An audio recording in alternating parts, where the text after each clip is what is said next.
All right, y'all, let's go ahead and get into it. We had a great weekend of playoff basketball, the opening weekend of the playoffs, and it did not disappoint. Aside from the fact that every game was won by double digits, we still had good games. We still had good hoops. We still had all-time performances. We had history that was made this weekend, and we are going to talk about everything. 8 games. 8 winners, 8 losers, but a bunch of ballers throughout this weekend. Let's go ahead and dive into it, fellas. We are going to talk about every single game. On top of that, this week, there are 5 awards that will be given out every day of the week. Tonight, the DPOY will be announced. Tomorrow, the Clutch Player of the Year will be announced. Wednesday, Sixth Man of the Year. Thursday, Sportsmanship Award. And Friday, the Most Improved Player. We will definitely talk about the DPOY, but we'll also talk about the significance of this week because usually the NBA waits until a little later into the playoffs to start announcing these awards. But this year, they changed things up a little bit. So we'll talk about that. But as of right now, we are going to usher the first game in by way of my man Tupac Westside. Tupac always shows up early, sends through super chats, and lets us know what's on his mind and what's going on in the basketball world. Tupac sent through $10 and said, "Good morning, fellas. Great basketball this weekend. LA had some mishaps, but they were locked in getting the dub. I hope y'all had your coffee because I know Ron's ready for his Paolo yap. May God be with y'all. LOL." I'm hyped, Ron. I am. The reason why I'm hyped, Ron, is because this is when the legend of whoever it is, no matter who it is, the legend gets raised. So we seen you all regular season, and now we get to see you in the playoffs raise your game. That Laker team, don't get me wrong, Ron. I'm hearing that KD, this knee injury, he bumped knees in practice. From what I understand, that's what I heard. He bumped knees in practice, and it sounds like it's worse than what they thought. But he's going to give it a run. There's some people that's talking about he might not be able to go. We'll see about that. If I know anything about Kevin Durant, he's going to give it a go. But with that being said, watching that Laker team and watching James be the facilitator that he was, the playmaker that he was, getting Luke Kennard open shots. If Luke Kennard is going to hit shots like that, it's going to be a quick series. I can tell you that right now. This series he ain't looked that old this weekend, huh, He did not. Yeah. You got to connect to the right mic. He did not. He did not look that old at all. He looked like, in fact, not only did he not look old, Ox, he looked like James of old. He looked like the facilitator, the playmaker, the bucket getter. I don't have to be 35 or 40 a game. No, I could just do other stuff. And I thought he was really good. I think the difference in that game was, 1, James being the facilitator that he was, and 2, DeAndre Ayton actually being the presence around the rim that he was and taking advantage of their lack of size and doing the job that they did on Sengun, making Sengun play faster than what he wanted to play and turning the basketball over and being around the rim and causing trouble with him because he wasn't able to get any quality looks off. All of the shots that he got off were difficult shots. So I think this Houston team, I think that they're in a world of hurt right now. Offensively, I think that they're in trouble without KD. We're gonna see what ends up happening, but I like what I'm seeing from the Lakers right now. Which game are we talking about first, Ron? We're talking about the Lakers and we're talking about the Rockets. Do we have any update on Kevin Durant? Let's check. I've not heard anything about KD. Oh, last we heard is he was ruled out of game 1. On top of that, whoever bumped knees with KD. Oh man, hey. Ron, you think this is a coincidence that he got hurt? Chill. If I start saying how I really feel, they're gonna start, Didn't I light some incense? Swiper? Did I not do that? I lit some incense. I tried to get some good juju going on around here, and instead, this is what I get. Yeah. Ron, send this one out, bro. I don't think. Didn't you blame KD for everything? Is that what that came from? You're blaming KD for why everything goes bad? Oh, yeah. I just don't think it's a coincidence that it happens the way it happens whenever KD is around, and that's unfortunate. That's why. Yeah, that's why I lit some incidents. That's why I lit some incidents. I prayed to the basketball gods, like, "Yo, come on, man, get this nasty juju off my man. Do that." I disagree on LeBron. LeBron he definitely looked old, but he just played really well. But he definitely looks like he looked good. If you look old, I think you're comparing. Well, obviously you have to be comparing. Yeah, he said he doesn't need to be 35 anymore. I'm like, no, he looks vastly different from 35. But no, I said 35 swipe. I meant like 35 a game. That's what I meant. I didn't mean age 35. No, but yeah, he was good. He was the best player on the floor. Obviously, that playmaking and the driving thing that I said going into the series matters a lot. But yeah, Şengün was definitely hot garbage. Reed Shepherd wasn't good. You know, Marcus Smart was, had made some really good plays. Obviously, Luke Kennard, shooting the way that he shot was incredible. Made a huge difference in the game. I thought the Lakers were like, JJ Redick did a tremendous job of getting everybody ready to go. They locked in defensively. They were like really, really good with their, obviously just rotation, but just offensively, they were sound. The process was good. And they just, they shot they didn't shoot the lights out of the ball, but they only went 10 of 19 from three, but they scored really well, like from in the paint. In this game, the Lakers, they had 40 points in the paint. In this game, they had 29 assists. They lost a rebounding battle. Obviously, LeBron talked about that a little bit before the game. They even had more turnovers than them. And the Rockets scored 24 points off turnovers. So, Mars, I'm sure you look it up real quick, but that means their half-court offense was hot garbage in the game for them to lose here. And so DeAndre Ayton, I thought, played like a really, really impactful game. Obviously, he outplayed Alperen Şengün. He was as efficient as he normally is from that like push shot area. Yeah, man. I don't know if the Rockets are in trouble, but they are. They definitely don't. They just don't have that gear. And I talked about this before the series. They don't have that offensive gear that could put the Lakers in a lot of issues on the defensive end. So if the Lakers can't sustain because LeBron's not in the game, so therefore it's Rui Hachimura, Marcus Smart, Jake LaRavia, Jackson Hayes, Bronny, or whoever, they don't have the kind of offensive punch that will put them in a very difficult place unless Reed Shepherd's hitting a lot of threes. But it was a horrible game by Houston. I mean, that's probably the biggest thing. They have a lot more talent, obviously, than the Lakers do. It was a horrible game. Swipe, but when Houston. has they don't have a lot more talent do they? than the Lakers do? No, they no. I mean, don't. they really? Yeah, I think. Go ahead. With Kevin Durant, and we talked about that. With Kevin Durant, there might be a slight edge. Without Kevin Durant, there's no chance. Without that's Kevin what I was Durant, about to ask. There's absolutely zero chance without Kevin Durant. With Kevin Durant, I can get with y'all that the Houston Rockets have a slight edge over the Lakers, and that's slight. Everything the Lakers just did the other day, they can duplicate. They can continue to do that. Like what are the Rockets going to do without Kevin Durant? That's what I was asking you. Not nothing. That's what I was asking you, Swiper. Like, what team throughout history, what team has lost their best offensive player and not been in trouble in the playoffs? What team is not? I mean, when they're playing another team without their best offensive player. Their two best offensive players. Right, yeah, and the Lakers are in trouble too. No, they're not. Not against this team. That's what I'm trying. I'm trying to still get to the bottom of this. What talent are y'all talking about? Okay, well, let's be clear, Ox. The Houston Rockets do have some talent over there. Jabari Smith is a good talent. Şengün is a talent. He's not better than Rui or Luke. He's not better than Luke Kennard or Rui Hachimura. That's a number 3. Who?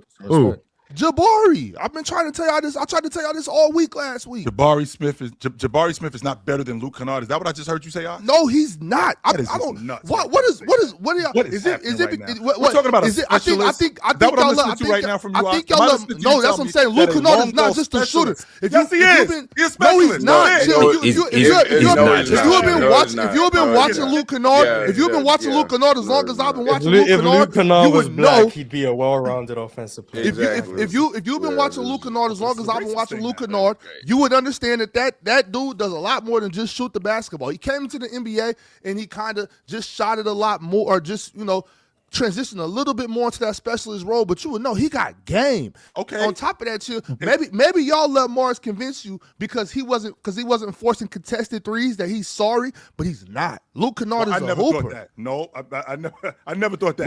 Mars was the one saying he should be more of a specialist. I never thought that. My whole argument about Luke Kennard was that he's not enough of a specialist. Right, Mars. I'm not attacking you. I'm just saying that I think I'm just saying if anyone got convinced by me with what I said to then call Luke Kennard a specialist, they just ain't listen to the words I said. That's all I'm saying. And on top of that, I'm gonna take it a step further. Chill. We talk about Luke Kennard and Jabari Smith. Jabari Smith is a specialist That isn't special. No specialties. Yeah, especially. Yeah, he's supposed to be a 3-and-D guy, and he's terrible at his job. Terrible. Now, granted, he's Can he young, not make so a three? maybe we Wait, can wait, give him a stop right there, pass. Ron. Stop right there, Ron. So he can't make a three. No, I never said he can't make a three. I can't. I never said he can't make a three, and I never said that he doesn't defend. But he terrible. I'm a starter. when it comes Please, Terrible Ron. might have been a little overblown, but he's not that good. Yes, We don't. Here come ventriloquist ox again. Let Ron answer the question. I heard the question. I heard the question, and I answered it. Ron, a grown man, he can speak for himself. What I'm not does speaking for Jabari do Ron. I'm terribly? speaking for me. I stand with Ox. No. Ain't no standing with What Ox. is Jabari Smith Answer terrible the at? question. Like you think that when you see him on the floor, what is he awful at? Like get him off the floor, or not necessarily get him off the floor. Yo, you need to stop doing this because you can't do this at all. Go. It is kind of. I never said he couldn't do it at all. I'm just saying it is kind. It is kind of. It is kind of a get Jabari off the floor. Okay, so what are we getting him off the floor? To be fair, he's not special. He's not special at anything. Right now, the best thing that he on? does is the best. Oh, that's not a good thing. He didn't play well. Yeah, the thing he's good at is like pick and roll, like finishes. Like that's his very best asset. That's He's actually a good catch and shoot guy too. He's not great. No, but he's not. I mean, he's a below average catch and shoot 3-point shooter. Actually, like he's literally below average. Okay, why are we talking about him just shooting the long ball? He doesn't just shoot. Yeah, I'm looking at it. He's a below average catch and spot up shooter. How many threes? How many threes did he shoot that in game one? He went 3 for 9.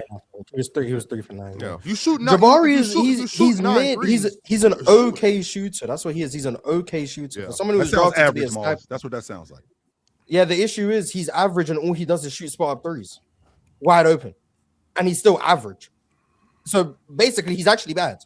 He would Like Not a just by specialist at that. by logical deduction. If all you can do is hit stationary catch and shoot open threes, and your percentage is average, you're actually not a good shooter. You're not an average shooter. You're a bad shooter.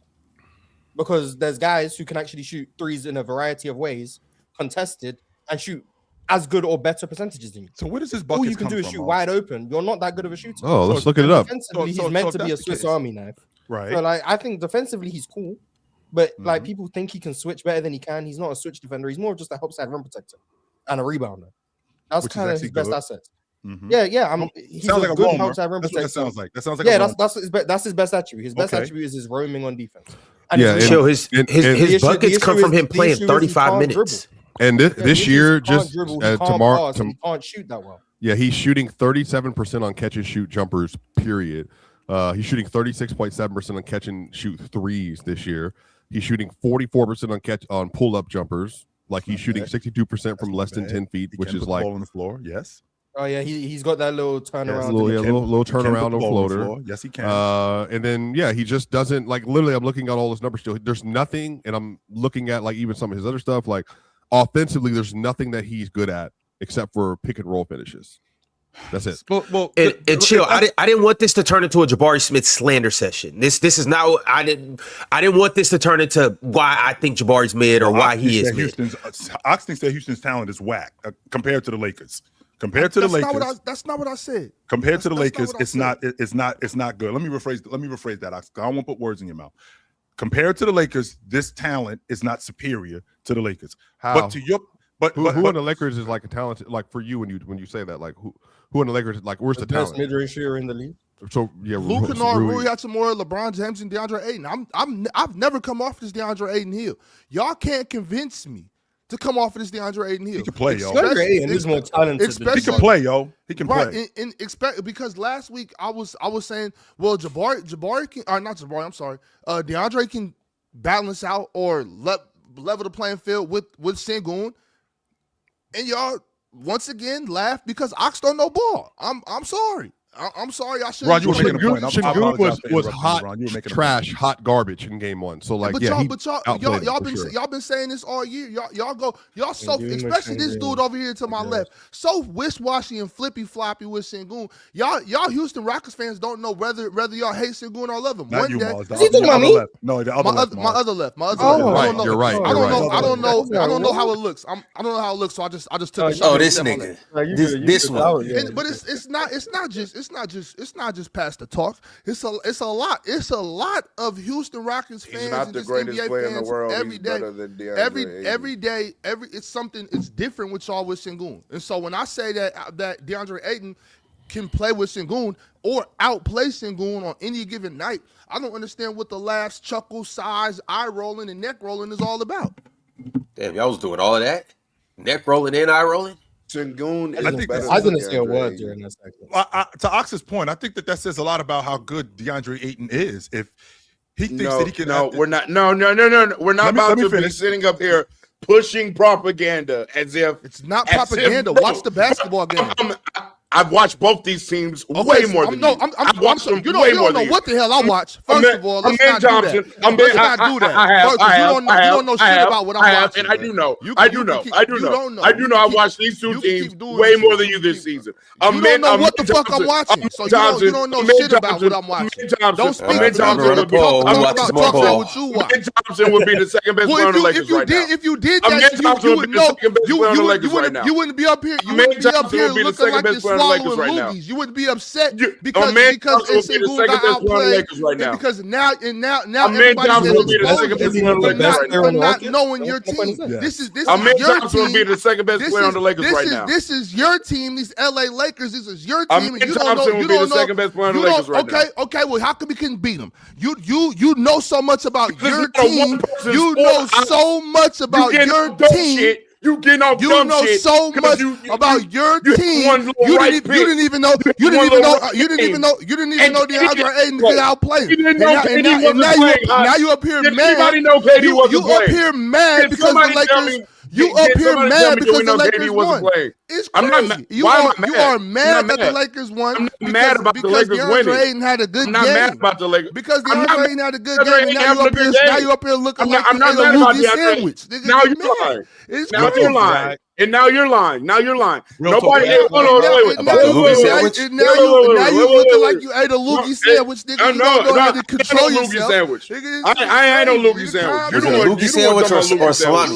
You out watching. You don't want to talk about loogie sandwich. If you was watching them, you would know something. You don't want to talk about loogie sandwich. You would know something. Nigga, now look at you. No, I talk. Was it salami? Was it ham and cheese? No. Fan mad that the Lakers won. Stay out of this, Ron. Pipe down. Sit back, dummy. But a Laker fan mad that the Lakers won is really confusing me. Who's the dummy? I'm talking about Ron. You know, Ox is his ventriloquist. A Laker fan mad that the Lakers won is really crazy. I'm not mad about the Lakers winning the game. Why would I be mad about the Lakers winning? What I'm saying is this conversation. Do I think Sengun is mid? Absolutely. He has been a better player than DeAndre Ayton. He's a better player than DeAndre Ayton. Amin Thompson has this. That's one game. Amin Thompson does have his limitations. Yep, absolutely. Amin Thompson would be the second best player of the Lakers right now. If he came to the Lakers with all this talent, you talking about this on the Lakers, Amin Thompson would be the second best player. What the thing that's wrong with the Rockets is the collective of non-skill that they have. But even in that, if you watch the game, how many more shots did they get up than us? What, 27? They got up 30-something free throws or something like that. They had offensive rebound after offensive rebound after offensive rebound. Yeah, won the rebounding battle. 21 offensive rebounds. I'm like, come on. But that means real talk. Their offense was hot. I know that's right. But what that signals is their margin of error is wild right now. It's wild. They shot 30-something% from the field. 37. And still was in the game. Margin of error is wild right now. If Kevin Durant was on the court last game, they would have won the game. They would have won the game. How do you take 27 more shots than the team? And that's just 27 more shots. That doesn't include the fact that doesn't include. KD would improve their offense. They would have won the game. And that's turning the ball over. But I'm sorry. We don't know that. It changes. Now we don't know if Kevin Durant's on the court. They had an 83 offensive rating in the half court. Like, that's it. He could definitely positively. Yeah, that's. But yeah, they couldn't score the ball. 15th percentile basically is what they were. Now off of putbacks, they basically They were basically like 100 percentile on putbacks, which is, that's the offensive rebound. They had a 42% offensive rebound percentage in this game. If the Lakers could rebound, if the Lakers could actually rebound, they would have won by 40. That's the real question. If they could actually rebound versus the team, they would have won by 40. Real talk. What I was trying to clarify with Ox is that DeAndre Ayton is a good basketball player, but the fact that the history of the Lakers, when you're talking about the big man, from Chamberlain to Jamal to Shaq, Anthony, like that's the standard with the Lakers. So when DeAndre Ayton gets there, there's a level that he has to play at. He's not that good, unfortunately, but you know what he is? He's actually a really good finisher. You know what else he is? He's actually a good pick and dive guy. He can do that. Yeah, you know what else he is? He's a good rebounder. But good with the Lakers isn't enough. And I think that we're taking away from DeAndre Ayton still being a good basketball player. And I think that that's Ox's point. But to your point, he's better than Sengun. He was better than Sengun on Thursday. On Saturday. He was better than him. That's all he got to do. Yeah, but the season, when we judge players, it's not a one-game sample size. Sengun has been a better player than him. And yes, I think Sengun isn't that good. That doesn't mean I don't think he's better than DeAndre Ayton. But that's irrelevant. It's not irrelevant. We're still talking about how good these players are. It's 100% irrelevant because we're talking about playoff basketball. We're talking about a series between the Lakers and the Rockets. I'm not talking about what's Sengun. But then you start breaking down talent. But hold on, because I wasn't done yet. I wasn't done answering the question because we're not talking about Sengun against the Blazers and then and the next night against the Milwaukee Bucks and then 2 nights later against Detroit and then on a back-to-back with Chicago and then against Charlotte the next night. And then Orlando, and then coming to Sacramento, and then driving down to the Bay. We're talking about Sengun against the Los Angeles Lakers in a 7-game series where you need to win 4 games, and you lost the first one at the crib. That's what we're talking about. I'm not talking about who's better statistically and true shooting percentages and who rebound. I'm talking about mano y mano. I'm talking about I did just right now. I'm talking about mano y mano. Who's better in this series to win 4 basketball games? Because that's what the playoffs is all about. That's what the playoffs is all about. And right now is 1-0 domination. It's 1-0 domination. He got one game. He got the first game. Yeah, absolutely. And I get it. And that's what we're talking about. And that's what we're talking about. I get no. That's not just what we're talking about. Well, that's what I'm talking about. No, you aren't just talking about those one that's game. What I'm talking about. I'm talking about who's winning this series. That's what I'm talking about. If you would yap it, if you would shut the yap for 3 I won't. seconds. If you would shut the yap for 3 seconds. I'm saying when we were comparing players, my interpretation of that was we are talking about who is better.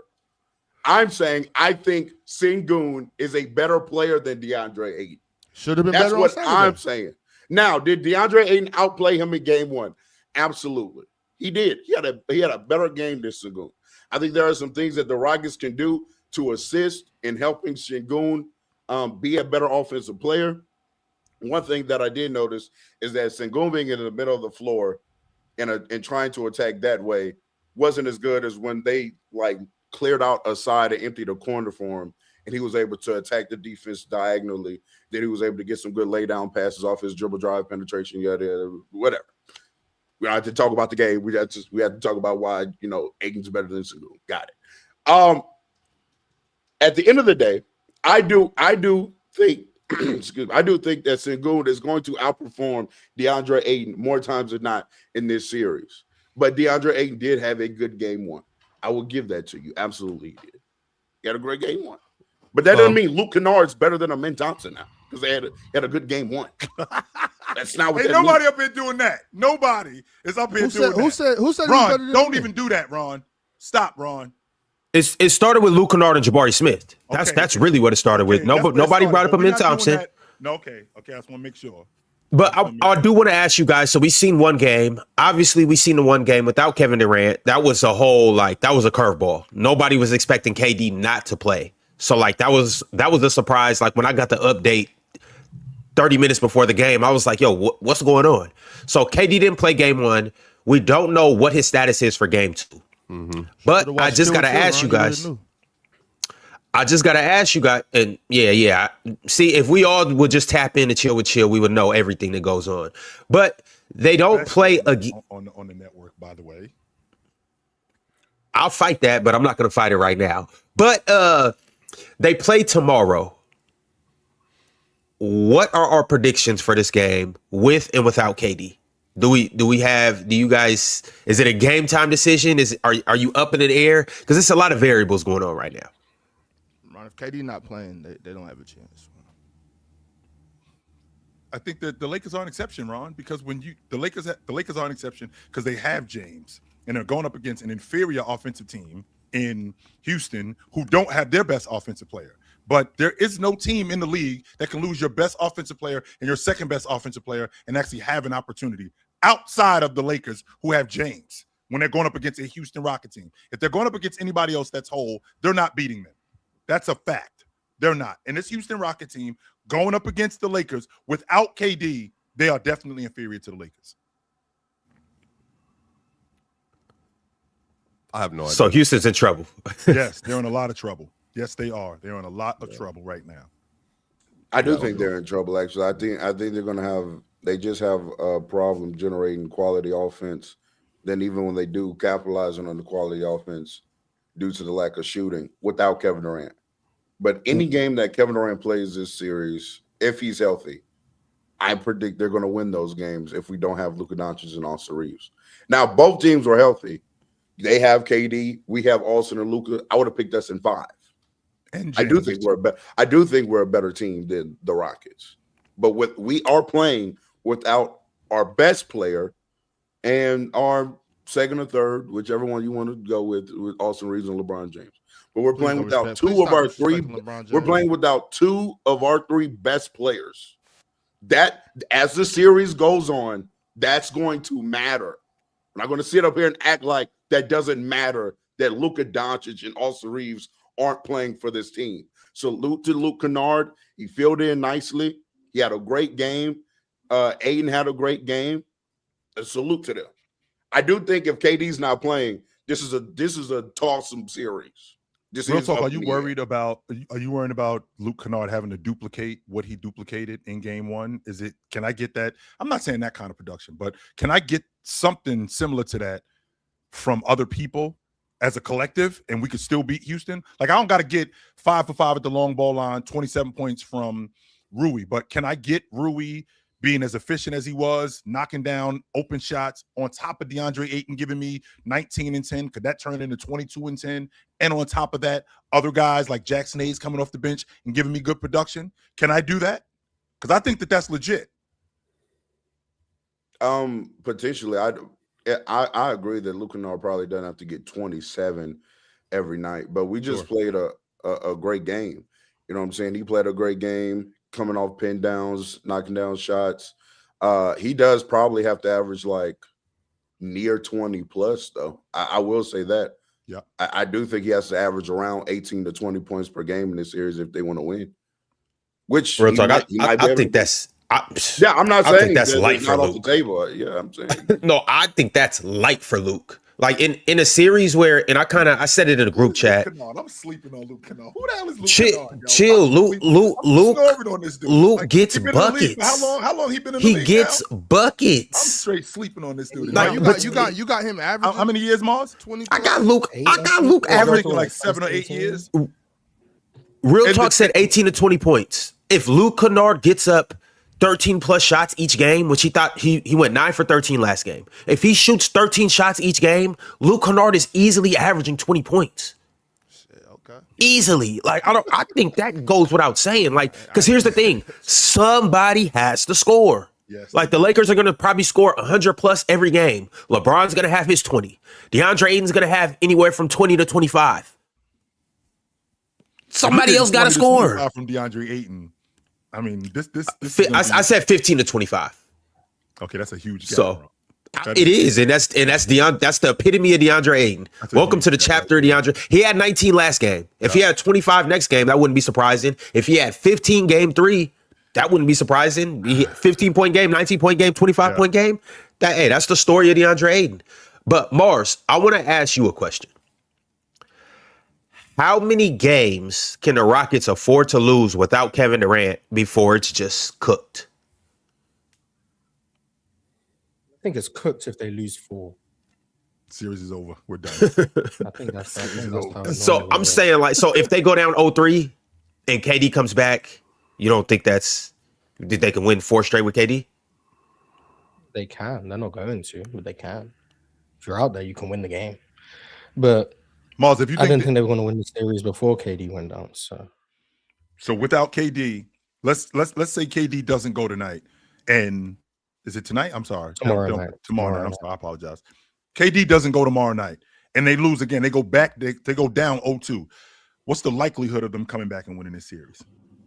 I mean, they just lost 2 games on the road. It's not. So all the not Lakers the did end was of just the defend their world, home. That's all all the Lakers at that point did was defend home court, which is what they're supposed to do. So I wouldn't even really be pushing panic buttons if I'm Houston.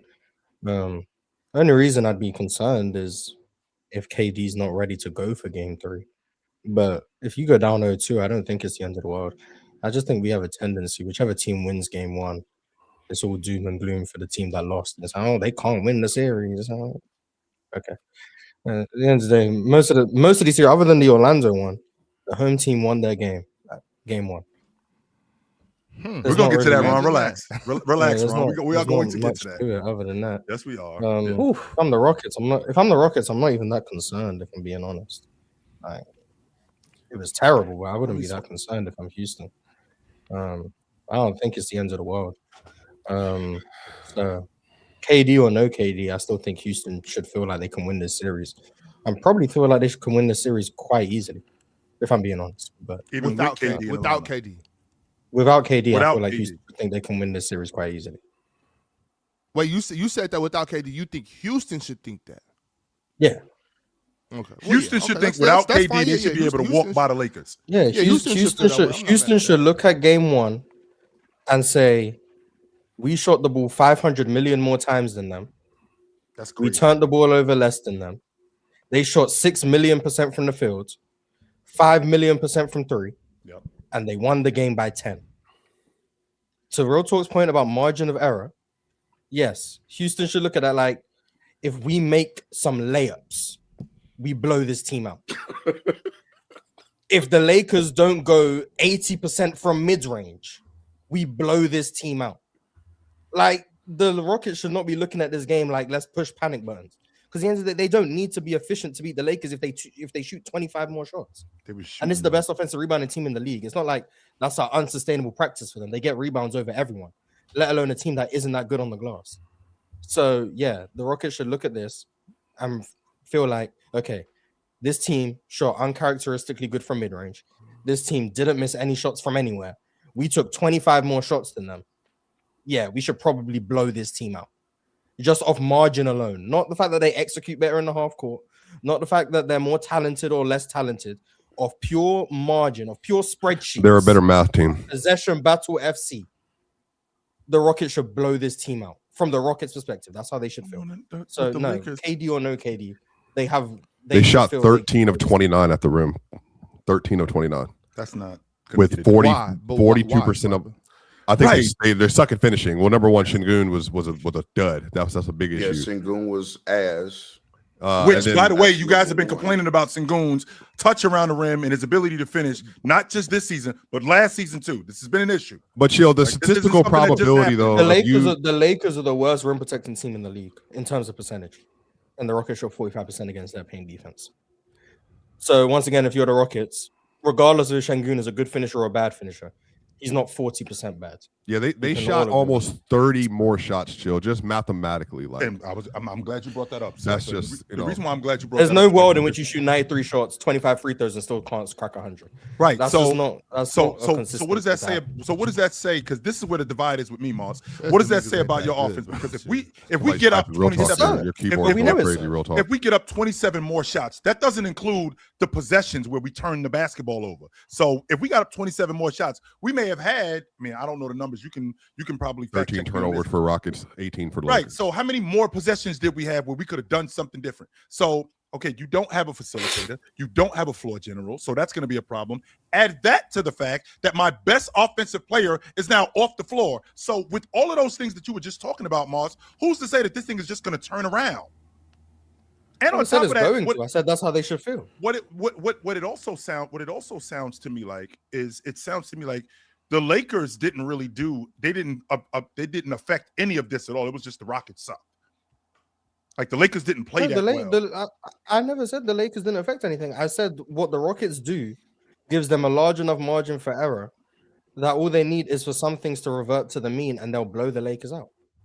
Blow them out. Wow. Like it's not. All right. Their margin is too big. It's really simple. I don't even think it's a controversial opinion. The Lakers shot 8 for 11 on long twos. Like that's just not. I guess. We'll definitely be tapped into game 2 tomorrow. Obviously, we got to see what happens with KD.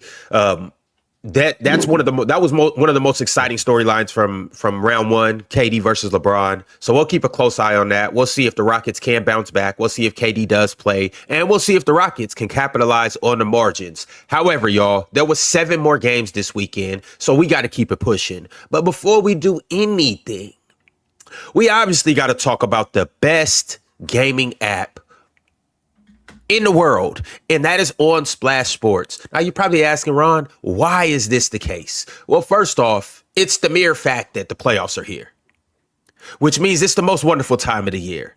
And if you are not playing quick picks on Splash Sports, you are simply just leaving money on the table. Why would you do such a thing?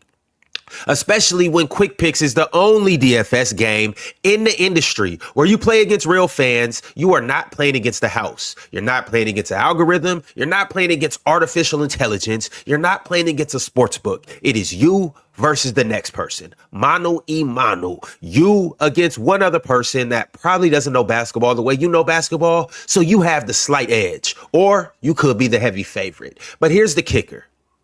Out of all the other games in the industry, Splash Sports has the highest multipliers of them all. So you're not playing against an algorithm, and you get a chance to make the most money out of everything. You can make up to 50 times on a 6-leg entry. You don't need a perfect lineup to win either. You just got to outsmart and outbeat your opponents. If you get 5 right and they only get 4 right, you take home the cash. One bad pick won't kill you. All you got to do is be better than the next person. So we'll show you guys exactly how we're going to be better than our opponents right here, right now. We got a few good games going on tonight. Let's make a few picks and let's go ahead and get this money. Big Ox, what game you want to rock with? I don't care. We got Raptors, Cavs, Hawks, Knicks. Yeah, let's do that. Who wants to kick it off? Y'all might want to take this because y'all know where I'm gonna go with it. We ain't doing that today, Ron.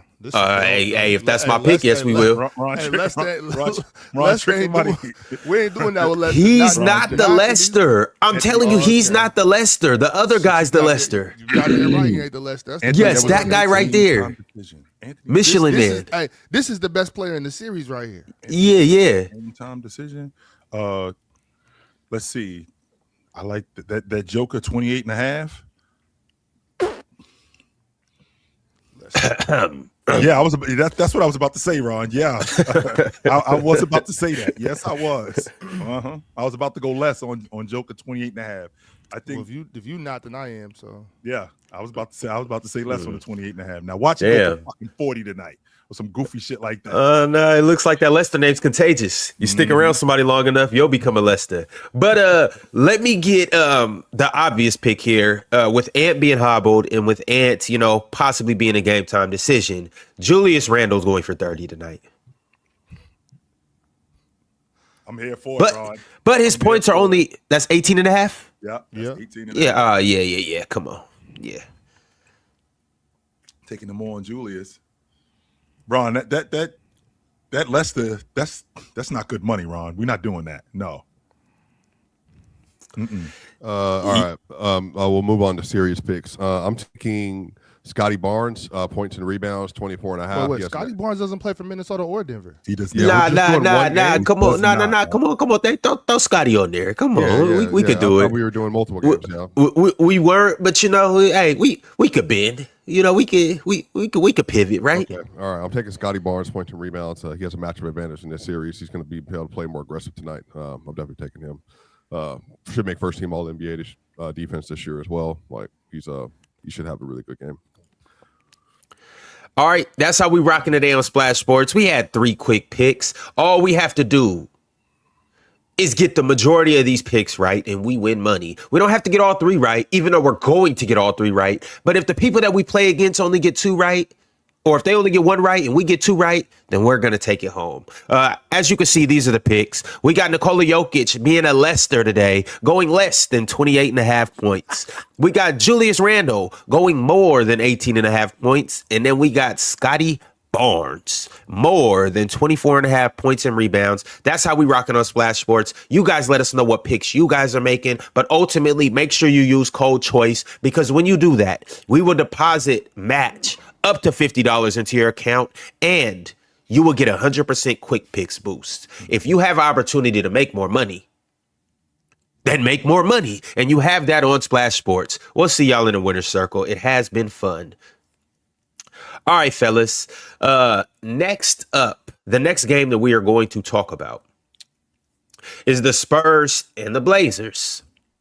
Now, there's a certain 7'4", 5, 6, 8, however big he is, guy running around in San Antonio. And he had quite the debut yesterday. Victor Wembanyama and the Spurs beat the Portland Trail Blazers in game 1 by a score of 111-98.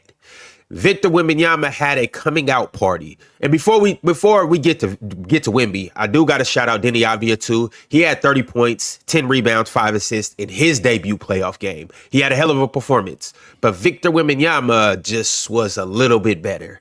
35 points, only 5 rebounds, only 1 assist, only 2 blocks. But Wemby lit up the game. He had went 5 for 6 from 3. I just want to throw this on the screen right now so we can kind of usher this game and usher this Wemby talk in with this. So this is debut performances by, a couple legends in this basketball space, couple legends that have graced the NBA floor. Shout out to Yahoo Sports, by the way. LeBron James, April 20th, 2006 against the Washington Wizards had 32, 11, and 11 in his first playoff game. Nikola Jokic, April 13, 2019 versus the Spurs, 10 points, 14 rebounds, 14 assists. No shooting gimmick, but he was rebounding and passing. Luka Doncic, August 17th in the bubble. My God. 2020 versus the Los Angeles Clippers. Hey, real talk. Do you remember who was guarding him this game? Yeah. All of them. Yeah, it was all of them. Yeah, all like you said. Okay. They were switching a lot, but Kawhi caught some of that work too. PJ caught some of that work. Zubac caught some of that work. Was it Zubac out there? Reggie Jackson caught some of that work. Yeah, Patrick Beverly. Bev caught some of that work. It was a lot of people catching work. Luka looked like Jackie Chan out there. I got work for every last one of y'all. Come on. Exactly. Come on. Bring it. And so Luka, August 17, 2020 against the Clippers, had 42 points, 7 rebounds, 9 assists. Yeah, he was great. He was great. And then you get to a guy by the name of Victor Wembanyama, April 19, 2026. Oh, yesterday. With Victor Wembanyama had 35 points, went 5 for 6 from the 3-point line, and 13 for 21 from the field ultimately. Fellas, let's talk about this game and let's talk about Wemby. I just love the fact, Ron, that I just get so captivated by, even though he's the biggest guy on the floor, there's been plenty of big guys that, I kind of throw my attention away from, but I'm so focused on Wemby and what he's going to do that I kind of miss out on how good Devin Vassell has been and how much havoc he causes on the defensive end and how he's so good at getting to the break on the left wing and knocking down the long ball. I get so wrapped up in Wemby that I forget how steady Fox is. But Wemby is so good just yesterday, particularly at doing big man things. Like he's not a great screener, but screened enough where he can slow down, scoot, and then dive into the rim. Like he's not tippy-toeing to the rim, dive into the rim. All you gotta do is throw the ball up and he'll go get it. And that kind of stuff right there, like I think that one of the main reasons why he didn't rebound as much, because I think that he was trying to block shots, and I think that's one of his flaws because he gets pushed underneath the basket, and that happened a number of different times yesterday. But with that being said, offensively, he was just so good at just doing big man stuff, diving to the rim, asking for the ball around the rim, finishing around the rim. Even when he got the ball, and he had a move on Klingen where it was a reverse pivot. Ron, I actually rewinded live TV. I was like, let me see that again. And I'm like, if you get that going, forget it. You guys don't have a chance. I'm loving what I'm seeing from Wemby. Absolutely. He's fantastic. I mean, it wasn't the big man things he was doing that were eye-popping. I mean, gets a rebound, chicken wrap, spin move to the gather dunk. He does a escape runaway footwork technique to the corner, fadeaway three, cash. He's hitting transition trail threes. Like, you see that spin move he hit? Yeah, that's what I was. Yeah, and it went. That's the one you was talking about. Okay, yeah. When he chicken wrapped, he chicken wrapped him at first. Then he hit him with the spin. Then he went dunked it. Like you know what it looked like. You know what it looked like, Ron. He looked like Neo in the Matrix when he realized he was Neo. You remember when Neo put his hand up? When he put his hand up and stopped the bullets, that's what Wemby did last night. That's what it looked like. If it's like this, you know, hey man, the Spurs might got it. If he gonna be playing like this, the Spurs might got it. I'm not gonna lie, bro. If he gonna be doing that, it was ridiculous what he was doing last night. I didn't. When he's playing like that, this really not a player better.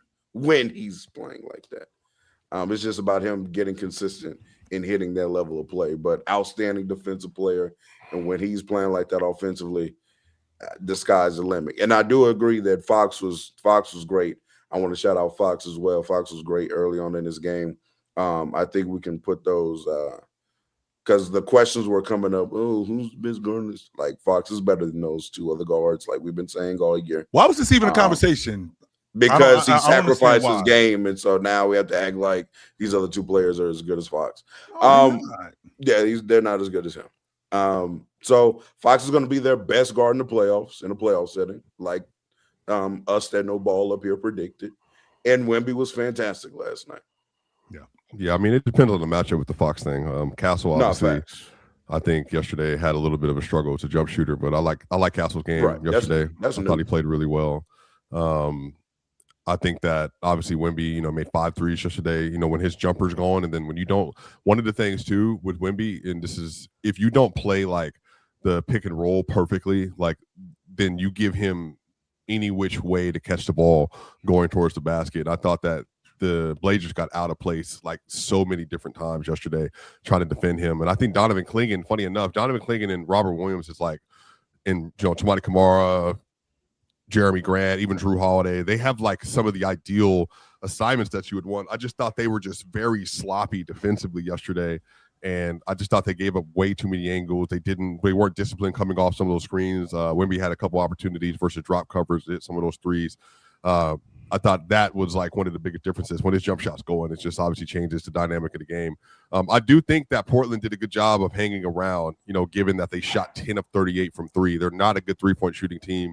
The Spurs made 46% of the threes yesterday. So, if the variance is going to be on their side like that, they already have like a distinct advantage in the speed and transition, then I think the Spurs are going to be able to get through the series rather quickly. I'm curious to see how they're going to bounce back on the other end. Denny Avdia did have 30 yesterday. Another efficient game. That's back-to-back really good games in the playoffs. He tried to make some defensive plays too on Wemby, but just Wemby had the length over him. Drew Holiday was trash as a shooter, made some good playmaking decisions. Scoot Henderson had a nice debut. He had 18 points, 7 of 11, made 2 threes, a corner 3, especially the one in the first quarter. Felt like he was getting into a rhythm. Shout out Scoot, man. Yeah, Robert Williams had 11 yesterday. Again, like the nature of the issue when you're playing versus like OKC or you're playing versus the Spurs, if you can't put pressure on the rim, versus the Spurs, meaning you don't have an interior force that can score or make them get out of their defensive coverage. You're going to have a lot of problems. And yesterday, they ended up getting 42 paint points yesterday. But if you look in the first half, like they were making them shoot a lot of jumpers. And Robert Williams in particular took 3 threes yesterday. And a lot of this was just like Wemby was just sagging off and saying, this is what you're going to get out of your offense. And like not all corner threes. He pushed him up to where he had to shoot a couple that was on the wing as well. Shaden made a couple shots in this game. He had 10 points. He was only 4-13. Like the Spurs just have they have a talent advantage. They got the best player advantage. They got the defensive advantage, and they got the offensive advantage. They're just across the board. They're a better team. Yeah, just a better team than the Blazers. They're a better team. Castle, again, man, he has 17-7-7 in his debut in the playoffs. Like Castle is such a dynamic player who defensively is like he just does so many different things well, and offensively he's a really good passer already. He puts a lot of pressure on you. You know, he got multiple of those, gather drives where he just like all of a sudden will accelerate. He'll sweep through and then try to finish at the basket. Went from 8-8 from the line yesterday. I thought Devin Vassell had like maybe the best non-Wemby period of the game where he got like a block shot, got a run out in transition for a 3, make some good defensive plays. That was a huge shot too, by the way. Yeah, like he's a really good player. Shot. But again, the thing that makes the Spurs is Wemby. They were a +4 in this minutes yesterday, but the one thing that is hard to deal with this team is Luke Cornett. Luke Cornett was a +9 off the bench, and he had 2 back-to-back oops that he made when Wemby sat down. And when you have a center that can screen, that can roll, that can finish and defend, backing up Wemby, like it makes them that much better. Like that was just a great job by Mitch Johnson yesterday in his rotations.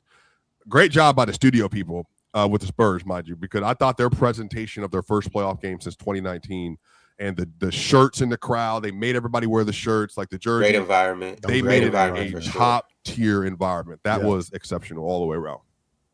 What I wonder when I watch playoff debuts, for example, with Mitch Johnson, I was particularly looking at his rotations because like when you first start the game, it's basically, guys throwing jabs at each other. I pay attention to what happens when we get further along in the game and how we rotate. So I was watching Minnesota and Denver, and I'm thinking to myself, the reason why I'm making a point about San Antonio, but I'm watching Minnesota and Denver, and I'm thinking to myself, the only time Rudy come off the floor is when Joker come off the floor. That's it. He doesn't come off the floor any other time because we so bad defensively. That's the when Joker come off the floor, Rudy come off the floor. When Joker come back in the game, Rudy come back in the game. That should be the rotation. And if he's going to play, if Joker's going to play these many minutes, then he should. I said the same thing when I'm watching San Antonio in terms of their wings. In terms of their wings, I'm watching Mitch Johnson rotate Vassell. I'm watching him rotate Vassell and Keldon Johnson. And whenever Drew Holiday or Scoot was off the floor, that's when Castle or Devin Vassell came back on the floor because I think that's where they generated more offense. And I really like that about him in terms of that rotation. So I think Mitch Johnson is a really good coach. I think he's doing a really good job in this series. But offensively, I'm not even talking about just as a team. Just specifically offensively, I feel like this San Antonio team is superior to Portland. They just don't have enough. I like what I'm seeing from Scoot Henderson, but I just think that they're superior. And the equalizer is not the equalizer. I'm sorry. The guy who shifts the balance is Wemby. We don't have an answer for him. And they actually tried yesterday, real talk. They were going in the paint with Klingon early. It just didn't work. But they also had a moment where they went small. I didn't understand that whatsoever. They were just throwing lob after lob after lob. Got to try something, real talk. They were trying to drag Wemby out the paint. That's why they went small, because they was trying to drag Wemby out the paint. Okay, coach was trying to coach. Yeah, they probably were trying to drag him out the paint. That's what I was going with that. What you were saying, Chill, is it seemed like Thiago. I mean, I think you need to get more in his coaching bag and try something different. You can't. I just don't think the Spurs are a team similar to like OKC. It's not a team where you could just come in here and be like, okay, this is what we do. Let's go do that. Like, nah, it's not really gonna work. Like, you got to come with something different.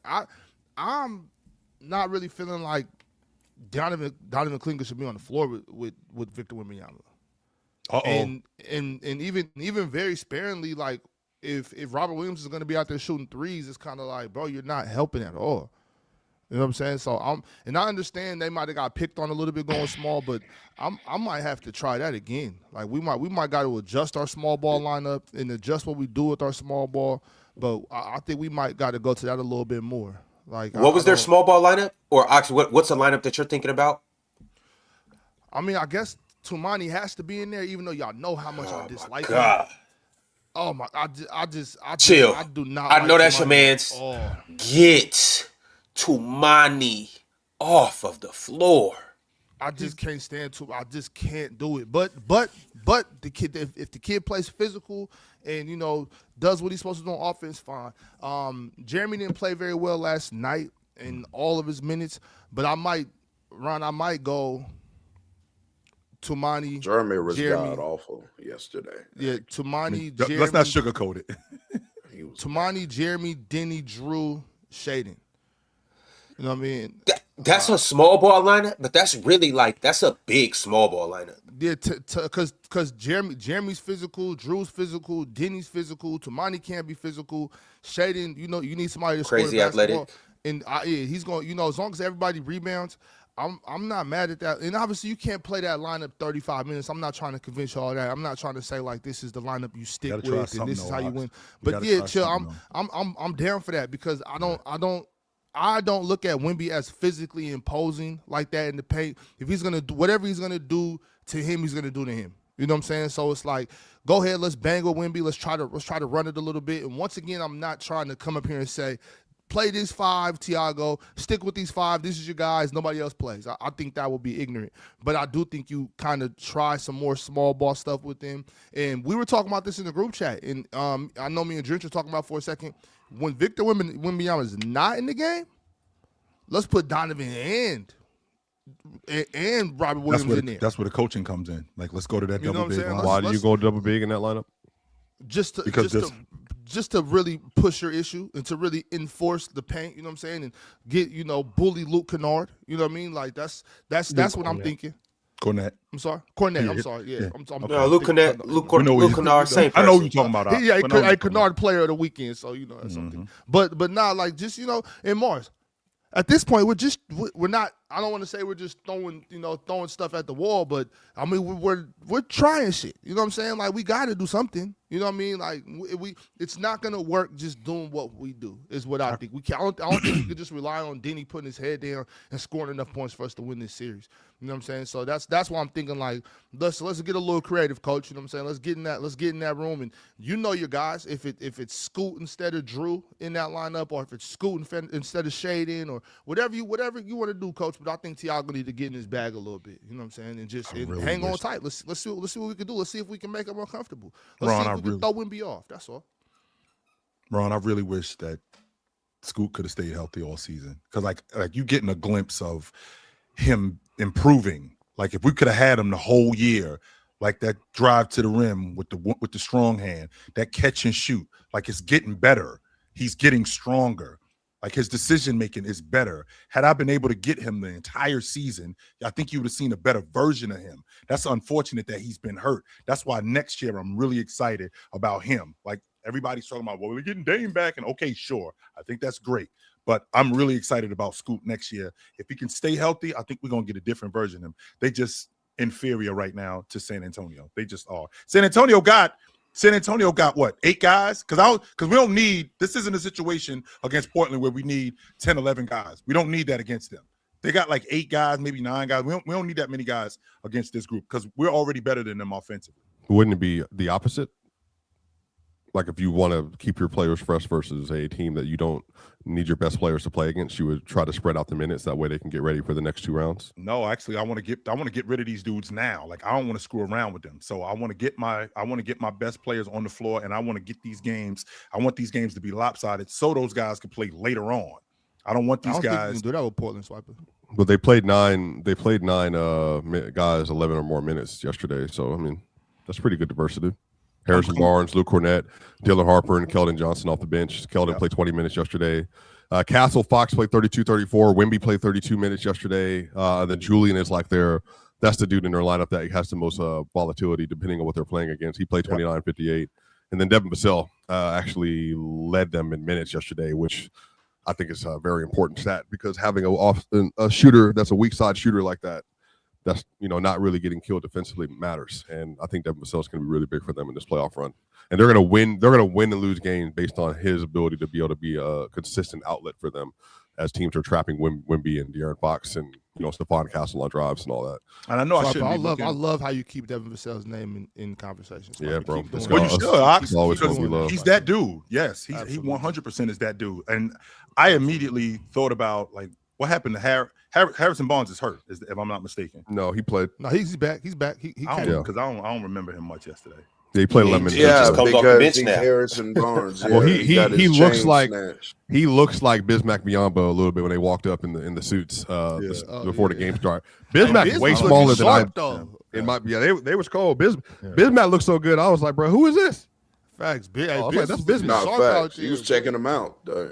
Hey, I do think. No, I just enjoy suits personally. Shout out to self-made suits. You were checking him in his and shout out to the San Antonio Spurs because I saw so many people on the internet like, oh, this is just corny. Why are they making them? Because gentlemen wear suits. That's why. Yeah. Speaking of suits, Ron, you could take that 100 and you could put that up.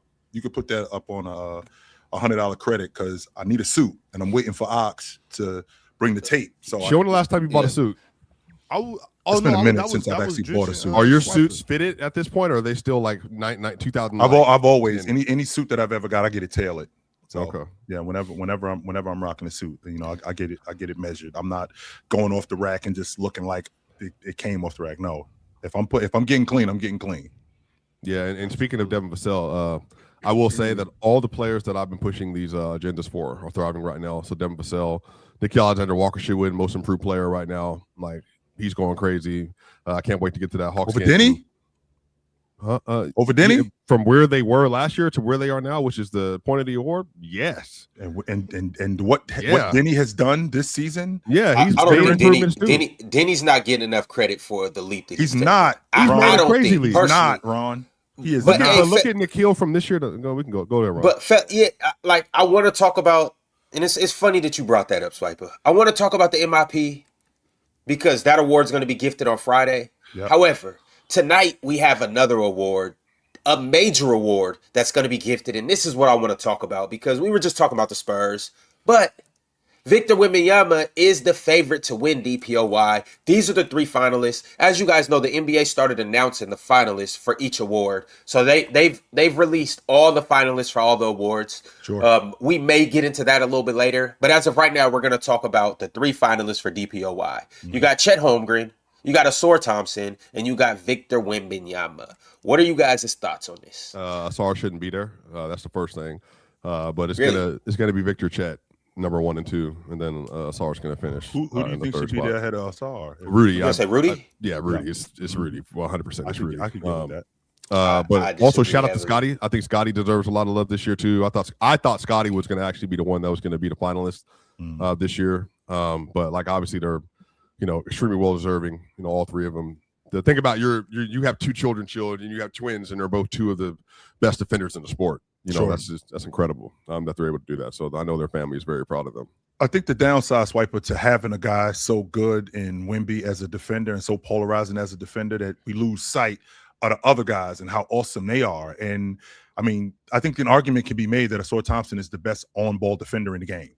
I think that I think that I can make an argument how good he is as a point of attack defender. I think Amen is right there with him, but I do think that not yesterday, not when that German man was looking at him in the face. Not when Big Germ, not when Big Germ was getting guarded. Even the best defenders get cooked. Let's be clear about that. But when we're talking about throughout the course of the season, I mean, Asar, Amen, some of the best on-ball defenders in the game. I think the knock on Chet is the fact that he's already on an awesome defensive team. So because he's on an awesome defensive team, I think that takes away from how awesome he is as a rim protector, how awesome he is as a play stopper and a rebounder. I think he could be a better rebounder, but I also think he is an awesome rebounder as it is. I also think he's a great roamer. But because Wemby is so polarizing and his ability to just shut the paint down, block shots, and thwart anybody that's coming in the paint, what it does is it throws off how awesome these other guys are. And it's unfortunate because these guys had great defensive seasons. Asar was great.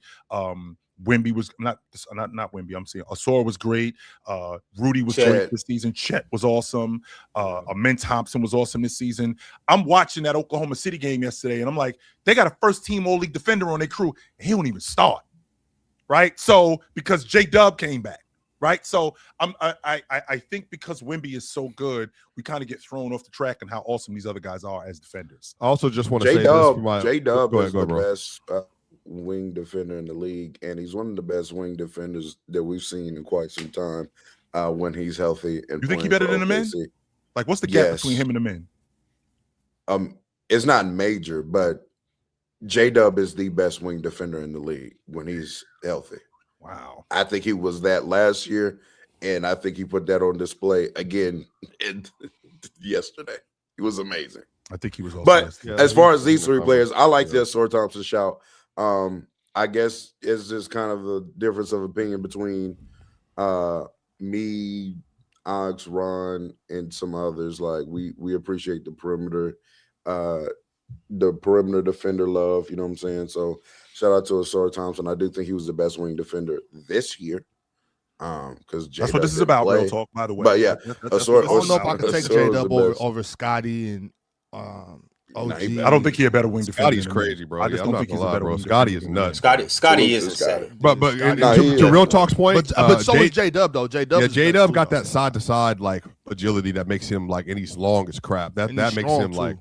But Like, Scott, bro, ripping Scotty, guys in the open floor, real talk. When you Can't ripping be that. guys in the open floor, that's a big deal to me. Yo. No, yeah, he's a uber athlete. I think the difference with Scotty is Scotty's not as like quick, but Scotty can like go from like perimeter to rim better than almost anybody else in the sport. That's angle swiper. You know that from playing football. You know that, man. He got them angles down, and he's strong enough and He's explosive strong enough as to crap, hop bro. there. Yeah, Like when bro. a lot. Sometimes when you try to like, because you know you can't slide as fast as somebody can sprint. See what I'm saying? So when can't do you that, disconnect, turn, and try to beat them to a spot, sometimes a guy can like get to your hip and push, nudge you, get around you. With Scotty, he's big, he's strong. You can't just do that to Yep. Scotty. And so, like, and J-Dub, too. That's why, like, those dudes, J-Dub, OG, Scotty, those type of guys, like, those big wing defenders, it's hard to score against them. Hey, by the way, I just this last point, I just want people to know. So Wemby this year defending 2-pointers, he's defended the 20th most 2-pointers per game. They're shooting 43.5% versus Wemby, which is like best in the world. But Rudy Gobert this year, just for people to context, he's defending the second most 2-pointers per game of any player, and opponents are shooting 44.9% from him. Like, Swipe so it. it's So- Well, when I'm the only one in the house that can cook, I just no, but I What the think people hell? were asleep on Rudy, bro. Like I know, was like not. this is, I thought he was gonna win but Rudy defense. is Yeah. crazy. Swipe it. So dog. where's People Rudy? hate Rudy. What's Swiper, up, what's up? where's Rudy at in your defensive ranking? Oh, I had him. So I had him at 3 that- behind Chet. you had him at 3. Yeah, Okay, behind Chet. I had him behind at 2 Chet. behind Wemby. you had him at Yeah. 2. Chill. Yes, Did I had him anybody at else 2 have behind Wemby top 3 in their DPOY rankings? You mean Rudy top 3? Yeah, Rudy. No, I like Yeah, this. I got Scotty, Wemby, Rudy. I mean, Scotty. I'm not mad at this. Rudy, Scotty. Rudy, Wemby, Scotty. Real You talk. got Rudy Wait, you winning ain't got Chet at DPOY. all? I can only have 3. 4. Hey, That's 4 good. don't fit into 3. You know what No, I'm it saying? doesn't. I only got 3. You know what I mean? And I got to have Rudy. I got to have Scotty. Obviously, I got to have Wemby. You know what I mean? So shout out to Chet. But if we was talking about like 5, we got. Give me 5, man, so I can put Chet. So I can put in Chet there because I love to put Chet. No, I'd Ox, you only get 3. I'd love to put. Ox, you only get But 3. give me 5. Give me 5 so I can No, put. I'm not Soren giving you and- 5, and Ox. Chet Pick in there up because 3 I of them. love That's them it. dudes on I the know defensive that end. it's like the chick, Ox. You got to pick one. You can't have all of them. Sorry, brother. Oh, Pick well, one. shit, hey. Sorry, brother. No, you can't have her, and her. Nope. You can only have Why this not? one right here. Which one you Shit, want? I'm too much gravy for one fry. You know what I'm saying? Clown. Real talk. Clown. Really quickly. Real talk. I want to But get nah, back to what. Chet, I'm shout sorry, out to go Chet though. Shout out to Chet and Asor. Both of them dudes deserve to be in this be in there. So absolutely. But I got it. Scotty should absolutely be in this. Rudy should absolutely be in this. So I got Rudy. Just to be clear about that, I got Rudy as DPOY. As the defensive player of the year. Yeah, absolutely. I got. Do you Rudy. agree with that, Morse? Do I agree that he has Rudy? No. Do you agree that Rudy's the defensive player of the year? No. Who do you I do want to say though, for people that are a little bit out of wax with this, just on like the Rudy point, this year, Rudy is making a 10-point difference in the Minnesota Timberwolves defense. They're a 109 when he's on, 119 when he's off. It's awful, And by the way, when you take the two bums defensively this year off the floor, which is Julius Randle and Anthony Edwards, when he doesn't have to worry about either one of them, it drops to a 101.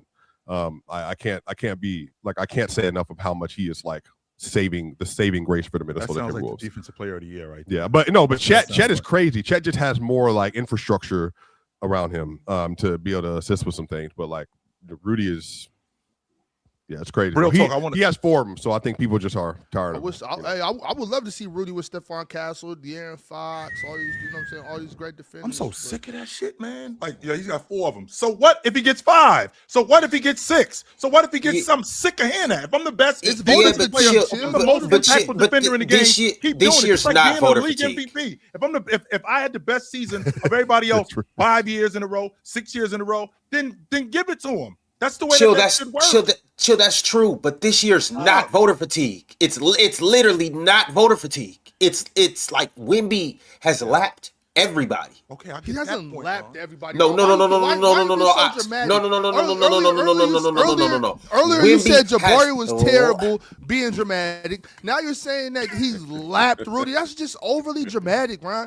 Sure, if you think, calm down, brother. If you think that he's You see the dog don't even agree with you. He finna rip your sock off. Ron, you think that- He you hear think me getting Wemby has amped up. lapped He ready to get on you. Like, honestly, Come Ron, on, you bring like- that little nigga over here. Like, Both Ron, of you think- niggas come. So Wemby and Rudy, do you think as a Come on. defender, Ron, you think he clears him now? And if he does clear him, Ron, what do you? Lap Why, is why just do you too think? much. Why do you think Put he too much clears on him? I'll give you the. He's a better defender, but why do you think he clears him now? Guys, come on. Are we watching these games and seeing We are. what Victor Wembanyama does on the defensive end? Victor Like, hasn't lapped Scotty, Ron. Victor, he hasn't lapped Scotty. Victor Wembanyama is the best defender in the sport. That had we settled that earlier this year that Victor Wembanyama is the best defender in the sport. Established that, Ron. We voted on it, and Victor Wembanyama got the most votes, and it was a tier between Victor Wembanyama and the next person. It was a Usain Bolt gap, but it just the way that he's able to man the defense. Before, so. Well, it wasn't this year. I've never seen you saying Bolt get smoked. The way he's able to man the defense, the way he's able to control the rim, the way he's able to turn offenses just their water off, it's like nobody else can do it. And the way he goes from perimeter to interior, getting into passing lanes, and then if you guys want to throw the rebounding in there too, it's just it's literally everything. And this year, like Wemby was just in a class of his own this year.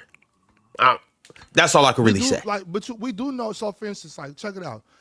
If there's two people and they're very close neck and neck, and we all decide that the one guy that's a little better than the other guy, if we all vote on him, that doesn't mean he clears the other guy.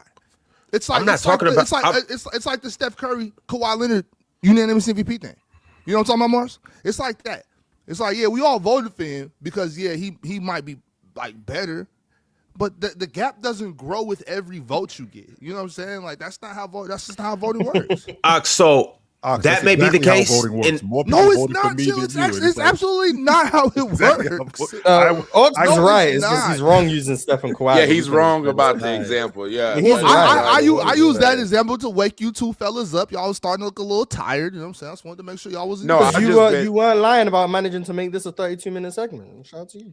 What are you talking No, about? I was looking at. You should have just been like, congratulations to Wemby for winning DPOY, and then we should have got back to the games. I told you have a little more. But here we faith in are. me, brother. Rudy did Have a little. so like, shout out to you. Like, shout out to you. I feel like this is a good discussion.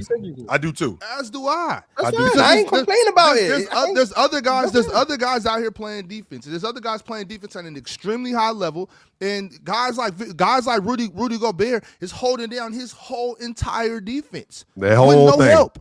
No help. Zero. Well, Ant used to help, but I don't know what he been doing lately. You know what I'm saying? Now it's just Rudy. He used to be. It's a really just good defender. Rudy holding it down. Even Jaden had it down here this year, bro. Like, Oh, I'm goodness sorry. Braden I'm sorry, Jaden. McDaniels. My bad, J-Mac. My bad, J-Mac. That was And by the way, the all-league was defender, Jaden ridiculous. McDaniels. Not like that was defender. ridiculous, right? Not there. this year. But All-league no. defender. But this year though, chill. Even J-Mac slipping on defense. He's not even holding it down like he used to. He used to be one of the best defenders in the league. His damn self. He's been good, but like Real he's talk. not been Was the we same. not up here having real a talk. Be for real, conversation a be year, for real. maybe It's 2 years ago that Jaden look at the McDaniels is the difference. best Mars, There's no way y'all love Rudy Gobert this much. This year and last year. That's what I'm Yeah. saying, Ron. There's no way y'all love Rudy this Not much. have other defenders outside of No, Rudy it's Gobert. no way that y'all hate they Rudy said they this do. much. They said they do. Yeah, So Dante There's no way DiVincenzo y'all don't hate defend at Rudy. all? Dante Come on, Ron, defends man, what? like he has defenders on the team. I'm not saying that they're great, but to act like he out. This Why did isn't he pull his up a clip then Utah when he Jazz broke the floor then? roster. What's going on We're with not- this group? Because Why there's did he no. pull up a clip? Okay, I'll tell you. I'll tell you. Please. Because the five that is subbing for Rudy Gobert is usually like Nas Reed or something. So they're playing incredibly small and they don't just switch everything. If they had Luke Kennard, they wouldn't fall off a cliff. Cornette. They wouldn't fall. Yeah, Cornette. we keep doing it. Kennard, Luke Cornette. that's okay. Luke Cornette, they wouldn't fall off a cliff if he was subbing into the game. But real talk, can I ask you a question there? Because I fall off a cliff without Wemby's. I did the same thing, and that's 100% true, Mars. By the way, I did the same thing yesterday with Evan and Facts and Stats. Even with J Mac and Rudy on the floor, like it is like better. Like it's a 110. So I'm with you. But I did the same thing yesterday with Derek White. Why I put Derek White on my team above J Mac this last year, and I went through all of J Mac's possessions and Derek White possession. J Mac in this conversation with Derek, and for instance, was below Derek as an isolation defense, pick and roll defense, and even rim protection. I want to see if I remember that final number from last year. And Derek doesn't have the benefit of playing with somebody like Rudy, but Derek, when he's on the floor, without Jaylen Brown, like they're an elite defense, and I think he has even more responsibility on his team than J Mac does. I think J Mac, when he's with Rudy, it is good. Like it's a 110. The isolation defense is good. The pick and roll defense is spotty. But to your point, real talk, when Rudy's not there, bro, it's like a circus. I'm talking about like who wants to turn. Like everybody can ride this ride type thing. Everybody's getting to the rim. They have the worst field goal percentage, I think, rim protection in the sport when Rudy falls off the floor. Now, to your point, that's Randall, that's Nas, and they ain't got a backup center. They're playing a lot. So maybe it is that J-Mac has to take a lot of that responsibility. I still think he's a really good defender, but I do think the season he has definitely regressed from what it was to the season before. But to Real Talk's point, it just could be the personnel. Yeah, absolutely. Real talk, I wanted to ask you, because you brought up a really interesting point about Jalen Williams in terms of being a wing defender, because we were talking about Chet, like the guys who supplement in terms of a defender. Why do you think he's a better wing defender than Amin Thompson? Oh my God.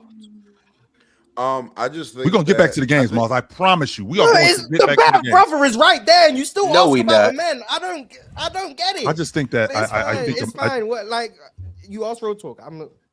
as you were saying, Real Talk, why do you think he's a better Amin, defender? I think Amin probably does better on guards as far as keeping them in front than J-Dub. However, I'm not gonna lie, Gio, outside of that, I don't know what Amin Thompson does better than J-Dub, in my opinion, especially the J-Dub I'm referencing. I think as good as a rim protecting wing that Amin Thompson is, I think J-Dub is better at that. As good as Amin Thompson is in the passing lanes, I think J-Dub is better at that. As good as Amin Thompson is in switching on to bigger forwards and maybe even some centers, I think J-Dub is better at that.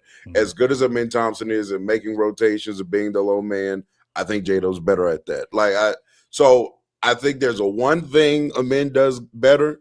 I think J-Dub does everything else better than Amin Thompson. This doesn't mean, though, I think Amin isn't doing those other things at a high level. I just think J-Dub is doing them at a high level. When I think about, and I think that you made a fair point, but with Amin Thompson as a wing defender, as an on-ball point of attack defender, like I said before, when you ripping guys in the open floor, I think that just bolsters your defense. I think that's a huge deal. And I think that his ability to navigate screens and be able to get around screens and recover when he gets screened, I can appreciate the switchability, because I think that matters in the game, right? You got to be able to guard multiple positions, and I'm not going to argue that point. But I feel like being able to do my specific job, I think that speaks volumes for me. And I feel like when he's matched up with whether I'm dealing with the lead guard or whether I'm dealing with my position on the wing, and I'm getting hunted, because that happens. Like with the guys are screening you. I got to get around these screens. If I get hit, I'm recovering,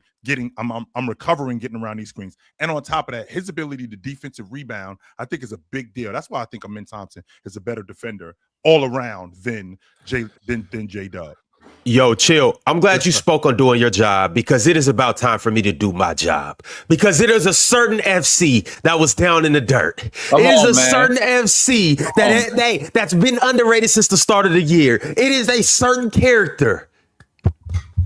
Come on, man. That be tearing teams up. Hey, when playoff time come around, he see red. But you guys wanted to talk about my man down in the dirt when it was a long season, when he was injured, all of that good stuff. Hold on, before we talk about Paolo Banchero and the Orlando Magic and what they have done over these last 3 games, let's talk right quick about what's going on in the chat, because I know you guys see some weird badges and some numbers and some other things, and you're probably wondering, what the hell is this? Well, let me just go ahead and put this on the screen. So we have some new members badges, and what this means is, there we go. So when you see a new member, you'll obviously get that first badge. But after 1 month, you will get a yellow basketball or a gold basketball. After 2 months, you'll get a blue basketball. After 6 months, you'll get a purple basketball. And then you'll start seeing 1, 2, 3, 4, 5, 6, all the way up to 10. That signifies the years that you've been a member on Player's Choice. I've seen a 1. I've seen a bunch of 2s. I have yet to see a 3 in the chat. Maybe I'm tripping. Maybe I'm slipping. Maybe I'm not focusing on it. But if I see a 3 in the chat, I will give you a shout out today. But shout out to everybody that is a member. Shout out to everybody that has a badge. Shout out to everybody that's liked the video. Shout out to all the subscribers, all of that good stuff. Fellas, before we talk about... Throw your badges up, chat. Bang on everybody, chat. Throw up your game. Badges up, chat. Hey, rep your set. But before we get into this game, the Magic versus the Pistons, and the biggest upset of the weekend... Where the 3? Who the 3? Toast guy. Toast guy? Yeah. Ah, man. Hey, hold on. Wait. Let me throw my man. Whatever he said on the screen. Where's Toast God? Ox, you see the chat? Oh, right here. Here we go. My man Toast God said, yeah, you tripping. I am tripping, Toast God. My bad. I didn't respect your game and I didn't respect your name. But now I do. Now I know you one of them ones in the chat. Shout out to Toast God 207. But fellas, before we get into this game, the biggest upset of the weekend, I do want you guys to know that our members only streams are coming, and they are coming soon. And we need you guys to be there. Everybody that's in the chat, repping your set, you know, this guy right here, this guy right here, this guy right here. The members only stream is you guys' opportunity to pull up and have a good time with us on a more intimate level. You know how like when Ox and Swiper go out to brunch and have mimosas and you know, well, no, not mimosas. We don't drink alcohol. You can have alcoholless mimosas, mocktail That's mimosas. just orange juice. Yeah, ain't that just orange juice?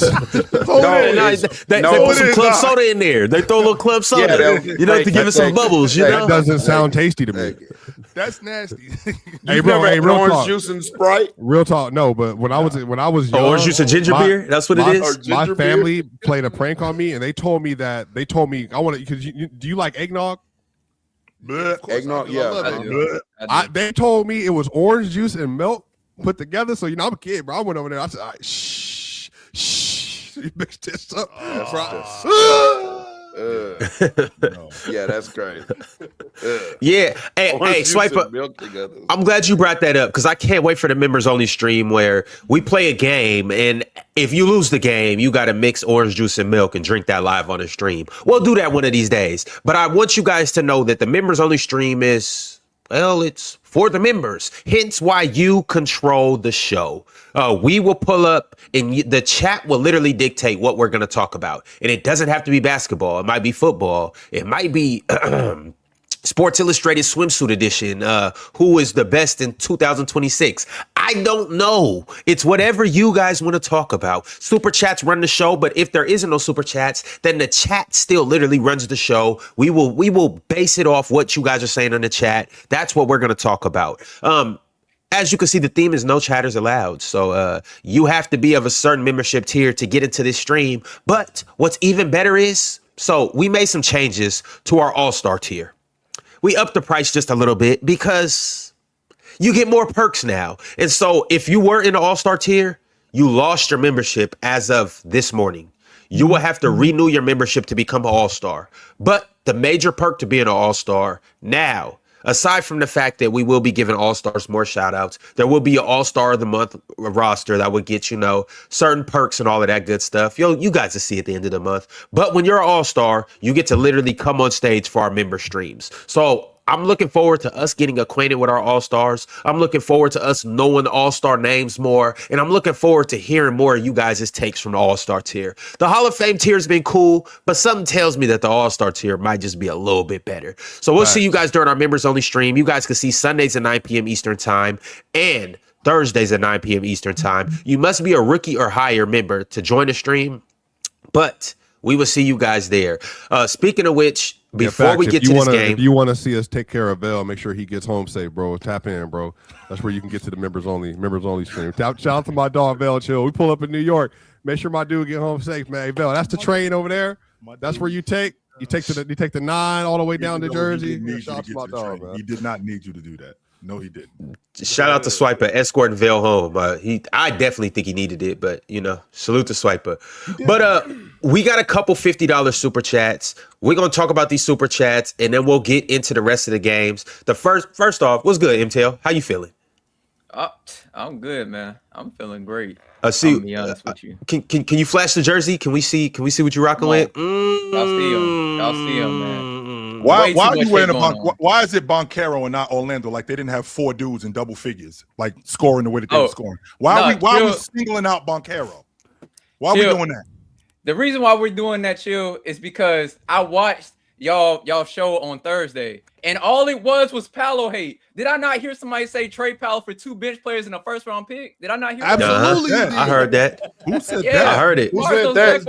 He said Keegan Murray and who? What was it? Monk. Who said He said that? Malik Monk. No, he said Malik Monk and who? No, he said Malik can't be traded. He said and, not Malik. And No, Max said That's that. what it was. Ox said Yeah, that. Max I said Malik's unavailable. He said Malik Monk and DeAndre Hunter. Malik Monk, DeAndre Hunter in the and first Maxime round pick. Renault. Yeah. No, Maxime was in there. No, Max was in there, but Malik Monk, DeAndre Hunter in the first round pick. Hell no, I ain't say that.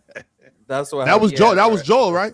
That's a bucket of extra crispy in a six Chill. pack. I'm not Oh, even that the was type Joe. of Oh, person shout out to that Pickens. does the backwards jersey thing. I'm not the type of person that does that for real. I have to do it for this specific show though. Sure. My whole timeline. I hate that social media makes your timeline like that, where it's like all you see is whatever the last thing is that you checked out. All I see down my timeline, oh, Paolo sucks. He the worst basketball player I've ever seen. Oh, I'm seeing Carson posts. I'm seeing Mars like random videos about. Oh, I mean, I've been some random person posted a video of me from like a year ago.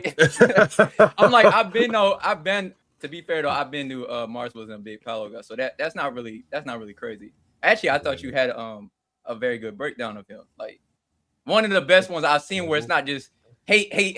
He said, There's no reason why. He said Michael Porter is better than P5 last Jamal's week. glaze on this platform. He's absolutely correct. The video about Mars, the video he's referencing, is Mars just listing off everything Paolo can't do. Yet he's saying it's not a hate video, but that's all everybody else is doing. I actually didn't list off everything he can't do. I actually listed off. Wait, Dimtel, do you believe Michael Porter Jr. is a better player than P5? One compliment. Absolutely. Gave one compliment. He said that last week. I did hear that. Mark just said that last week. Last week. There was a lot of agreement. 4 days ago. He's better than him. I don't know. Okay. Yeah. See, my problem is with it. I also said trade him for Giannis. So, I mean, no. He did say that. I mean, Exactly. to be fair, some people will be saying that too, but I'm like, I personally think that's a bad idea. As good as we all know that Giannis is as a player, Chill, remind me, how many playoff series has Giannis finished in the last 5 years? One. Initially finished one last year. That's one. He finished 23. He missed the game, but he finished it. So that's 2. Okay. You see how you see. He finished the series in 22. He finished the series. He finished 2 series in 2022 actually. So that's 2. and then I guess we're not going back to 21. So 2022 he finished 2 series. Yeah, 21. In 23 that's 5 yeah, years. he finished all of them except Not the first won one. a championship. He didn't play at all. except 24. 24 was the only But one. hold on, Imtel, what's the point though? Why are you asking when's the last time Giannis finished a Paolo series? more valuable. That's what he's saying. My point is that Paolo is literally 23 years old. Giannis is in his 30s. I understand that he's the better player. I'm not about to come up here and cap and act like I think that Paolo is better than Giannis. I'm not about to say that. Relax. I'm not crazy. To be honest with y'all, I am actually one of the most reasonable Magic supporters that y'all can come across. I'm not up here to just come out and just start jumping out the gym and just be like, oh, Paolo never had a bad game. That's not true. The man Paolo had a bad season. I'm not going to sit here and debate that, argue that. But I was told, Penn, I saw the Penn post too about, oh, I've been telling y'all for 3 years. He ain't never been good. He makes them lose every game. Matter of fact, Swiper had to correct him at the beginning of the season when Paolo actually was impacting winning based off of the metrics.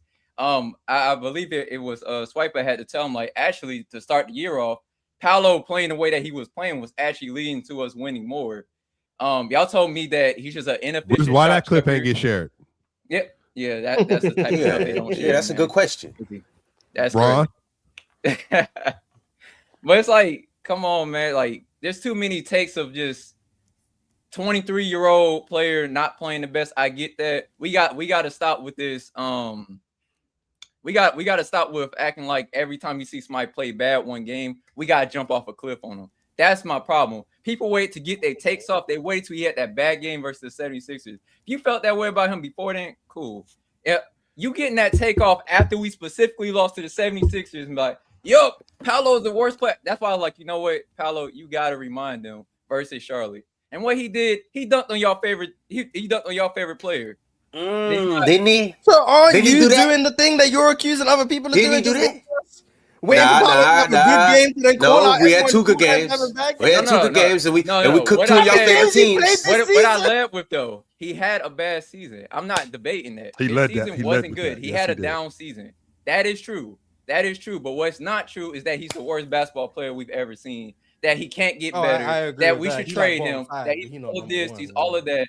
I'm sorry. At some point in time, we gotta be honest about the reality of what we're seeing in front of us. And to be honest, the man has something mental going on. I don't know what it was coming into the season. And The man- physical too. He had some So, injuries. Yeah, he had injuries. I mean, the man has came off of 2 big injuries in the last 2 years.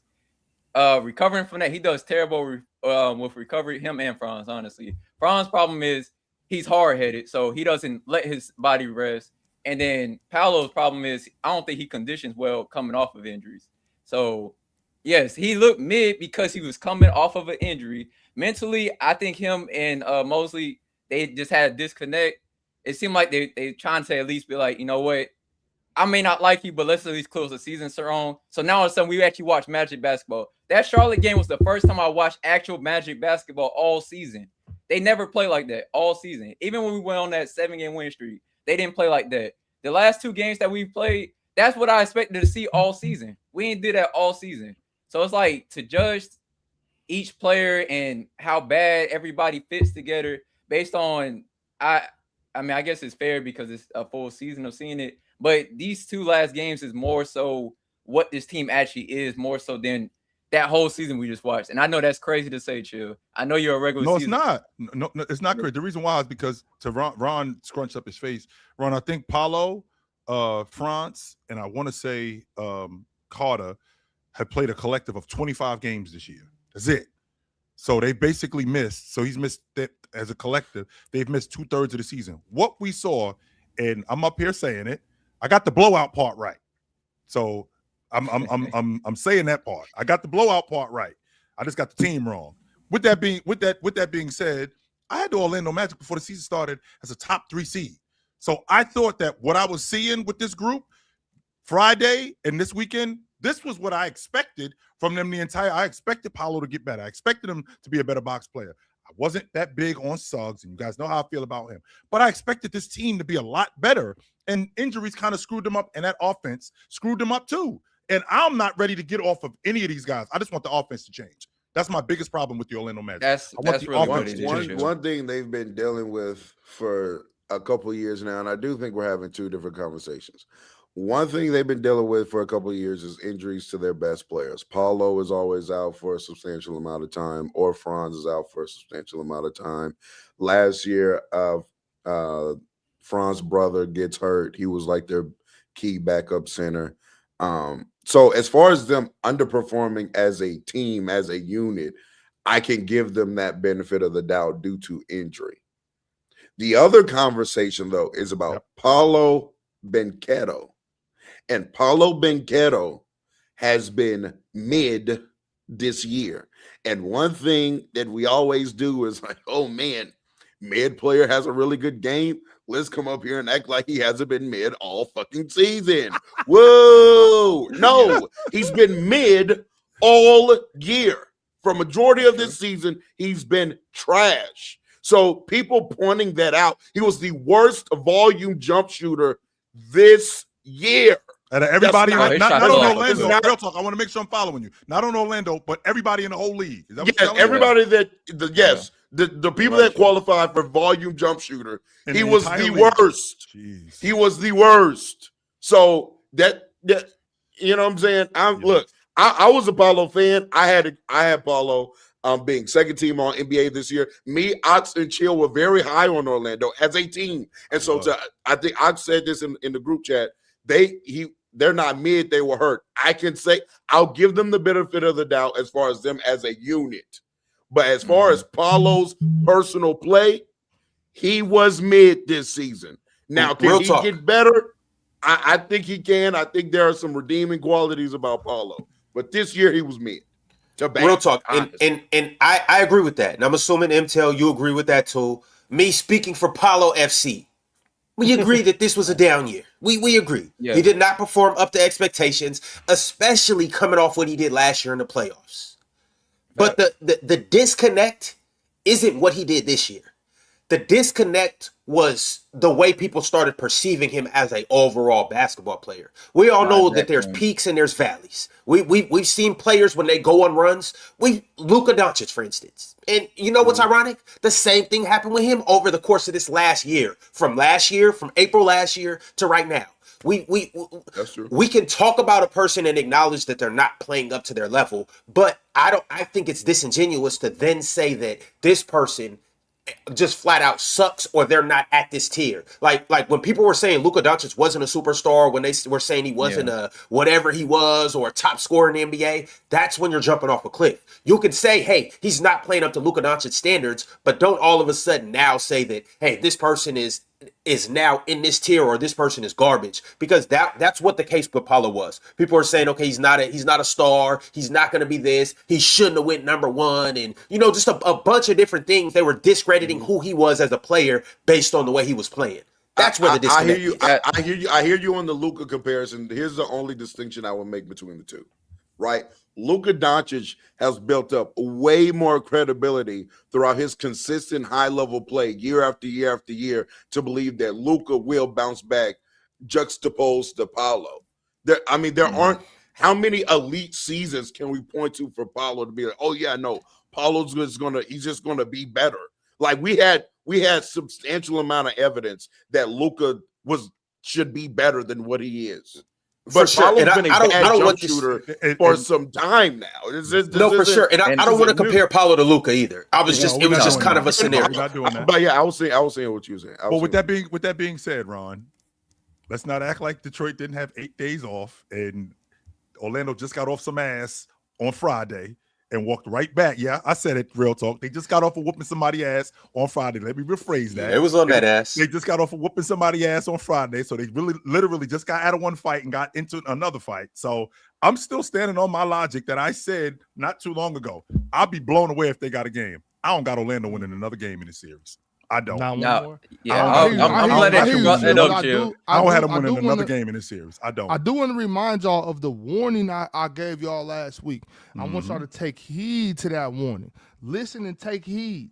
Paolo is going to make y'all eat your words for everything. Everything y'all put on him this season, you will pay for it. Take heed to that warning. I'm telling you, y'all better just chill out and watch basketball. Bro, and Ox, you know what? I respect you, Ox, because Ox the only one that wasn't jumping off of a cliff after watching us have this bad season, this bad streak. Ox has been the only consistent person on the team the whole time where it was just like, okay, give them some time, let them get their team back together. We have injuries. You believe Franz is our best player. Mars believes Franz is our best player. I'm cool with that take. He honestly might be. My problem really was just about how bad people were saying Paolo was. Chill. My thing about this specific series, I know it's about to sound crazy to say that this was the best possible matchup we could have got. I'm just being honest with you. Literally, what the weaknesses you scream about the Pistons, the weaknesses you scream about the Magic, it's almost 1-1. It really is. Obviously, defensively, because we've been so bad defensively in general, it's hard to believe that we're on the same defensive tier as them. But I believe last night, if that's a consistent Magic team, because I'm not even going to say that's the Magic we're going to see this whole series. But if that's the Magic team that we're going to see game after game, depending on how the adjustments go, I could realistically see us win the series in 6. With that being said, my counter to that is, with Orlando's front line being as big as they are, I did not have Jalen Duren getting taken out of the game like he did last night. That was not on my bingo card. Shut down. No, it wasn't. That was not on my bingo card.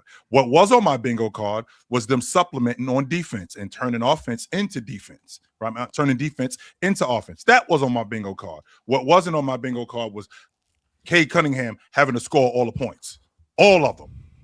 Fortunately for them, fortunately for him, I mean, there's going to be some other guy. I don't foresee Jalen Duren getting completely taken out of this series and getting shut down. No, I definitely see him being a better rebounder, being better around the rim, being more of a force in the paint. I do see Isaiah Stewart being more of a presence in the paint, because that's what happened last night. Y'all basically roughed them up. That's really what I saw mostly. I saw them. But why is that just going to get better? Because the one thing that Jalen Duren usually has, like, the advantages, like his physical presence, but Orlando's huge. Yes, they are so big. Like 100%. What exactly is going to change about that? Wendell Carter isn't shrinking. No, he isn't. Okay, and the size does work, real talk. Yeah. I'm not going to argue that point. The size does work. But I did get punched in the face. And sometimes when you get punched in the face, you're like, oh, shit, I'm in a fight. I think that they walked into this believing the hype that, we could just walk right by these guys, not realizing that this is going to be a fight. They knew about the size of the Orlando Magic. They knew about how physically imposing they are. They know how Franz, in terms of getting downhill, especially with his strong hand, how good he is at the rim. They know that, but now we've recognized how good these guys are. All right, so now we got to stop that. And on top of that, we got to impose our will on them, which they didn't do yesterday. And I think that they'll get back to doing that. Why? What? Oh, my fault. Sorry, I was just what's Duren going to do with WCJ in the series, bro? What is he going to do with him? It's not just him, it's Bertans too. Yeah. No, yeah. Shit! I'm just now realizing that they got history. Yeah. Yeah. Oh, yeah. Yeah. You read the chat? No, Jalen, you gotta be a man this series. Now, Jalen, you've already lost. I'm not gonna lie, you've already lost the war. Because losing that was losing the war. At least win the battle, my nigga. What I missed? At least lose. Maybe he didn't lose the war though. It depends on. It depends. They're talking about Angel Reese because Jalen Duren allegedly had Angel Reese, and now Wendell Carter Jr. has Angel Reese. So Jalen Duren got his girl. So we got some drama. We got a little drama. Hey, but real talk, it might not be that though. It might be like, I had her. I don't want her though. You got her, but I don't even want to get into that and speculate. I don't know. We just know that there is some history, and maybe that's why Swiper's man, who he said last week or the week before that Wendell Carter Jr. is a very good player, and he got a lot of pushback. Maybe that's the reason why Wendell Carter Jr. was hooping yesterday. I will just say this. I think that we should just stop being so out on players that have that kind of physical skill set, and just understand that if they're making $19 million a year, that's one thing. But being 6'9", 10, that big, about? Wendell Carter, WCJ. Oh, Wendell. Being that big and that he's a good defender, he's a good rim protector, he can move, he can switch, and he doesn't get bullied. You're not bullying Wendell Carter Jr. And he can shoot. He shoots enough. Like, that's what I'm trying to tell people. He shoots enough to where he's a threat, and then you can run DHOs and stuff. And then defensive rebounding, fourth quarter, Wendell was. Give me that, getting bro. off the Like, glass. He's getting off the get glass. out the way. Give me that rebound, bro. Give me the rock. And then he went straight up on offensive rebounds, too, and on dump off. And then you put him next to Franz and Paolo, 6'10", 6'10", 6'10". And they big. I'm not going to argue that point. And then you got Suggs Yes. out here flying around. I'm not going to argue Chill, that's what Anthony Black ain't no that little was point guard another either. thing. Anthony Black, what, 6'5", 6'6"? No, he's bigger than Anthony that. Black 6'7". 6'6". Yeah, he's bigger than But that. chill, this what I was trying to say. This weekend, like you were talking about the physicality of Detroit, and you asked me, did I think that Orlando was going to bully Detroit? And I said no. But I also think that Orlando could absolutely match that physicality because of their size alone. And I think we saw it yesterday or the day before. Yeah, yesterday. We saw yesterday that they can absolutely match that physicality. They're a physical basketball team too. And if in Mars, I know what you said in the group chat, and I hear you. But if a Store Thompson don't hit somebody, if he don't hit one of them big ass dudes, it's not gonna be. You can't get your first foul with 4 minutes left in the game. So with a DPOY my ass, boy, you better hit somebody. Sorry that I was engaging in legal physicality. Like legal. I understand that. No, I'm not saying go out there and haul out, just boom, clothesline somebody. Yeah. But you gotta put your. They were giving him chicken wings yesterday though. He was looking small because when Franz and Paolo were driving, they were straight like using that little. And that's what I'm saying, Swiper. Those dudes are too big for you to play straight up or keep your hands off them. Nah, you gotta hit somebody. You gotta hit them first. And that's just what the Orlando match that did yesterday. physicality. Shout out to K too. K was playing physical as crap yesterday. That's what Detroit did. Swiper, that's what I was trying to say all trade deadline. Y'all know I'm high on Detroit, but you had to go get somebody. K needs some help. They got two people, Kevin Herter and Duncan, and then they got. We had them in trouble. Yeah, but they were getting. Yeah, they're just Duncan had two quick ones. Yeah, he did. I'm saying, man. Hey, bro, Giannis made that first three off versus drop coverage, and he was like, doing all this and like talking and stuff. I said, bro, there's the rest of the game. Like, there's the rest of the game. They're not stopping. All I know is, and Chill, you know this, and football people in the chat, you know that if you got a size advantage against somebody, and I got a physical advantage against somebody, I can do this every play, every snap. I can depend on that. And that's exactly what they did yesterday. I thought Franz down the stretch of that fourth quarter was hooping. He was using his size and his touch. By the way, Mars, we ain't even talk about Tristan da Silva. That dude can play too, and he's another big dude. Mars, what is he, 6'8"? What is he, 6'8"? He's 6'9". Did you see him almost die though when he ran into Yeah, I mean, Stu is crazy. And by the way, that's another thing about Wendell. You saw him versus Duran. You saw him versus Stu.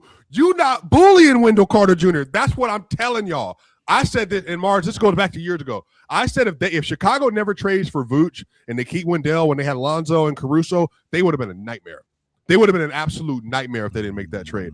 I think the fact that you got a center that literally you can't play off the floor in this series, and Chill, that matters.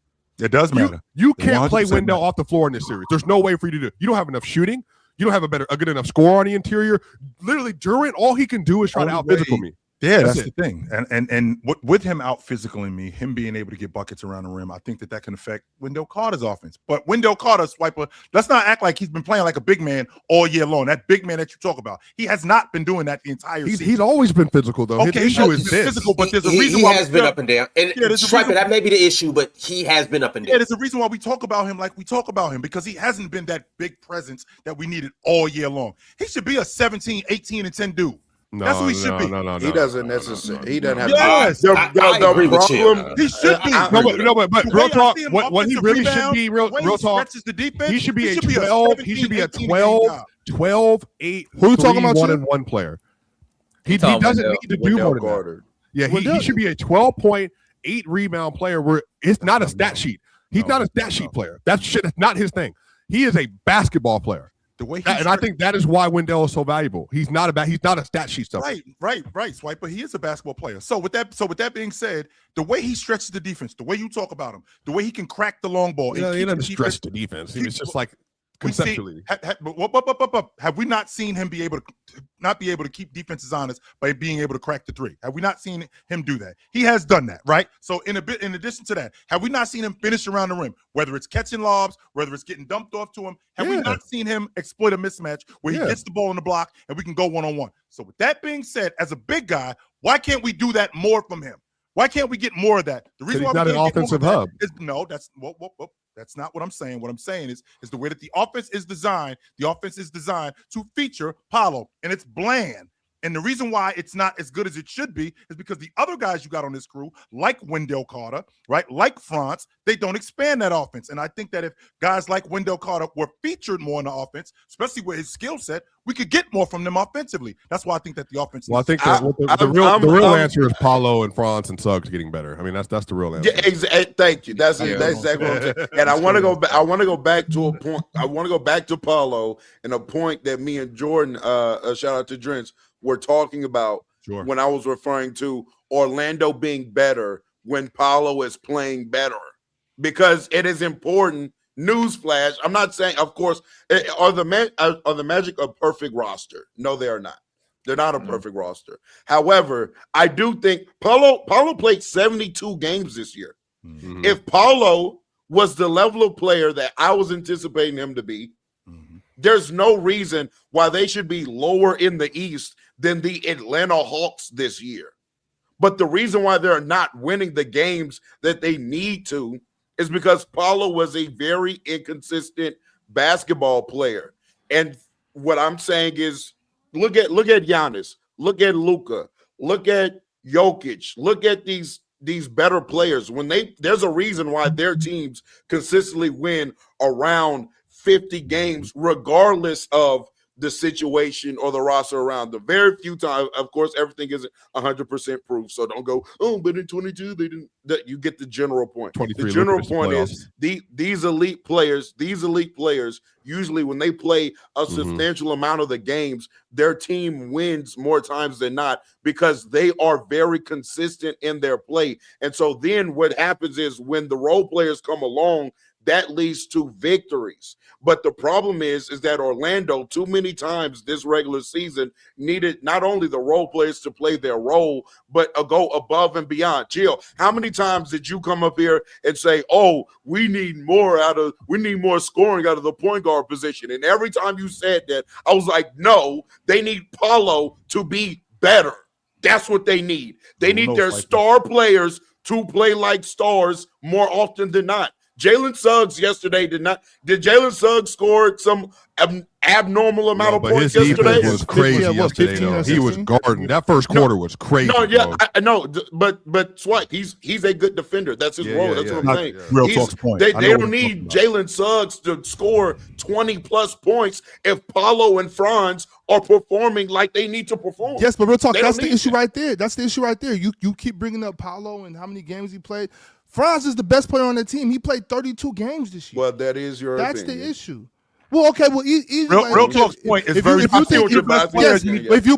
you think Paolo's the best player, that's fine. I do too. But they're still right here. There's no gap. He's there. It's 1A, 1B if anything. Okay, I'm good with that. Either way you want to put it. Yeah. If Paolo or Franz, however you want to spin it. Franz played 32 games this year. That's the issue here. That is the glaring. That's the big issue. That is what it is. You know what I'm saying? Mm-hmm. So while Paolo might have been, I agree with you. I think Paolo was better than he showed this year. But as far as a whole team situation, their reason for being in the play-in and being the 8 seed right now is not because of Paolo. It's because Franz played 32 games. That's well, I think both these could be true. I think actually both be true. Well, both these. Yes, but if Franz plays 70, if Franz plays 70 games like Paolo, well, yeah, you're right. You know what I'm saying? He missed 40 games. He missed more than 40 games. He played 30. He missed 50 games. Well, hold on. Let me do what you was doing with Katie. How do we know if Franz was playing, they would win? Well, okay. No, we can't do that. We absolutely can't do that. But see, you're talking about just one game. In 70, Franz can get you. I'm gonna go short end. I think Franz can get you 10 wins if he plays 50 more games. Okay, That's you know what I'm saying. I think that's reasonable. Fellas, we got a lot of super chats and we got some big super chats. So we're going to continue to talk about the games that we talked about, the games we didn't talk about. We'll talk some more about Paolo. We'll talk some more about the Magic. I do want to throw this also out there too. I mean, you could do what you will with this. Mm-hmm. The Orlando Magic took care of the big bad Detroit Pistons, and also a guy that we literally haven't brought up this whole segment. Desmond Bane shot terrible. He was 1 of 8 from the 3-point line, 7 of 20 from the field. Yeah. So, Swiper, what happens when he goes 5 for 8? No, or what would have happened? Saying the same thing, bro. Saying the same thing, bro. But we're gonna keep it pushing. I have 2 $50 super chats. The first one is from Arthur Vieira. Arthur, I appreciate you for sending through this super chat earlier. Arthur said, rest in peace, Oscar Schmidt. Brazilian b-ball legend, most points scored in the history of the sport. 49,737 points. Drafted, but refused to play because the NBA forbid players to play for their national squads. So he went to Italy and averaged 34 and 6 for 11 years. RIP to the GOAT. Yeah, technically the best scorer in basketball history. So yeah, shout out. That's obviously a very sad loss. It's his moment, so I'll let it have it and ignore that LeBron who definitely scored more points than that. So that's fine. Yeah, man. Yeah, shout out. Shout out to Oscar Schmidt. He's definitely the GOAT on the FIBA/Olympic level. I think like most points scored all time. I can't remember the exact numbers, but I know he has like the most points in a single game. And then I think it's Luka, and then he has the next 4. Like when it comes to FIBA and when it comes to like, international play and Olympics, Oscar Schmidt is the GOAT scorer on that stage for sure. No doubt about it. Yeah, man. Shout out to him, man. Rest in peace to a legend. Drink More Water sent through $49.99 and said, as an NBA community, we need to do a better job of not using P5 to push agendas. Paolo was being the playoffs, I think is what he's saying. Postseason. Yeah. Paolo was being killed for one playing game, only for him to play great the next 2 games. Maybe y'all don't think Franz is better since the standard is lower for him. I will say that's definitely true. The standard is definitely lower for Franz. And most people do just use Franz as the best player on the Magic to just push back against Paolo. No, I don't know how many people actually believe Franz is better than Paolo. I think Ox believes it. I'm still pretty sure I believe it. But like most people who say that, they just don't like Paolo. It is what it is. Is the standard lower for France because Paolo was picked number 1 overall? Franz wasn't picked. I think part of it is just people don't like the volume scorers. It's the reason why you hear people say Derek White's better than Jaylen Brown, but the standard for Derek White is lower than Jaylen Brown. It's because one of those guys provides so much value scoring the ball. And Spreadsheet FC want to attribute every value on the basketball court to everything outside of putting on the basketball. So I've never been one to subscribe that Paolo is not the best player in Orlando. I've been pretty steadfast in that, and that's why my expectation for him is high. That's I think what Paolo, I'm saying. If he hits his ceiling, is supposed to be a very, very good player in this league. That's what I'm saying. Just flip-flop depending on who has a good game. If Paolo has a good game, it's like, oh yeah, he is better than Franz. Then he stinks it up and Franz plays well. Hey, no, Franz is a better player.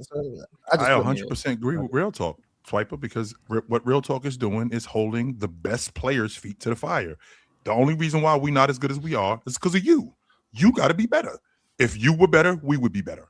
That also applies to 50 games though. Even all their players making $30 million or more. Even if France missed 50 games, even if your complimentary player or your second best player missed these many games, we still have our best player playing, and with our best player playing, we have a chance to win every night.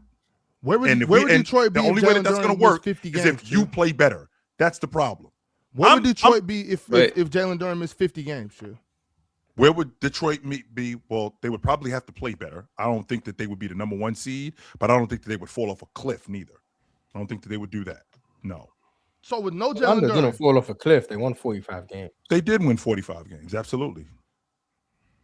That's like but I don't think they were less that than they bad. won in 24. They won 47 in 24, and I was like, oh my god, Orlando. So they didn't fall off a cliff. So you could argue Paolo kept them afloat if that's what you want to do. So, but you got to remember where we thought about Orlando. Absolutely. Like, so look, this is what I'm saying, Ox, because I understand that Franz missed that many games.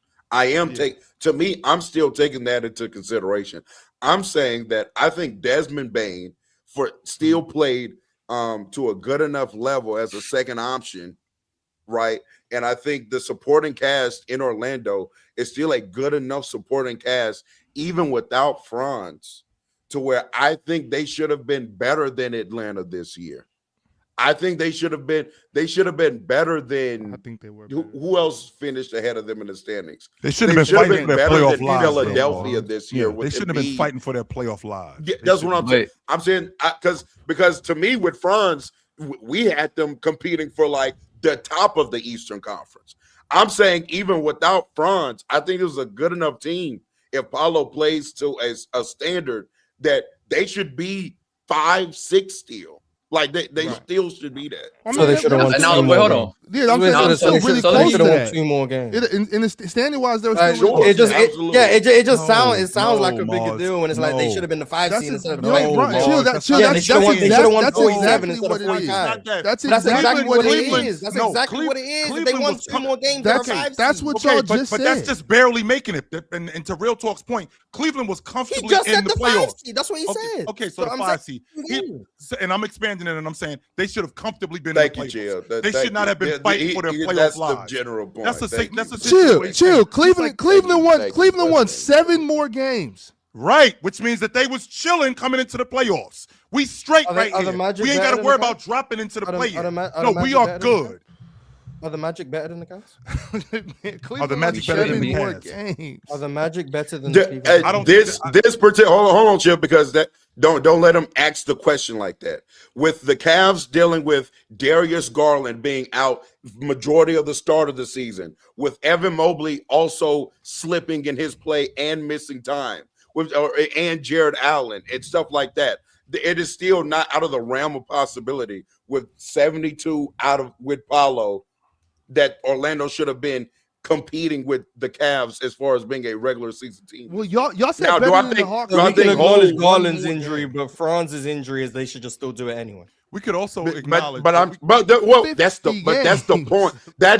That's the point.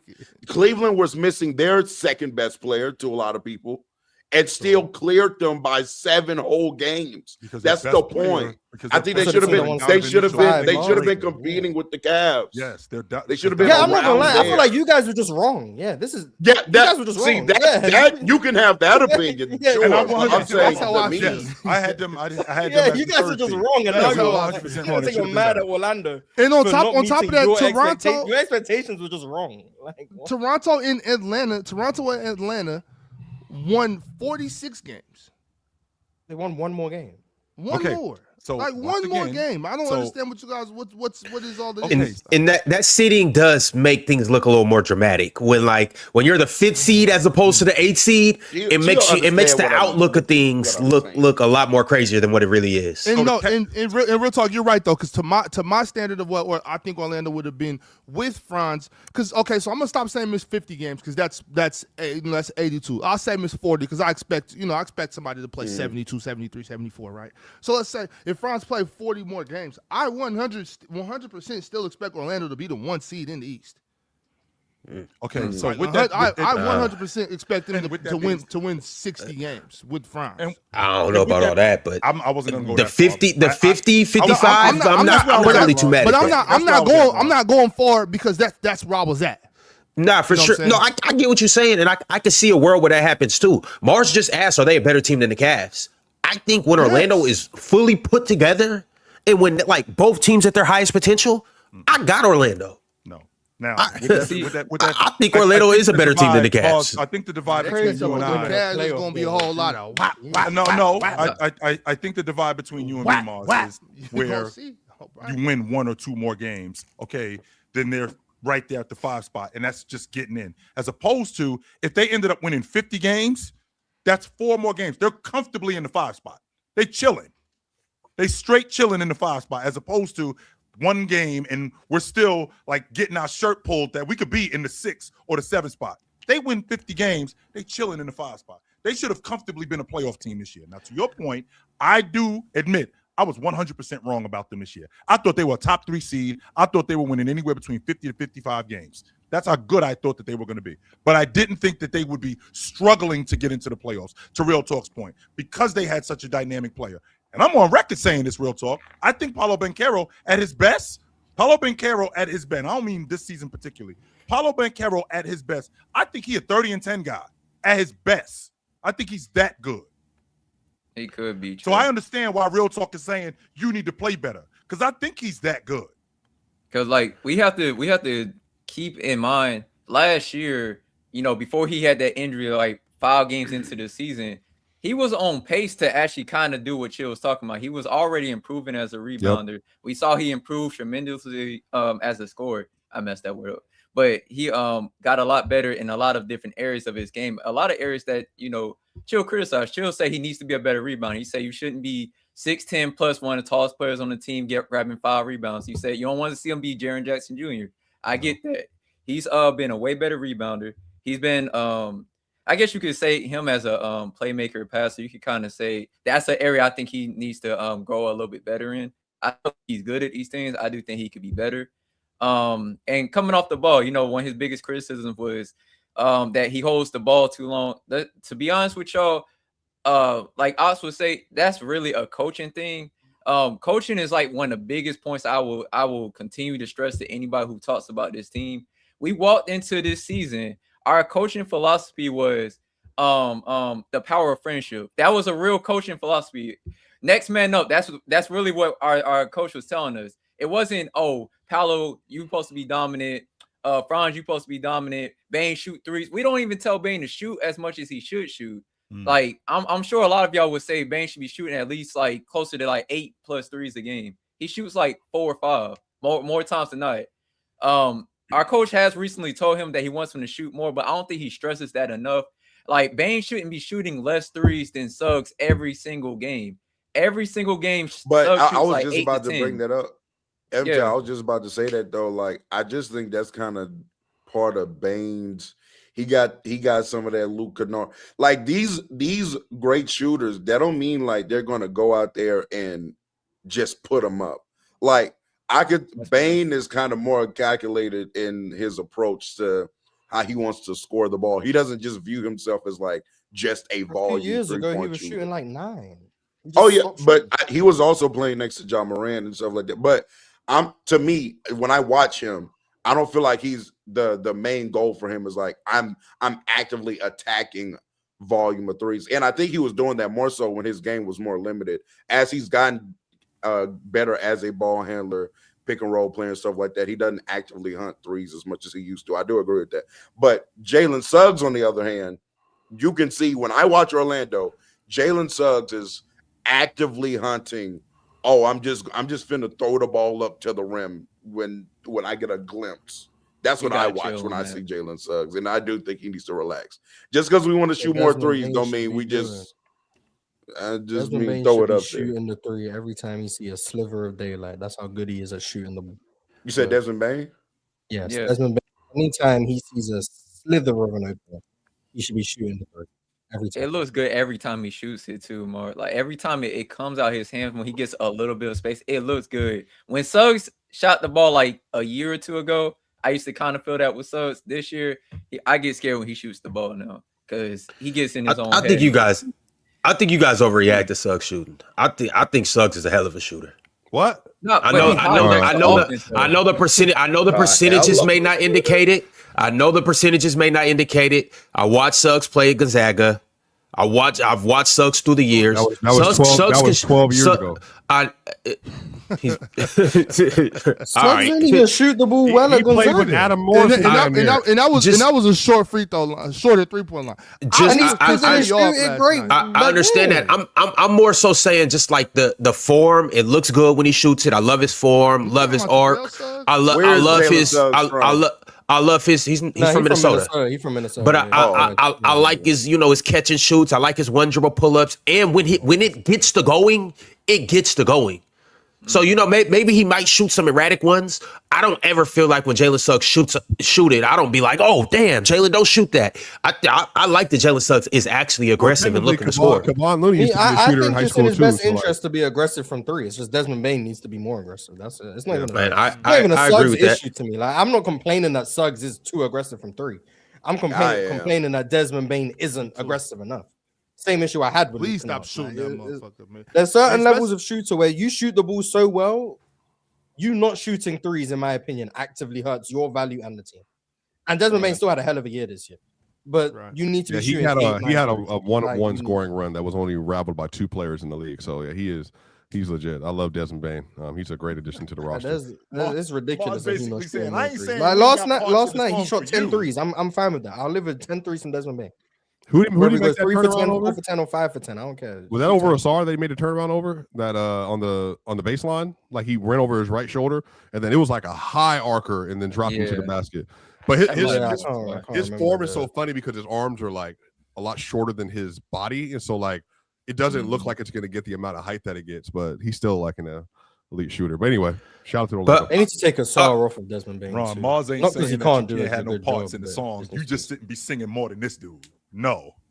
You can have parts in the song. You shouldn't be singing more than this dude. That dude sound better than you. So Mars, who should the song be going? The song should be on Paolo or Franz, one of them. Not on Desmond Bane. Not because he can't guard Desmond Bane. I think he did a hell of a job. But no disrespect to Tobias Harris. But what we doing? Hey, who did Tobias dunk on? He caught a body yesterday.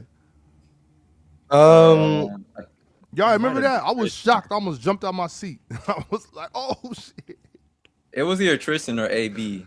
I'm trying to think. It was AB. It was some last AB. Yeah, I was gonna say it was AB. You're right. It was AB. But all right, fellas, we got a ton of super chats, so we're gonna continue to keep it pushing through these super chats. Salute to everybody that's watching the video. Salute. We haven't missed any games, Swiper. We are still going. The show has not ended, Swiper. Hey, we're gonna get to your boys.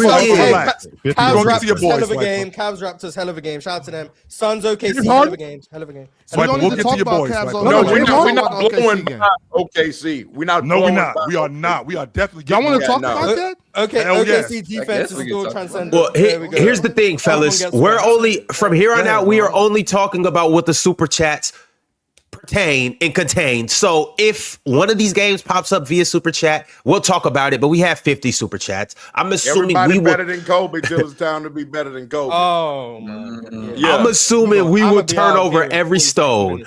But Stars Cream sent through a super chat. Stars Cream said KD literally has the worst knee. What? Worst knee injury luck. No, he does not. There's a guy in Philly Stars Cream said KD literally has the worst knee injury luck the last 4 years. Bruce Brown flopped into his leg in 22, which led to James Harden demanding out in 23. Jimmy Butler got hit into his knee right before the Suns trade, and now this one. Okay, so number one, that's not why he demanded out. He demanded out. We don't have an all-time great who can't play 6 games in a row because of his knees. But you talking about Joel? Oh, yes. Yeah. I mean, there's another one out in LA who also has worse knee injury luck. But I guess KD gets hurt a couple Real talk. times. That's what you thought he was talking about too? No, he knew I was talking about Joel. He knew I was talking about. Yeah. I thought we were on the same Mars. page. It's Mars. I know he's talking about Joel. Yeah. He's also the correct answer. What are we talking about? What? I seen KD get hurt in warm-ups, rolling his ankle, and nobody touched him. He didn't even jump. He just stood on this. Oh yeah, for stepped Phoenix. on his ankle. Yeah. He's brittle. Okay. He's like, shout out KD. Another injury out. Another excuse. My boy, yo. Do I need to go get that some? Boy had thumbtacks for ankles. Ron and Chill are ready to be. Shout out KD, man. Human beings. No, I'm not. Just shout out KD, man. Just ironic, man. Ironic. Good to go in this series. Whoever bumped knees with him, they need to be hoping that contract guaranteed. Yeah. They need to be hoping. Damn. What were they even fired, Mars? It was in the Why were middle they of even that state. close to each Yeah, other? if you're not good enough and you've made KD miss a whole series, Damn. yeah, That you better wasn't hope my your contract guaranteed. No, No damn disrespect, that, but that's Mars. life. This is an Ime Udoka and coaching staff situation. Who was even that close? Who's allowed to be that close to Kevin Durant right now? Like, what are y'all even doing right They now? should put We're him not in supposed. a, We're not supposed to be doing no defense, running right. We're shooting. Put him in a We're glass going into the container, gym. Ox. We're getting up five. Everybody gets up 500 shots. You know what I'm saying? Shoot 200 free throws. So we not allowed to practice now? No. Fuck. Well, heck no. KD shouldn't be in the practice. No, y'all nobody can practice. should be KD need to be on the practicing. sideline icing his knees. We're walking through. Like, we're walking through. We're gonna go down the back. Come, go through some little sets, touch up on some stuff. What are we doing on the screens? We icing on defense. What are we doing? This and that. We're talking about it. We're going through film session. All right, y'all go hit the treadmill. Somebody go swim. You go do some recovery. Man. Shoot. Get some shots up. Care. Nobody fucking touch Kevin Durant. Nobody even go over there. Like, I'm talking about security. No, chill. I'm talking about security on the court. Security on the court. Hey, what you doing over here, bro? No. All I know, real talk, is Steve Kerr had an optional shoot around, and they got smoked. There's the door. That's all I gotta say. No practice. All I know is I've seen this story before. Hey, death, taxes, KD getting a pass due to an injury, and James Harden not showing up for about 3 games out of a series. What are you talking about? That's all I know. Death, taxes, KD getting a pass because of an injury, and James Harden not showing up 3 to 4 games in a playoff series. I've seen it. I'm telling you, I've seen this before. Not facts. But speaking of reruns. It literally is a rerun. But anyways, King OJ said, need y'all to keep the same energy for Steph Curry like y'all did for Kawhi Leonard. And respect Paolo. We don't got everyone better than Jalen Green to the time to be better than Jalen Green. Listen, I'm gonna have to do that. Ain't been a year in Steph Curry life. You've been better than Jalen Green. Mars, I'm pulling your same tactic too with Paolo. He has the bad game versus the Pistons. It's the Pistons. Exactly. You play against a defense of this level, it don't count. It don't count. It don't count. Only the good games. Doesn't count. Exactly. I mean, but with that being said, though, like, Steph emptied the clip and then they just weren't falling. And Al Horford couldn't save him again. But shout out Steph was hobbled too. Like, you could see he was literally on one leg. I agree. But everyone better than Jalen Green to the time to be better than Jalen Green. Shout out to the Suns, man. Look how comfortable Ron was able to give Steph a pass for injury. How many years have we seen this with Steph? 2016, 2020. This year, what was another year where you got 2016, and what was the other year you used? And this year, so 3 years. 2020. All right. This year. Didn't he have injuries? So 3 years. How many years about KD? Do you have? How many 3 years. You got hurt last year. 2 years about KD. Hey, no, but see the thing about KD. The thing about KD, it's not just his injuries. It's not just his injuries. Remember, Chill, it's him being bad luck for other players to get injured. See, this is why. It's a whole. I'm telling you, it's a whole juju thing with KD and injuries. You should have pulled George right there. You blew by him and then snatched back to try ISO him again. Why you do that? Just move past it. Yeah. Real talk. We didn't have to get into this, but don't do the Jalen Green thing where you cock it back like Scotty Brown. Exactly. Clear dunk, and you trying to go dunk the ball. Yeah, but it's unfortunate, maybe next year. KD tore his Achilles with Steph Curry. He's going back again. I'm going back. No. KD tore his Achilles with Steph Curry. Jimmy Butler. That was a KD problem. But what about Jimmy Butler? And he injured DeMarcus Cousins that year too. What about DeMarcus Cousins? What about Klay Thompson losing his whole leg with Steph? Yes, KD injured both of them that year. Just like he injured Russell Westbrook. Just like he injured Draymond Green. Yeah, and then he came back and won a championship. With Steph. Yeah, okay. Shout out to Steph for getting him that championship. Where was Klay in 2021 when they missed the playoffs? He was hurt, right? And then he came back the next year with Steph. So he was won hurt, a championship. Right? So he was hurt while he was on the roster with Steph. So they missed the playoffs in a year where his teammates were missing crucial time. Yes. Looks like Jimmy Butler this year. Same thing, right? So another year, right? Yes. Last year in the playoffs, right? Jimmy Butler got hurt last year in the playoffs, right? Yes. Okay, so how many times do we need to see the same thing happen before we start acknowledging that? Hey, I mean, hey, if y'all want to play, if Draymond suspended too? hey, y'all could do that with Steph. Keep the same energy. Y'all could do that. I want to do it. Y'all could do it. Okay, then don't. Then don't. I am. Then don't. Then don't. I am. Disgusting. Then don't. I am. Another year, another injury with KD that we're gonna make a mysterious excuse about. That's all I'm saying. And if y'all don't like it, Swiper, you gonna let Ron get this off? I don't care. No, you don't care. Now you don't care about nasty. On the right side of this. Yeah, no, there's 50 super chats and more games to talk to. He literally just said we have to get to the super. Oh, we know what your agenda is. I don't have one. Okay. I've not brought it up. I think we spoke about most of the games that we'll have to talk about. So. Yeah, facts. Me too. Agree.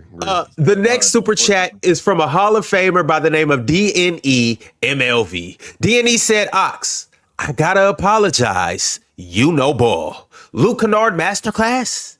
DeAndre Ayton damn near 20 and 10. The Orlando Magic dub. Not overreacting to any game ones, but Detroit specifically got to show me something. Hey, broke clock right. You know what I'm saying? Broke clock. Twice a day. Yeah. Detroit did split with Orlando in the regular season. Mm-hmm. So, like, if you really were analyzing, you could say there was an avenue for Detroit to lose. Or you could just see that Orlando's the better basketball team. But that's fine. But you could analyze and talk about like the physical advantages that Detroit have over every team in the league doesn't really extend to Orlando. And that they do have, in theory, viable threats in multiple spots. And also, Jalen Duren's defense sucks last night. We'll see how sustainable that is. You know, gotta pick it up. Matchups make fights. Man. You gotta. I agree with that philosophy.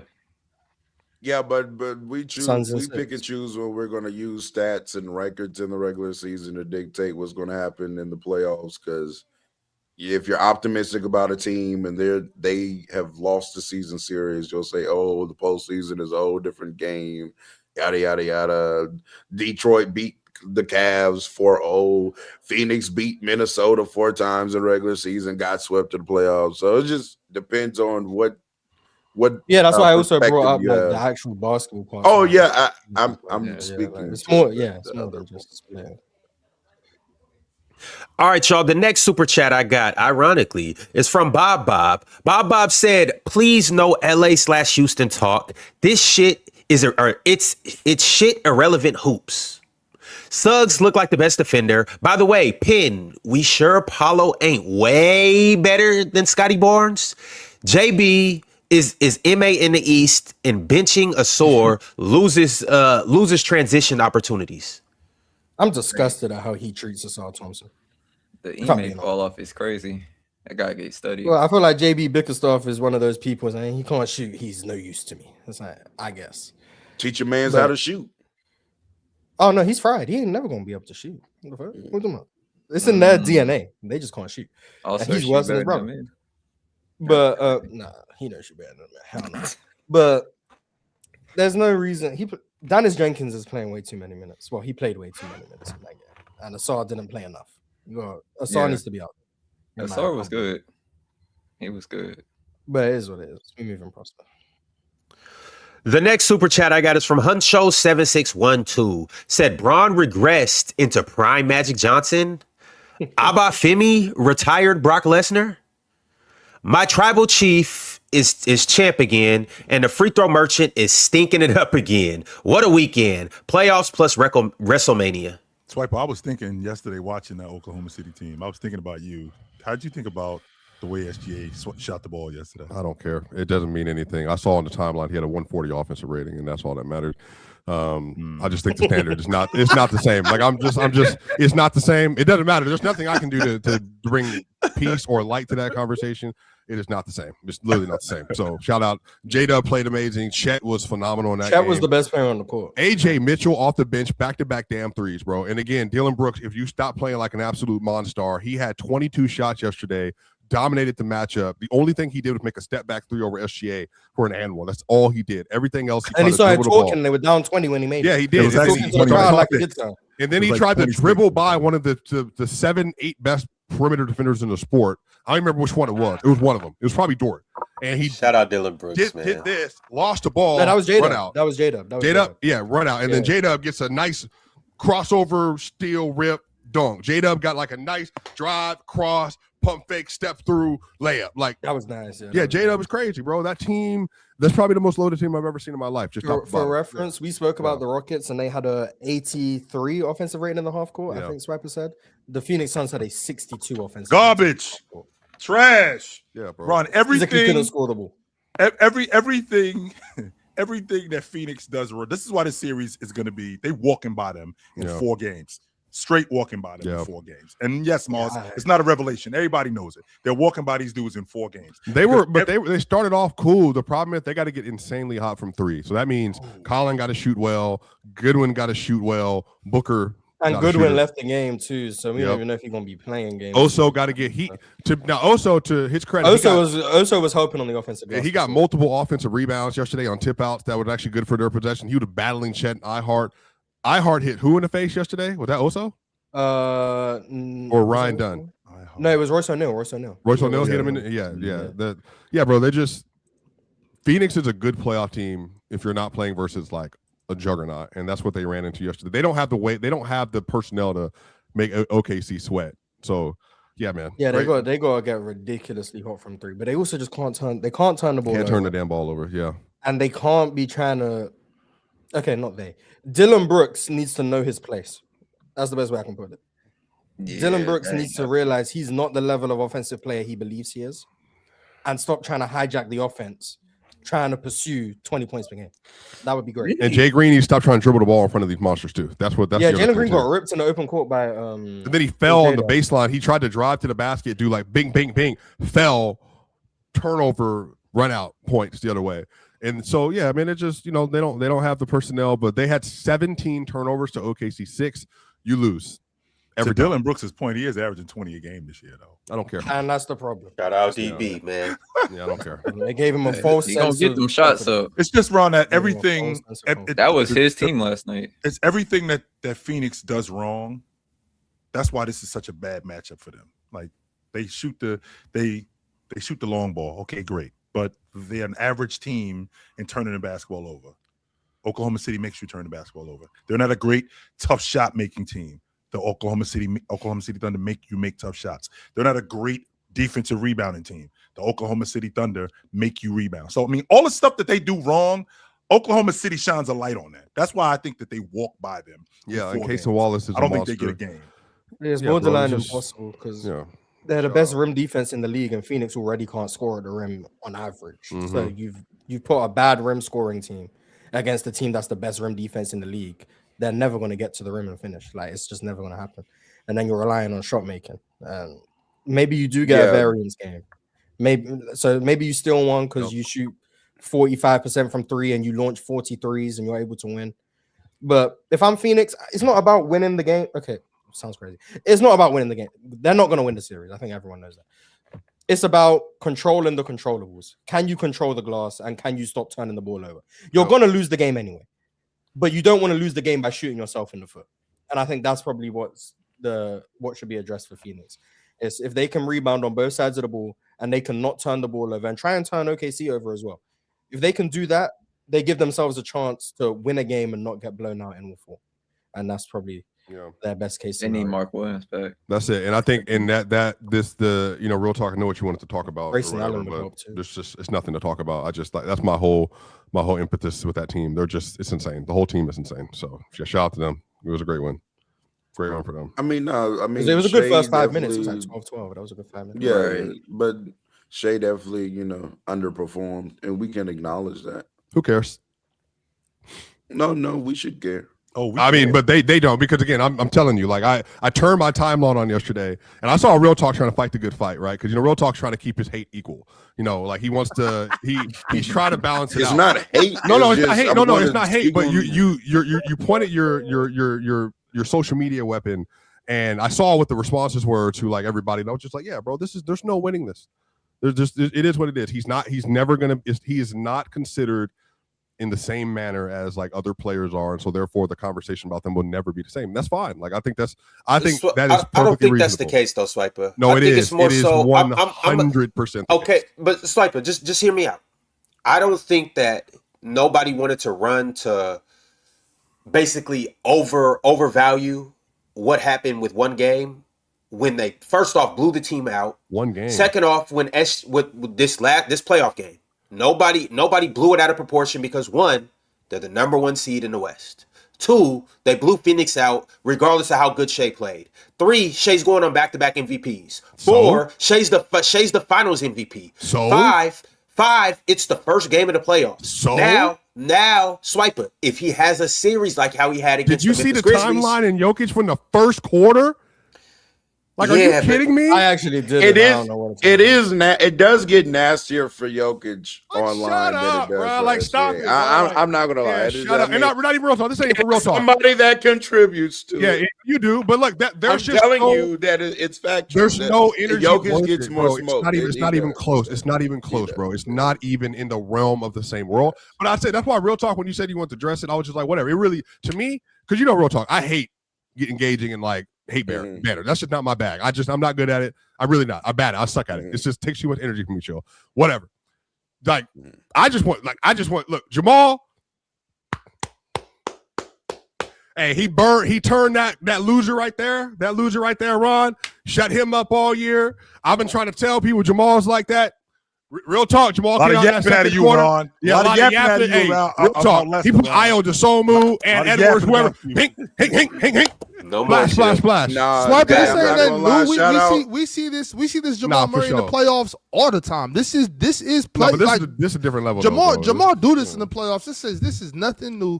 It's a different level though, bro. He carried them through 23 to get that ring already. He could do it again. No, but I think people were discrediting. Lester get busy in these playoffs. Everybody up here knows that. People were discrediting him because he plays with Joke. And I think a lot of stuff is like what I like now about Jamal is that Jamal without Jokic, it's not always going to be like this, but yesterday they were down 10 when Jokic left the game. Jamal got in there with Jonas and Cam and was like, I'm talking about mixing. About non-Jokic minutes. Get busy. Yeah, shout out to Jamal anyway. So we need to start talking about the now Jamal minutes. That's what we need to do. Yep, facts. I love it. Yeah, I love it. What was the plus minuses? I told y'all before. Swipe. What were the plus minuses? Yeah. What were you doing? Plus Net 12, swing plus 9. from 12-minute samples. Yeah, I think a plus 12, plus 9 or something like that. Yeah. No, let's do it. Well, for individuals, like it was Jamal, I think plus 12, Jokic plus 9. Yeah, what was Jamal's? How was SGA a plus 12 yesterday? Because he plays on the team, bro. I mean, because they won by 50. Yeah, he plays on the team. Chill. How many times have you seen Jamal be the best player? Be the best player on the Nuggets in the playoffs. I've seen Jamal be the best player on the Nuggets in the playoffs. So no, we got the net rating. So Jokic and Murray in the playoffs. They're a plus 12 net rating.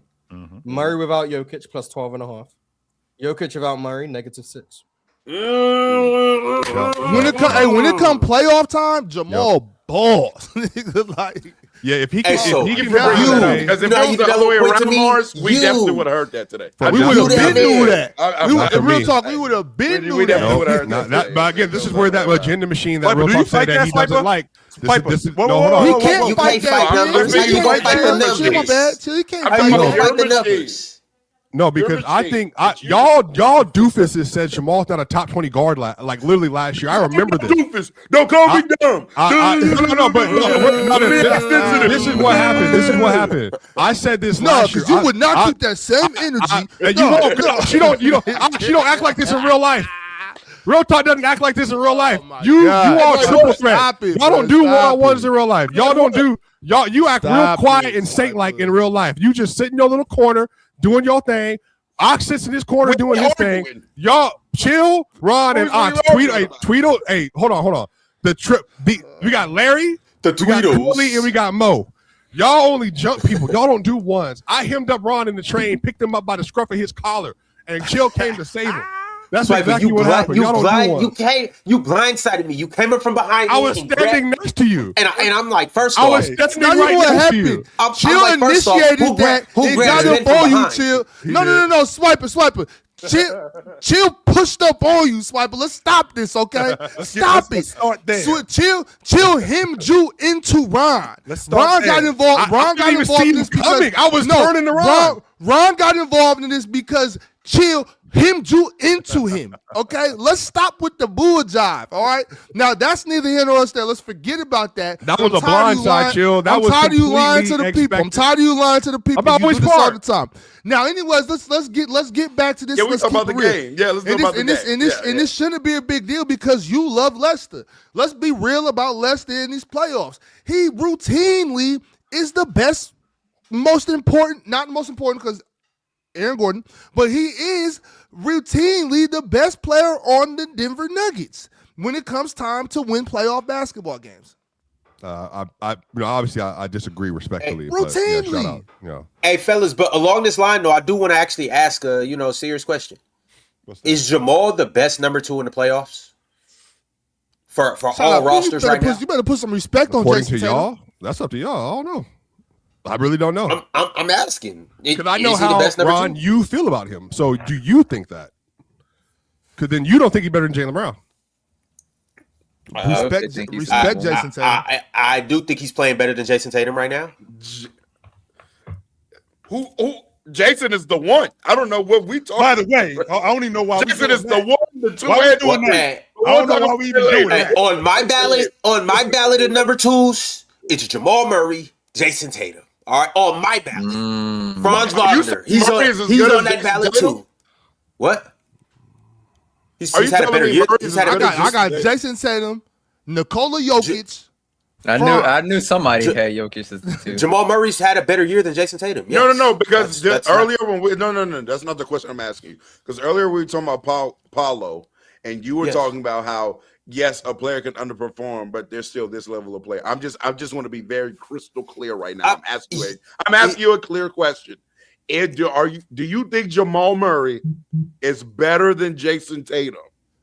Are we saying at his best or just right now? It's a simple as question in April of 2026. Yeah, Jamal Murray's better right now. Jamal Murray's better right now. Yes, he's better right now.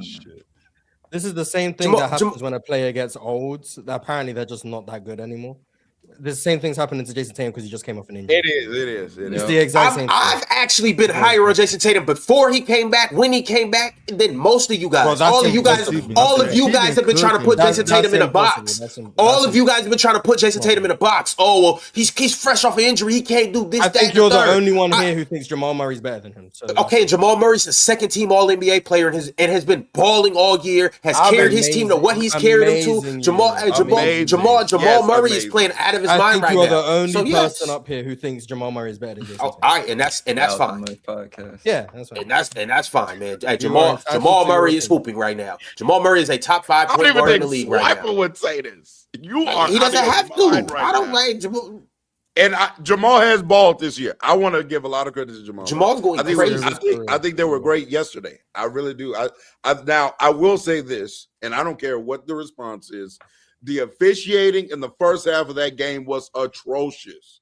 The refs most definitely favored Denver in the first half of that basketball game. That is just the truth. Jamal Murray slipped by himself and got free throws. Well, no, technically, Dawes Reed contested a shot against Spencer Jones. I had this conversation earlier in the year because this thing happened. I think it was SGA when he slipped on one of our players. If an offensive player apparently slips on a foot of a defensive player, it is always a defensive foul. I had the same issue. Real talk. Yeah. I hate that rule. I hate that rule. But that's exactly what happened. Jaden had his foot out. And you know the worst foul in basketball, and Luka does this a lot. Flagrant on the 3. No. The offense, when the offensive player, it was the Aaron Gordon, Julius Randle play. I want somebody to explain to me, what do they want Julius Randle to do in that instance? Just get out of the way? They're saying he was impeding his path. They're saying he was impeding his path, yeah. But I don't get concept. Offensive players get to just ram into defensive players, throw the ball up to the rim, and get a call out of that's that. typically how guards get officiated. Yeah, that's literally my biggest complaint about the league. That's literally how guards are officiated. I hate that rule. Again, I'm going to be consistent. I hate these rules. I've never liked these rules. I don't like the fact offensive players get the benefit of doubt like that. Aaron Gordon made a guard level move where he ran into Julius Randle. They gave him the call.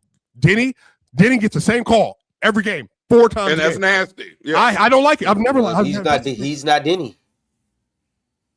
I also didn't like that foul they Just gave. not Denny. What's his name? For the Timberwolves, the forward, the one playing forward for them. Randall. Nas. No. Small Jaden. Yeah, Jaden. Remember the 3-point foul that they gave him? Where, the one with Jamal Murray. Yeah, I hate that. I didn't call, like man. that one either. He literally, especially when Jamal jumps forward. Yeah, well, but Jamal always jumps forward. I think the issue with that play in particular, Jamal turned sideways to try to avoid his ankle and still landed on it. So like, he did Swiper. No, he did not. He didn't even Jamal, know his foot was right there. So you mean to tell me Jamal Murray jumped in the air, was shooting a 3, and looked down while he was at the peak of his 3? It was like, his foot's right there. Let me move my foot over. No. If you just watch Jamal shoot, I was watching the game. I hear you. I'm not saying you weren't. I didn't even say you weren't. You're just talking. You just said if you go back and watch it. Yes, he turned his feet when he landed to try to avoid. He doesn't. He jumps up and down and forward. Every jump shot he does. It's the same thing. It's the same thing every time. He jumps 6 inches forward like he always does. He tried to turn and then he landed on his ankle. Again, another call the NBA has in place because of the way that happens if you try to close out on offensive players on the perimeter. It happens all the time. The Bruce happens. Bowen rule. Yeah, it happens all the time. That's a regular rule. The Nuggets have had that called against them all year. It happens. Christian Brown has called for that multiple times. Yes, everybody does. My only thing is, and I understand like protect the players. I'm not saying that is a bad thing. Like you have to protect your players. You got to protect your assets. It's another rule that makes it tough to actually play defense. Like there's no malicious. Are you finally on my side then? That guards get treated like babies in the league? I agree. Well, no, this isn't just a guard thing. This is a shooter thing in general. This is anybody shooting. My thing is you can't honestly close out because if you close out, you're gonna touch a shooter, or if somebody lands on your foot from me actually making a basketball defensive move. But the same thing penalizes me. When Dylan Brooks made the contact with SGA. He got fouled twice on the hand. Swiper, I'm not saying that this isn't me excluding Jamal Murray or anybody out. I'm talking about just the rule in general. It makes it tough as a defender to even be able to contest the shot. As a defender, especially in a league when it's a bunch of shooting going on. Have you noticed how they close out the corners now, which is why Jaden had multiple drives on the baseline? Typically, players that are coached now the correct way, they close out to the side on 3-pointers now. So you avoid running into the defender. Remember, Russell Westbrook ran into Nickeil Alexander-Walker and lost the game last year. He ran on, like, if you run on track with the body, they're too good. I'm going up and I'm going forward. You have to run to the side now.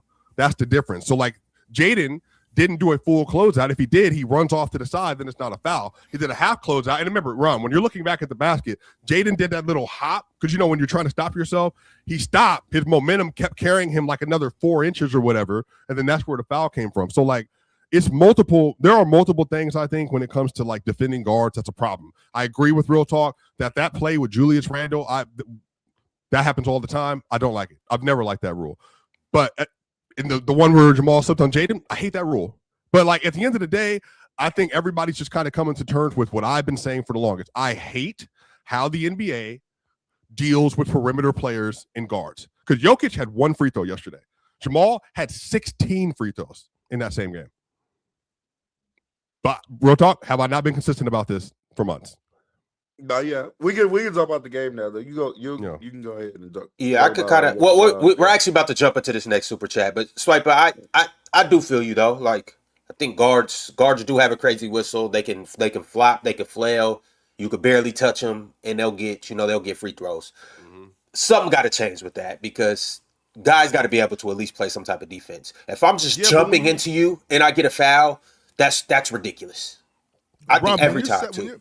When you're 7 feet tall and 300 pounds, every time you put up a little floater in the middle of the lane and you falling all over the place and then doing this shit, like I'm not giving you that outcome. I'm not giving you that foul either. It's your big ass. Well, even if they don't flip, they should be able to get the foul. And even if they do flail, if you get hit, one of the biggest floppers in the NBA, bro. It's ridiculous. But all right, y'all. The next super chat. The next super chat is a $20 super chat from Tim Jenkins. Tim said, replace Kevin Durant with any star caliber player, and they still win those championships. Dirk's ring holds so much more weight than KD's, too. Same with Giannis and Joker's 1 chip. Kevin Durant's championships are the least valued in NBA history. All right, this is a 10-year-old take. We can just agree for the sake of time and then just move on. Yeah, bro. A lot of people feel that way. You're not the only one. Ron feels that way. You're definitely not the only one. 100%. The next super chat that we got is from another one from Starscream. Starscream said, I think even with a compromised KD, the Lakers don't really have defenders that could affect what he does, and they can hide him effectively on defense. Why would they hide him? Isn't he like one of the best defenders? Oh, yeah, I forgot about that. He's the best according to Jordan. Mobility wise. Everybody do that. Replace such and such. They win championships with everybody but one of the main culprits, which is Michael Jordan. But we can continue. It's a lot of people you can put on them Bulls teams. They still win a championship. Not in them finals when they was breaking the storm up. And real quick, Ron, we're not going to do this long, but do you remember the conversation we had where I almost jumped through this screen on this Like big Mitch Richmond? 6'9" dude who told me that if you take Jordan off that crew and you put Mitch Richmond on that crew, they win in 6 NBA championships. No, I said 4. They won 4. Which 4? You walked it back to 4. You originally said 6. I didn't walk it back. I thought deeper on it and was like, okay, you might got me there, maybe 4. So They could have beat the Lakers. Chill, you have no idea how good Mitch Richmond was. Yes, I do. That's what this comes down to. Mitch was like that. I actually seen him. He played with my boy Bobby Hurley when he was. All right, so what? People acting like Michael Jordan wasn't walking around the league with the best team. He had the best rebounder, the best defender, the best Euro, the best shooter. He had the best team in the league. Euro. Real talk, and that's too. Real talk. Don't leave out that part. He had the best coach. Jill, you know what's crazy? You know what's crazy? We have been knocking SGA all year because his team would theoretically win 50 games if he didn't play. Chill. Ox. Michael Jordan retired. He did not play. The following season, they won 54 games. Because Scottie Pippen liked that. Tony Kukoc liked that. It didn't happen. He had the best team in the league. What are we doing? But again, we can move on. We can move on. That's not. We'll do this off season. We'll do this. I don't think that's a knock on Jordan though. I don't think that's a knock on. It's definitely not a knock on Jordan. When I'm averaging 35 in the finals, no, it's not a knock. I agree. When I have the highest average in playoff history, it's definitely not a knock. You're missing the point. It's going right. No, I'm not missing the point. I acknowledge your point. No, you are right. But two things are that the nigga had the best everything. Okay, I get that. And SGA has that too. And you're talking about like Kevin Durant's rings. Kevin Durant's rings. Kevin Durant didn't win the finals, Ron. But you would criticize Kevin Durant. No. But here's the thing, and we can once again the same energy can be kept with Michael Jordan with Kevin Durant. You can knock Michael Jordan's 6 rings. If you want to do that, because that's Jordan's team. KD ran his scary ass over there. But Taylor ran his little scary behind over there. Yeah, Michael Jordan wasn't. Michael Jordan, hold on, right quick, Swiper. Michael Jordan wasn't brought up in the super chat. July 4th. Tim Duncan, Michael Jordan. Those are the next two. As you were saying, Ron. Real talk. Michael Jordan wasn't brought up in the super chat. He brought up Giannis. He brought up Dirk, and he brought up Joker. I would even go as far as saying that their rings are more valuable than any of Jordan's rings. I don't have a problem saying that. I have no problem saying that. Hey, we out the mud. Next super chat. No problem. Are you out the mud? Okay? For what? Saying that Dirk's ring is more valuable than any ring that Jordan. It's just we don't. This is definitely an off-season Friday. Yeah, we'll get to this. Yeah, I think Ron, you cooking. Let's put it on the grill. Let's save it for June. Hold on. Don't disrespect Tim Duncan. All right, that's what we not going for. You say what you want to say about Michael Jordan. I don't give a damn. You can say whatever you want to say about Michael Jordan. You keep Tim Duncan's name out your mouth. All right, we're not doing that. Nobody would ever. I'm not going to play with you today. I know, but I'm with you. Nobody would ever disrespect the best role player of all time, bro. Like I'm saying, we'll get to that in the summer. Man, get rid of that conversation, bro. Let's get to it. Dub Swipe only wants to do this because he He doing this for Jokic, trying to bring Tim Duncan down. I think Kevin Garnett's better than him. So no, that's not Ron, true, actually. Focus, Ron. Dub Ball Out Highlights said, thoughts on how Tatum looked for his first playoff game since the Achilles injury. Also, Swiper, can we agree the officiating in the Wolves game was horrendous? And Magic upset coming? Sees to the finals. Thoughts on Jason Tatum? Physically, he looked really good. He did. It looks like he's getting back into form in terms of his offensive game. He just looks better and better as time goes on. And I mean, I like what I'm seeing from him. I do. I like what I'm seeing from him. He was so by far and away the best player on the court. It wasn't even funny. It was hilarious how much he best player on the floor yesterday afternoon. Whoa! Not every quarter. Respect Vooch. He was the best player on the floor yesterday. Vooch was great. I'm not going to argue that. Jason Tatum was the best player on the floor yesterday. Yes, he was. I mean, there's a stretch there where Andre Drummond was going crazy, but we can definitely get to it. Though. Great basketball. I'm gonna tell you right now, I knock all this shit over. Real talk. I swear to God, you better not do it. I'm telling you. Swiper, I'll knock all this shit over. Well, one of these days we will have the Tim Duncan conversation. And Manu Ginobili, Mars is ready. Yeah, Mars is ready. Yeah, I don't even need to bring on Manu Ginobili. One of these days we will have the Tim Duncan conversation. One of these days. Hey, you guys just let me know, and I'll cue up that thumbnail. Yo, this is gonna be a 2 hour. I have the good guys clip. in the back. Cue up that thumbnail. 2 hour clip. This is gonna be the 2/3 of the episode. It's gonna be clipped.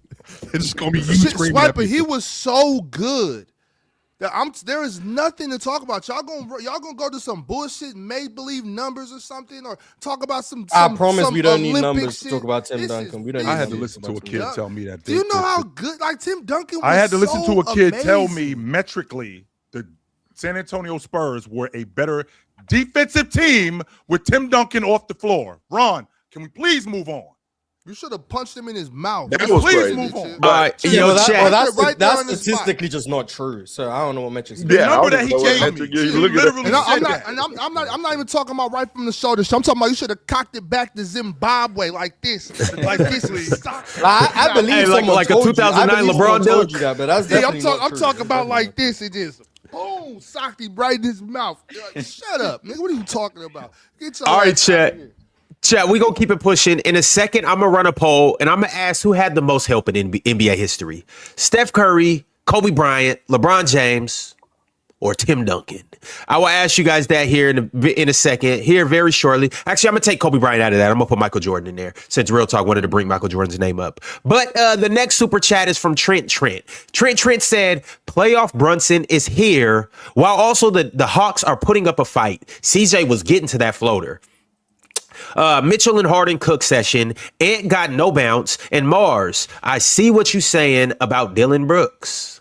So 2 things. Number one. Shout out to playoff Brunson in the first quarter. Yes. In the first quarter, yeah. After that, it got got much in the second half. It's fine. They managed to see it through. Shout out to did get a little tricky. But I know one shout out to who, Mars? Shout Shout out to who in that game? Shout out to who? What's the best Hawk on the floor? Oh, the best. Who did you want me to say? Well, who is it? Who was it? I'm gonna say CJ McCollum. Oh, okay. Who do you want me to say? All right, yeah, who did you want me to say? CJ's fair. Shout out to Anyeka. Shout out to Anyeka as well. Yeah, shout out to Anyeka. Anyeka made some big threes. Nikhil, I think Nikhil had a better game than like his percentages say. Hey, Mark, did you know that 3 years ago you could have got him for a second round pick? Anyeka or no, Nikhil? Nikhil. No, yeah, Nikhil. 1 second round From pick. Utah. From Utah, 1. Would you like to have a 6'5" combo guard? Oh, okay. CJ was getting to that float. I'd like to see CJ more. I'd like to see more action for CJ off the ball, like getting him coming off screen. I know he's a little older, but I like this because I'm not really loving the one-on-one against him and OG Anunoby because I think OG Anunoby is going to wear on him as time goes on throughout the course of the game. The more I watch Jalen Johnson, I do. I love him. I do. I mean, yes. Second team All NBA chill. I love him. I do. You were impressed? Yes, I was. Conclusion to come to. Yes, I was. And I'm not now. Remember what we talking about? Real talk. We ain't talking about Jason Tatum impressed, right? We ain't talking about. We're not talking about LeBron James. We're talking about a guy who I'm in the playoffs, and with being in the playoffs and being one of the main guys featured. I mean, I liked what I saw. I liked his confidence, stopping and popping in transition at the long ball line. I really dug that. I liked what he looked. actually didn't think that he was terrible on defense. I did not. I thought that he was actually good on defense. So, with that playmaking stuff, Mars got real quiet. Is he better? Do you think Jalen Johnson's better than Denny? I've been said this. I'm only asking Chill.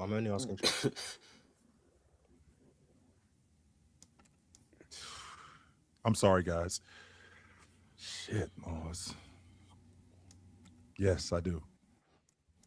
Bug and chill. I don't. Yes, I do. Bug and chill. It's not. It's not completely crazy, but you know, we're being swung. I'm not gonna say it's crazy. No, it is completely crazy. I don't think you guys know how good Denny is. I think Denny. You're being swung by the last 2 games. I think you're right. I do think I think I've been because he is so one hand focused. Oh my goodness! But it's like, that, man, what he be getting to it though. Denny is unstoppable. Like there's nothing nobody can do with Denny. He gets to that. In Mars, it might not. I'm not just talking about just the half court. When I get the ball full court in transition, there's nothing you could do with me. Yeah, for sure. When I get the ball and I'm coming off that pick and roll, there's nothing you could do with me. The only person that and I got the refs on my side too. The only thing that can really stop Denny is if Denny's just having a bad shooting night. That's the only. Yeah. And don't let me get the feel of myself from three. And I can hit 3 to 4 threes. Yeah. Like Denny, like for real, like. All you talking about is buckets, Ron. You ain't talking about none of the other stuff. Denny on defense. See, another thing that Ox brought up earlier. Y'all let Mars come up here and tell you.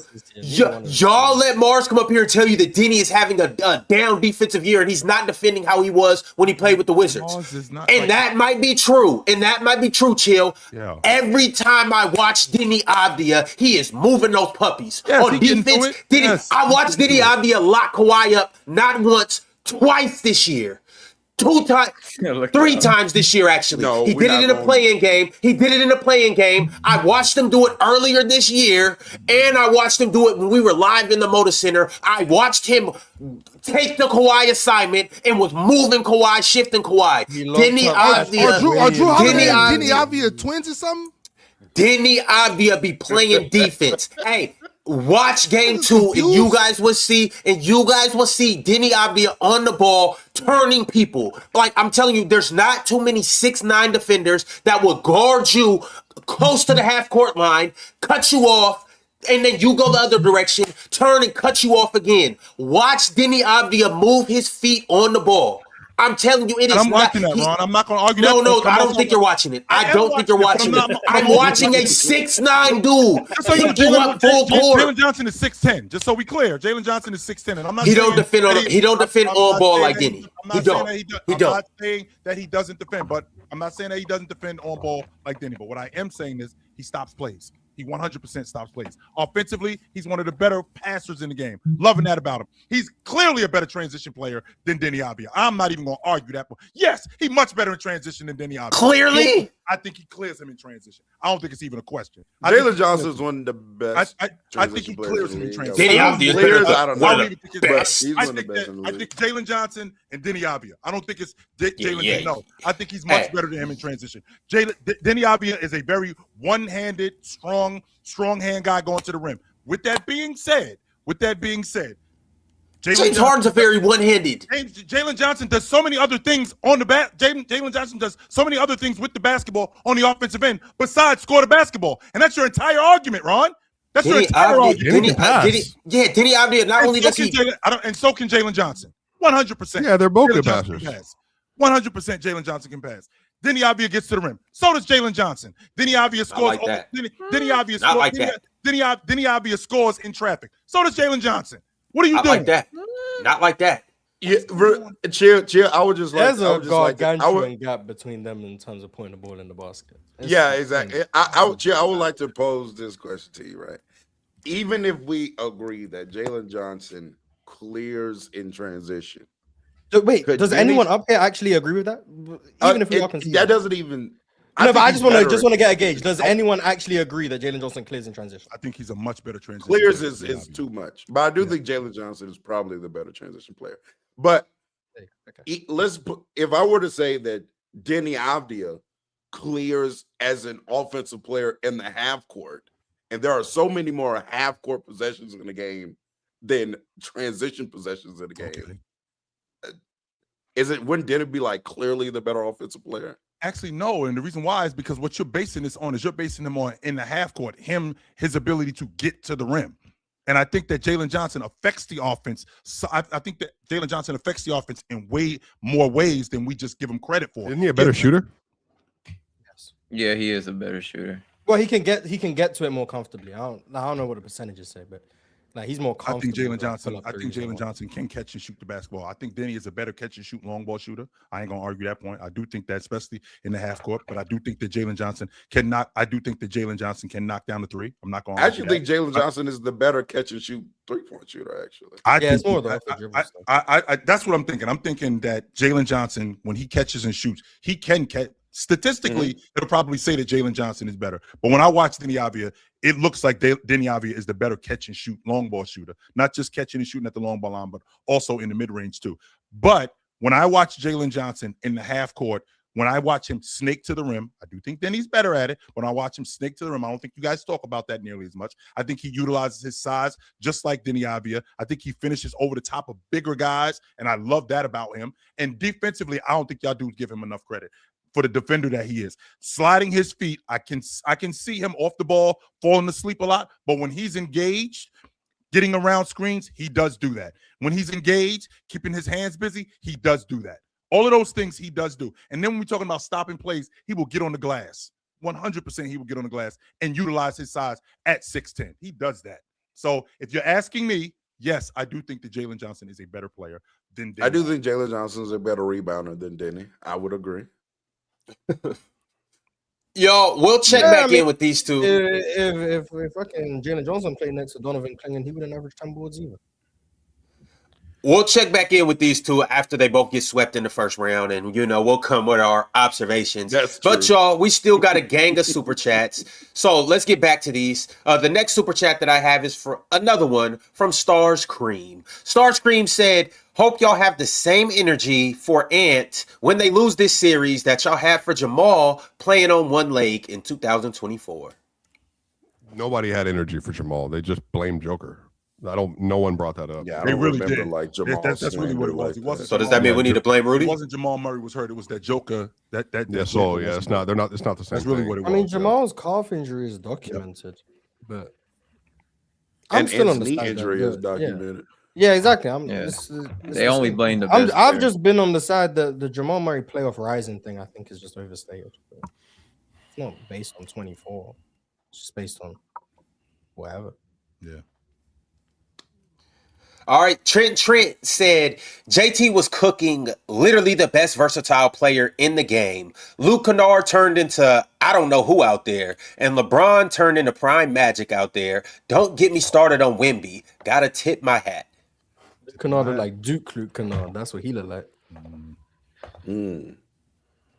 I said Duke Kennard. Shout out I don't remember Luke Kennard at Duke. You guys because did the NBA turn him into a spot up shooter and just a catch and shoot? I mean, he was a scorer. He broke Bron's high school record in Ohio for the points. So the NBA turned him into he was a bucket, and then at Duke he was averaging like 20. But he's like he could shoot, but he was a scorer. And then the league, obviously, because of like his deficiencies elsewhere, you have creators, so you want him to shoot. Yeah. And then the issue was he just refused to shoot as much as he probably should. But he can put the ball on the floor and whatnot. And I think you saw that in Memphis last year. And I think that was what made him appealing, I guess. But Saturday was definitely a pleasant surprise. The most impressive Ox is when he drove and then he did a little hook shot with his right hand. Off the glass, had to set it up high off the glass too. That was, when people do stuff like that with their offhand, that signals to me a high level of skill and touch. That's not a. So when you know someone feeling themselves, that's when you know. Yeah. That was very impressive. And shout out to Jason Tatum being the most versatile player in the league. That does get talked about too casually. I agree. 8 for 10 on twos. He looks good, man. Mm-hmm. Shout out JT, man. DSG Piccolo said the Spurs pulled up in black suits for our funeral. Thank you, Chill, for wishing this on me. Made the playoffs just so a 8-12 alien could smoke us. These Thiago splitter rotations, man. Small ball versus Wemby, man. My issue is why don't you value your guys playing in the playoffs? Even if you lose, you don't think that's a big deal to like get some playoff experience? He'd rather get a lottery. Or you just want to keep getting lottery guys and then get lottery guys and get to the championship. Okay, no, that's not the way that works. No, we actually got to get to the playoffs and get some experience first. That has to Chill, happen. are you with tanking or against tanking? I'm confused now. Okay, so this is what I be saying. Okay, try so to wait get a to minute. the playoffs. Okay, No matter what. The reason why we get good players is because we suck.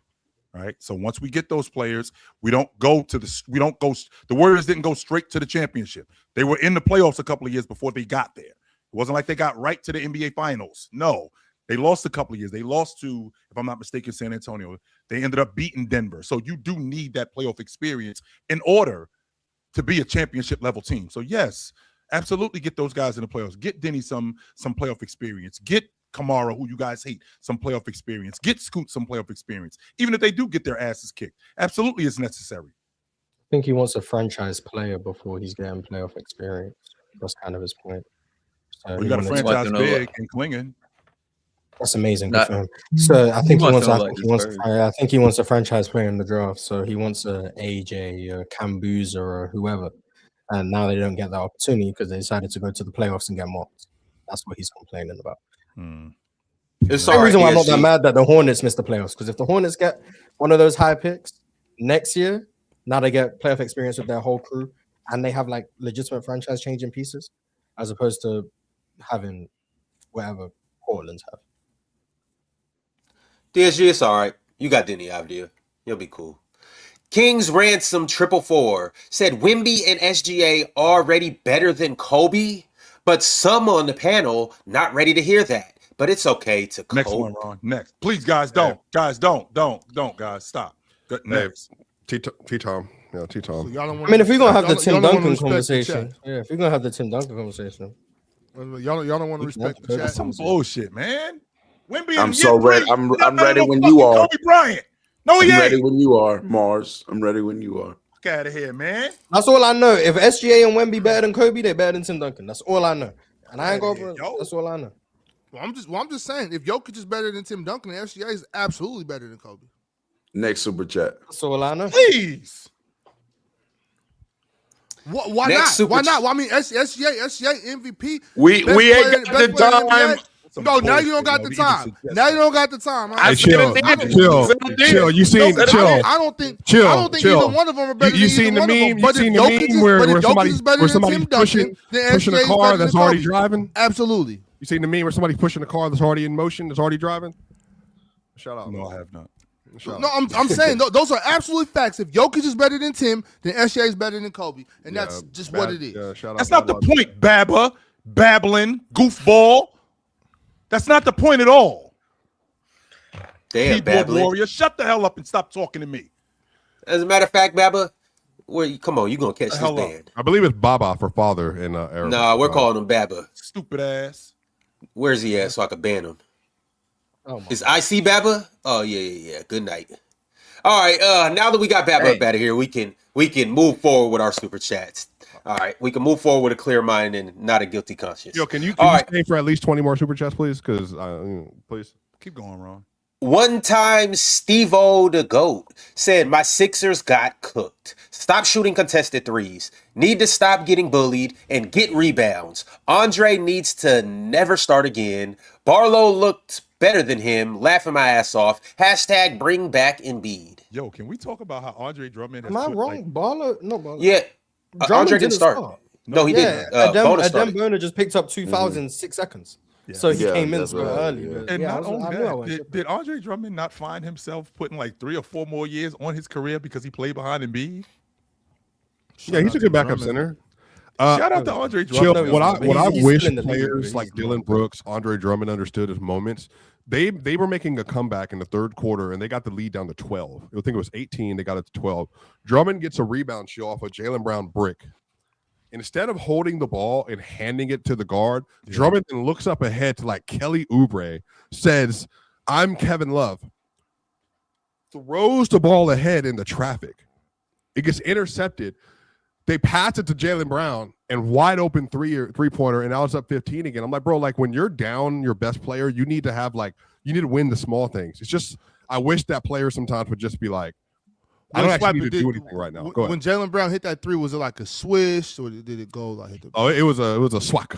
Yeah, you want to acknowledge so it was I'm just saying, make sure yeah. you talk about that. Make sure you talk about and he hit nothing but the bottom. It was swish. It was wet. And then the ball. There was a timeout before the ball hit the ground. It was that much of a swish. Okay, there we go. Good job, Swiper. Whenever I look at Andre Embiid Drummond, covers up like, so many holes on this team. That's it. Embiid makes his team look a lot more competent than it is. Andre Drummond should be the best screen setter in the league. Do you see him? He is huge. He is huge. He's a refrigerator. By the way, and people, this goes back to the Portland game. If you don't know how big Donovan Clingan is, Donovan Clingan got the ball, Mars, at the free throw line. They did a throwback to him. Wemby's at the rim. Wemby is sitting at the rim. Donovan Clingan did a gather step right in front of that little dotted line, that little 10-foot area, jumped and soared. And Wemby just went like, get out the way. He just got out the way. Clingan is massive, dog. Yeah. Real talk. You see him in person, 7'2", 280. He's one of the biggest human beings you'll ever see. Rocked, bro. I'm talking massive, dog. Like, get out of my way. Like if I lived in another country and I worked for the mob, I'm the who they send for you type big. That's how big he is. And no issue. Like if he had full sleeve tattooed, he could play the mountain on Game of Thrones right now. Right now. All right, the next super chat I got is from Dub Ball Out Highlights. Dub Ball Out said, so are we just going to ignore Shea playing mid and his team still winning by like 30? Man, let this happen to the player on the Celtics. We wouldn't hear the end of it. I didn't hear the end of it. There are a lot of parallels. Hey, wait. Hey, chill. I did hear it. Because you know who would have showed up? I did hear the end of it. 2024? I'd have been right there. I actually consistently got roasted for this. Jason Tatum sucks. He can't shoot the basketball. The reason why they're winning in spite of it. They say he's testing it out. They say he's testing out the first round. Out of 18 shots, goes to the free throw line and makes 17 free throws, shots, but he's still awesome. Yeah, I got you. They said he's testing out. He's testing his powers out in the first round. That's what he's doing. He's warming up. And matter of fact, Damian, who I love, Damian, by the way, Damian, real talk, always trying to be nice. So I love Damian. This is not like he said that he knows the long game. He knows they need him more the further the playoffs go. So he's really just like, I saw that tweet. I did see that interaction. I saw that tweet and I just decided to ignore it. I just no, but he wasn't. What's wrong with the long game? It wasn't even worth my troll. But what's wrong with the long game? It's called strategy, y'all. Look, Ramar, I don't think Damian believes that. I think he's just trying to put out the emphasis. Yeah, Damian's positivity gimmick is what it is. We just shout out the long game, man. But I think for what it's worth, Shea just missed like mid-range jumpers he normally makes. So missed at the rim too. Yeah, but that's more. Still got them free throws. That's more consistent for him in the playoffs. But the mid-range jump, like I don't remember if he made a mid-range jumper. I might be misremembering, but I don't think he made one. So it's like, I guess. Swiper, what's the old saying? Everything else is still repeating itself. Swiper, what's the old saying? You do it once, it's a mistake. You do it twice, it's a habit. You do it a third time, it's 3 straight first rounds. I'm just saying. I don't. But like I said, I do want to be better. Real talk knows. I don't care. Means nothing to me. Yes, you do. You do. No, I don't. No, stop saying that. The reason I don't is because I know he thinks Jokic better anyway. What yeah, I think real talk. If Minnesota lost game 1 and Jokic was trash in the fourth quarter, them clips would have been clipping. Because real talk, great at that. That's his bag, But he hadn't. But so I said that's peace be with you, brother. Peace be with you. All right, the next super chat is from Dre Knows Ball. Dre said the Kobe disrespect has been nasty the last few years, but let me remind people, he had 48 and 16 versus the Kings as a 22-year-old, averaging 29 points per game in the playoffs, taking turns with prime Shaq as the number 1 option. Shut up, trolls. Best game I've ever seen live. That's number 1. Number 2, let's not forget, guys, Shaq fouled out of that game. So they needed him. They needed him to win. Yeah, Shaq actually fouled out of that game. So let's not forget that. Yeah, you trolls, shut your lips. He followed that up with 45 against the Spurs, by the way. Yeah. What was that? 45 and 15 or something like that. I want to say 45 and 10 at least, something like that. It was a double. Something crazy. You know. Yeah, you trolls put a sock in it. At 22. It's actually crazy. Like Kobe was actually like really good. He was insane, but nobody. It just gets ignored because he was with Shaq. He was doing that at 22 years old. But cool, bro. Whatever. What were you doing at 25 years old? What T Mac say? 30. Yeah, back. Shaq said he was the best player in the world, Ron, by far. Shout out to Shaq. Shout out, yeah. And shout out to Kobe too. Stars Cream sent through yet another super chat and said they won 54 games with a second round ceiling and were floundering the next year and had Scottie Pippen literally begging him to come back. And shame on you, Chill, for letting them peddle this nonsense. Give me a break. Second round ceiling. Yeah. They should have beaten because First of all, the ceiling wasn't the second round. They had the Knicks in the chokehold. That series went to 7. Okay, let's not make it look like the Knicks walked by them in 5 games. Like, oh, you don't have Jordan, so it was a gallant effort. No, they were a call away from them actually winning Game 5 and going to the East Finals. So that wasn't their ceiling. And on top of that, stop acting like Scottie Pippen wasn't first team All Pro again in 1995 and playing at that level. So it wasn't like he was awful and was like, Mike, please come help me. We're awful. No, I'm still awesome. But with you, I would be even better. So stop the bullshit. An Eastern Conference Finals in which they would have seen the Pacers, by the way, in which they could have beat the Pacers. I'm not saying they would have, but they could have. Because I think the Knicks and Pacers was 7 games as well. Yeah. So they lost to the Knicks in what I would say was questionable fashion. And then they could have went against the Pacers. They could have beat the Pacers that year too, Moss, just so you know. So they handled them that year. Their second round wasn't their ceiling. I'm not subscribing to that. Second round is where they went. But that doesn't mean that was their ceiling. All right, y'all. Shout out to everybody in the chat, and also shout out to all the virtual faces up here. One day there will be a members only stream, and you guys may be able to talk to our virtual faces. However, optimal focus. Face, Ron. This is my actual face. What are you doing? No way. I don't know, Chill. You might look a little better like through this camera. Some people look better in real life and some people look better on the camera, but I will, continue to go through these super chats. Optimal Focus said, because of you guys, because of you fellas, your virtual faces, I can't listen to mainstream sports media. You guys and Low are the goats of this. Even though I hate how you crap on Kobe sometimes, I gotta give y'all respect. Love the show. What makes Low different from mainstream media at this point? Hey, MTL, careful. Careful. Hey. I like Low. I got accused of trolling for that tweet, and I don't know why, but it's fine. Whatever. What tweet? I put out a tweet quoting a Low rant, I guess is how you depict it. I'm talking about the Clippers and Steve Ballmer. And then I had a bunch of people saying, oh, nasty troll. I don't think I was trolling. Your tweet went viral the other day, your Shinguni tweet. That was a good tweet. A good tweet. Oh, the one that said that people are trying to find the next Jokic? Yeah. Like 4.5 or something like that, whatever it went to. Maybe 5 now. I don't know. Oh, did it? Damn. Oh, shit. Yeah. Nah. I ain't gonna lie. We got some real talks. Your Kawhi the video you did went like 1,000, I think, or something like that. I mean, I'm regularly doing real talk. You making Kawhi videos? Yeah, I did. Yeah, absolutely. Man, y'all just never stop. y'all, and you know what? I want to say I want to watch it just to support, but I just can't watch it. I'm gonna be pissed. I know. I'm not gonna watch it. Hey, don't watch. You know what? Don't even watch it. You don't need to watch it. Just like I'm gonna just go watch. I'm gonna just go watch another one of your videos twice. I'm gonna go watch another one of your videos 2 times. Make up for not watching that one because I can't. Appreciate you. Yeah, but shout out to all the goats in this space. I love how much I hate this man. No, don't talk to me about that, sir. I love him. Not as much as James Harden.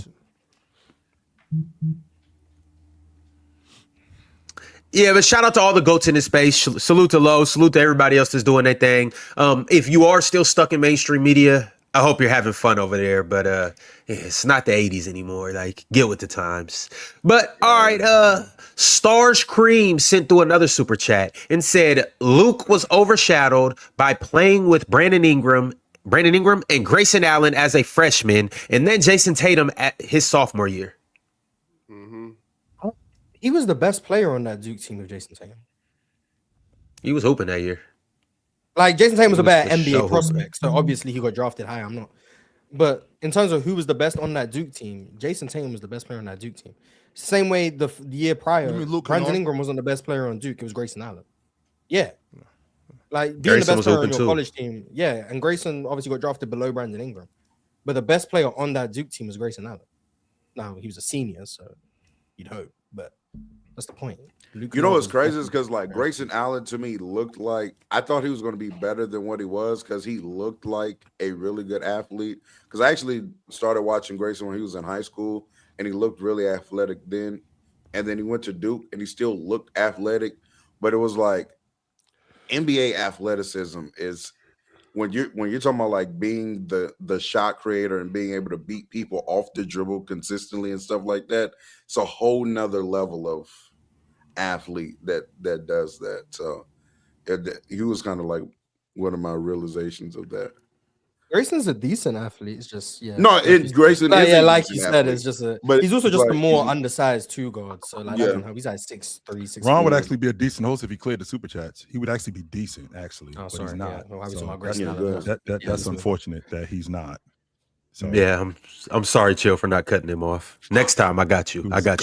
In just about 20 seconds, I'll read the super chat and then I'll cut him off.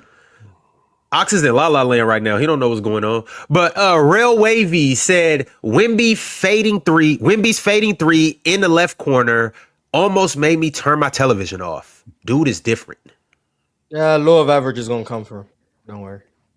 That 5 for 6 shit. And I will be here. Yeah. I stay quiet on that. Wemby had a great game, but if you're gonna go 5 for 6 from 3, if you're the Blazers, salute. Exactly. He's just gonna come back next game and cook them. He might shoot 1 for 6, but he gonna cook them in another manner. So it's he might. But if I'm we said it before the playoffs, my game plan: make Wemby shoot as many jumpers as possible. If we keep him out the paint, we've succeeded. Now, if he goes 6 for 7 from 3, or 5 for 8, or whatever, you tip your cap. But if Wemby's shooting high volume threes, and he's not getting in the paint, he's not catching lobs, we've succeeded. You're winning. You absolutely are doing a good job. Yes, you are. So. All right, Chill. We'll see you soon. All right, Chill. Yes, sir. All right, chill. All right, brother. Now would be a good time for me to salute to the members once again and let you guys know that our members only streams are starting here very soon. These streams will take place on Sundays and Thursdays at 9 p.m. Eastern time. All the members, you will be able to pull up and watch the show. You'll be able to type in the chat. And if you are an all-star member or higher, you will be able to join the show as well and get your take off with whatever it may be. Make sure to become a member. Make sure to become an all-star, at least if you want to join up. And we'll see you guys on the stream because it's going to be a hell of a time to be had. Speaking of which, there's a few members that joined up today. Swifts9157 became a member. Shout out to Swifts. Zay Stay Grinding. Shout out to Zay and everybody else that's really out there grinding and putting in work. Salute to Zay. Abby3964 became a member. Shout out to Abby. SSGSS Popo. Shout out my dog SSGSS Popo for joining up his membership or rejoining up. And King OJ also became a YouTube member. Shout out to King OJ and everybody else that joined up as a member. Fred Vincent Fan said playoff John Blair Bickerstaff. That's his name, John Blair. Playoff John Blair Bickerstaff might be one of the worst to ever do it. Also, Angel Reese for sure made the right choice leaving Jalen Duren for Wendell Carter Jr. Detroit in 6. Damn. Jalen Duren gotta be better for sure. Shout out John Blair. Sale talks too much. Said playoff Paolo top 10 for real. I said this last year, but his defense in the playoffs gets better too. Also, shout out Jay the booty version of J. Cole. This for you. Yeah, where is he? I told him about postseason Paolo. Here he was victory lapping after that Philly game. I invited Jay to come up here. He ducked the fade. Coincidental. Hey, fuck is he talking about? CJ again. That's Jay, you got an open invitation. Void Century YT said, tell Pencil to come outside. Trash ass Scotty Barnes got dog walked by D Mitch. The Cavs made it look so easy putting BTA on Toronto. Damn. Lucky game. See Brandon Ingram at the end of the game saying like 9 shots is not going to help us win the game. Yeah. Brendan Ingram. Right about that. Shout out to Brendan Ingram. Yeah, like he all he did was cook right there. There's not they're not gonna win if he shoots 9. Well, he gotta go shoot the ball then. Acting like it's absolutely. Now, if he's trying to fault Coach Darko or whatever, like, okay, I don't know if that's the right thing to do after game 1 in the playoffs. He should probably go holler at his coach and see what they can do to get him more looks. But I was talking about this before. If they can't score the basketball enough, they're not gonna be able to compete. And so Brandon Ingram has to be able to get more shots up in a comfortable fashion. So he's right about that, regardless of whose fault it is. Jakob, I've seen enough. Go sit on that bench for me. Shout out Poodle. Porky. Go sit on that bench for me. Yeah, go sit on that bench. Yeah. Stay.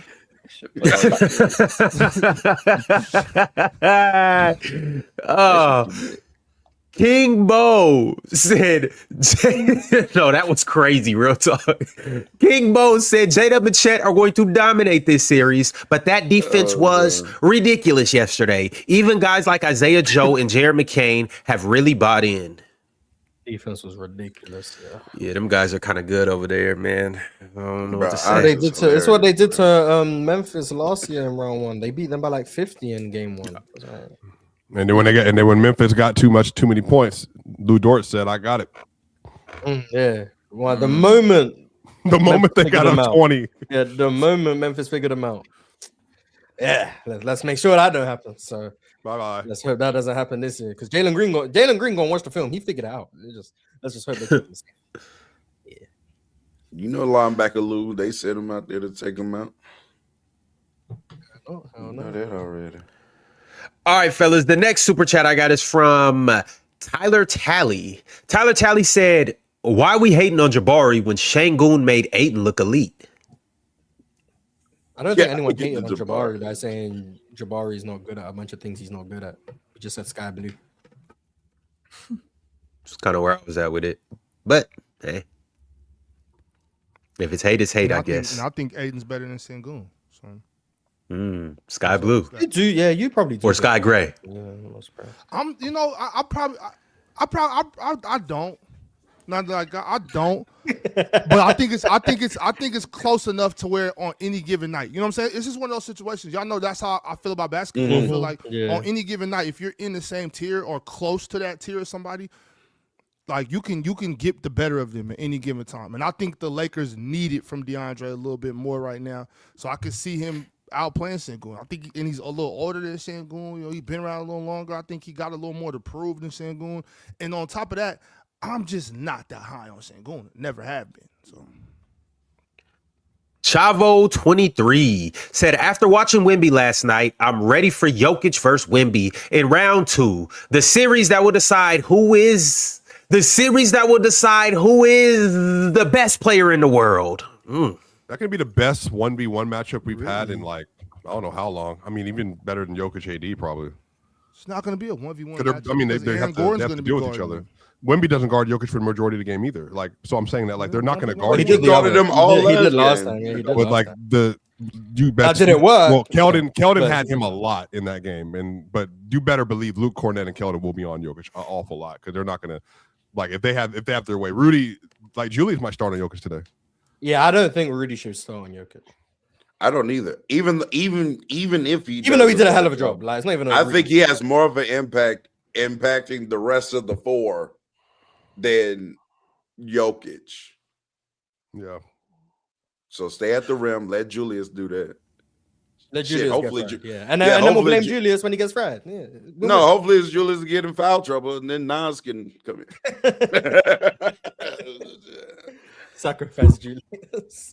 Christos Karasoulis said when, and this is in all caps, by the way, when we smoke Hawks tonight, is chill and chat still gonna act like this series will be close? Knicks defense is real. Brunson and Cat narratives are dead. Hawks and 5. What are we talking about? Yeah. Alpha SSX said Shea's lack of playoff resiliency is due to not an above the rim athlete like Wade, lack of off-ball game like Kobe, lack of elite PU 377 pull up 3 like Luka. He only got TOV suppression, turnover suppression. Did you see y'all agree with that? Ours about Anthony Edwards will be the most regular? Yeah, I seen your tweet. I also ignored that one too. Yeah. Well, I mean, Luka's in the combo. Luka's obviously there too. I also Wait, who else would it be? Who else would it be? D Mitch. No, I just didn't feel like I know y'all not gonna like that, but Yeah, D Mitch too. D Mitch too. Yeah. Jalen Brunson's also in that conversation. Yeah, I put Jalen Brunson. I put Jalen Brunson. Yeah. But yeah, I don't think Shea's lack of playoff resiliency is due to not being an above the rim athlete. The off-ball stuff I can agree with in terms of just the amount of ways you can get him the ball and whatnot. But the above the rim stuff, yeah, I don't know if that really is the reason. Also, yeah, the pull-up 3. But there's a trade-off of that because if it's not going, we've seen what that looks like too. So it goes both ways. He kind of operates like, and you made a tweet about this, and this is why for a long time it didn't make any sense to me that James Harden wasn't like this elite playoff player, because the strong suit is, it really is just give James the ball, top of the key, bing, bing, bing, bing, bing, 3, or bing, bing, bing, bing, bing. He can get to the rim. It's not like it's a lot needed for that, and you can get to that always in a playoff environment. It's kind of like the same thing with Jay. It's like Jay can legit get to a pull-up mid-range shot whenever he wants to, and we just kind of expect him to keep up that level of accuracy in a playoff setting, but hasn't played out like that yet. But the mid-range stuff has been there for the most part in the playoffs. It's everything else that kind of falls off with shots. Shout out to Joseph Washington. Joseph became a YouTube member. If you're not a YouTube member, go ahead and join up and enjoy all the new perks that we have rolled out. Malls5596 said Jalen Williams is one of the best defenders in the league. Shea is a better rim protector than Jokic. Sky blue. Like, duh. Jokic is a better scorer in the playoffs, playmaker, rebounder. Doing that. Who's the better rim protector? Sky? Give it to Shea. Congratulations. It's wonderful. Yeah. There you go, Sky blue. Great job. DSG Piccolo said, you know what? Enough of the doom and gloom. Since Tank FC lost, it's time I join Positivity SC. I can't be positive about Thiago, though. Too much for me. Oh, man, I feel like the Blazers were competitive in that game. Yeah. Like, I don't look at that game, and I look at that game, and if I'm the Blazers, like if we can control the transition game, I feel like that's where they really lost, is in transition. But in the half court, I think they played the Spurs really well. I like that strategy of Klingon on Castle. I like obviously keeping Klingon away from the rim as much as possible. They have to start using Castle as a screener and stuff. Like you're making them already have to try different things. I think they did quite well. It's just the transition game, I think, was a big margin of error for them. And also Luke Cornett just played ridiculously well in his minutes. He did. And you hope that doesn't. That's one of the best signings of the year. That's Isaiah Hartenstein last year for what Luke Cornett is this year for that Spurs team. I think not the Raptors. I think the Blazers should switch their starting center lineup. I think Robert Williams should be. Yeah, I think Robert Williams should be on the court when Victor's on the court, and I think Klingon should be on the court neutralizing Luke Cornett. Because that's kind of, to me, when you play these better players, the minutes to me that you for sure have to win are when they're sitting down. Like the Spurs shouldn't be sitting Wemby and then Luke Cornett comes in and like extends a lead. You have to be trying to cut a lead down when the other team's best player is not in the game, in my opinion. Real talk, I agree with you. I just don't think it should be Robert Williams. Do it. Hey, do what you will with that. But we got another super chat from Vortex CX9. Vortex said, funny how SGA is just trolling in the first round, like his fans say, and can just blow out teams to oblivion, so he's not considered a playoff dropper. Yeah, I don't know why people were in my replies denying that Shea's a playoff dropper. I don't know what that's about. It's pretty obvious. He drops in the playoffs. Damn. Yeah. It's a negative connotation to that. Same thing with a system player type thing.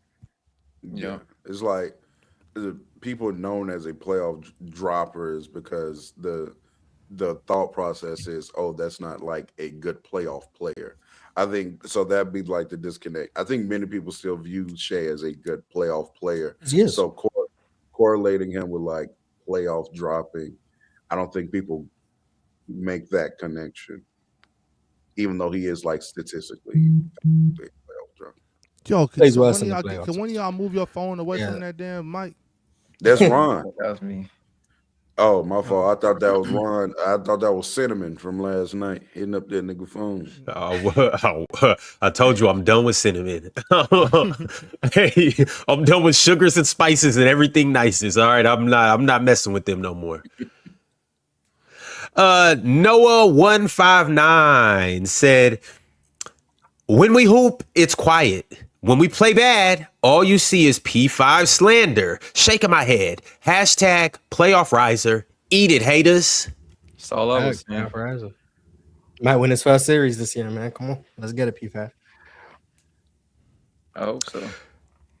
Christopher Drakes 7449 said, Paolo the best player in the series. Is he? No. He didn't even outplay Cade last game to me. Yes, he did. Yes, he did. Yes, he did. I think Paolo. Yes, he did. Paolo in the fourth was nowhere to be seen, but they had Franz to close it out, so it was fine. Paolo in the first three quarters, I think, was the best player on the court. Like his control of the game. Cade hooped in the fourth though. Cade was hooping. Yeah, I'm not. Oh my God! It got to a point where Cade said, "I'm just finna fuck y'all. I'm just finna do it." Paolo Yeah, the first that is three what was he like said. mightily impressive. Just his control of the game, like he was playing under control. He was dictating like the terms of the matchup. He was getting into the paint at will. He was getting to those short jumpers. Now, do I think he's not as good of a shooter as he showed last night, in my opinion. Like there was a time. Is he? Is he not? No, he's not. He's not. Like he ISO Jalen Duran, got to a step back midi, and that shit was like nothing but net. So, all right, cool. Salute.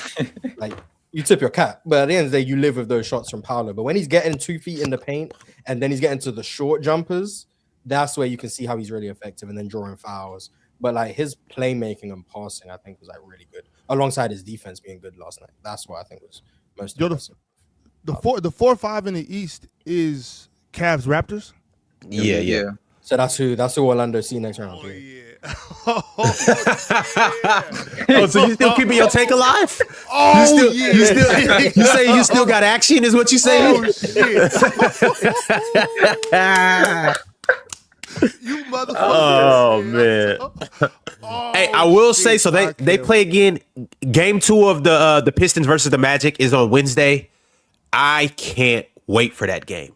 I wish they was playing tomorrow, but I can't wait for game 2 of that series. And we're gonna learn a lot in game 2. Pistons damn near playing for their lives. It's crazy after game 1, but they're damn near yeah, man. you can't lose. I mean, that's what happens when you lose at home. Yeah. Like you can't lose both games at home. Yeah. You just can't. Yeah. I'm not saying you can't then turn it around and win both games in Orlando. But boy, you are don't digging wanna have yourself to be a in that hole. position. Yeah, you don't want to have to be in that position.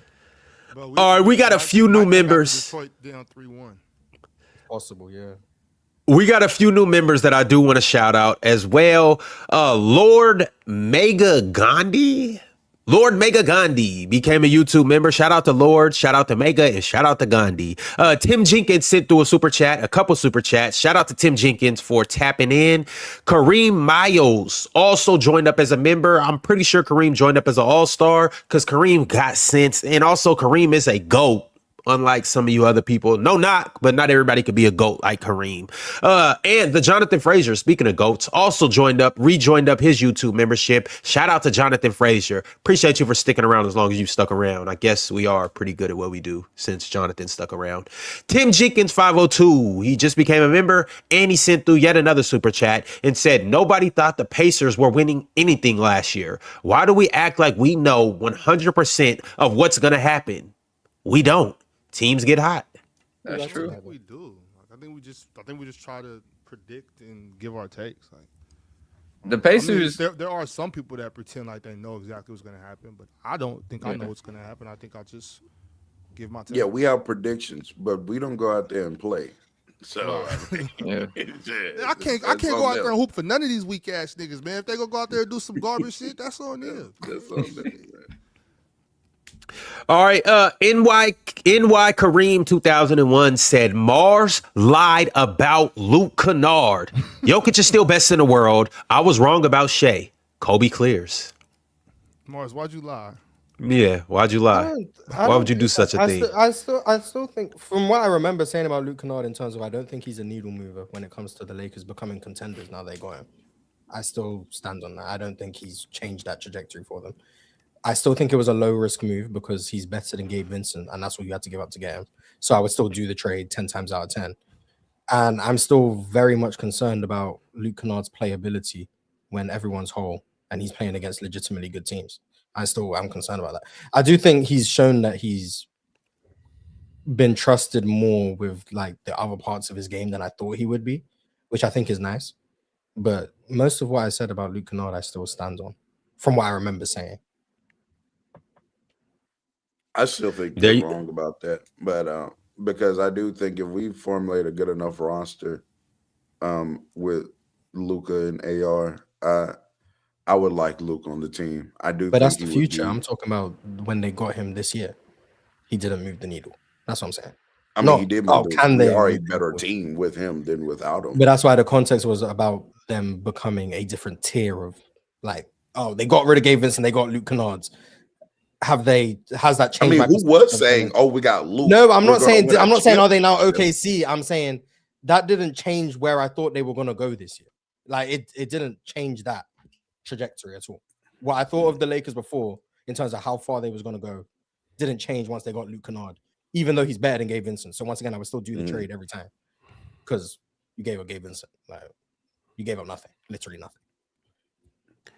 Sub 2 Cam said, do y'all know of any player of Paolo's archetype to truly change their games this late into their careers? Or is he always going to be some version of this?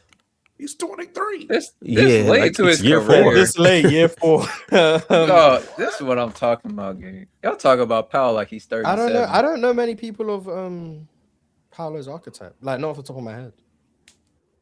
Because the only one I can think of is Antoine Walker, and he sucks. And Julius Randle, and I don't like him either. So. His comps are kind of nasty, but all right, see some Y Nulo, think that's your name, said Magic and Kareem had the most help. ... Not only did they have each other, 2 top 10 players of all time, they also had #1 pick as NBA champs. The Kareem Magic had wasn't as great as the Magic Kareem had. Both had James Worthy also, though. For sure, but my point is, if anyone had, but more I help, get what you're saying. Kareem. Yeah, that's what I'm saying. Demise Harp said the Bulls were 34-31 when MJ returned, and they went 106-14 over the next 120 games. The team that won 50-plus games when he left wasn't the same roster. I don't know what you're referring to. They still won 50-plus games. They got BJ Armstrong in them. But I'm saying, like, what is he like retorting? And you saying that they won 55 games without him, but they got because they got Steve Kerr that year.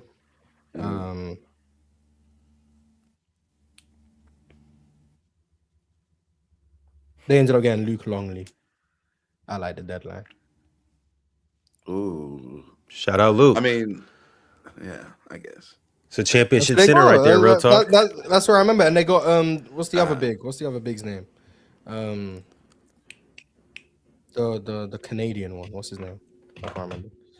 But if he's talking about going forward, though, because he added in the next season when they go like 72-10 and stuff, that's also a different team. They acquire Ron Harper, they get Dennis Rodman. Like that's a different team, an even better team as well. Bill Winnington, thank you. Bill Winnington. That's what they got. So they got Bill Winnington, Luke Longley at the deadline, and got Steve Kerr. So that was the acquisitions. And then shout out my dog Bill Winnington. BJ Armstrong became an all-star that year. So shout out to him. Shout out BJ. We just seen him last weekend in the Motor Center. Shout out BJ, man. Shout out to his one and only all-star selection. And shout out to Chill taking a picture with his doppelganger James Posey. Shout out to those two. Man. That was a classic moment. I told Chill for real, like he need to doing some investigating. Like that could really be like half brothers or something. For real. No, they look like four brothers to me. What? If they told you they were related, you wouldn't think twice. Not at all. Jill always reminded me of what's that nickname? From what? Where? That's where all state stands. Are you you say he's a fake Denzel? Like the All-State nigga? You talking about Zeke McCall? Damn. Yeah. I didn't know he was a fake Denzel like the All-State nigga. Fake Denzel. I got just enough savings. All right. Gucci and gold.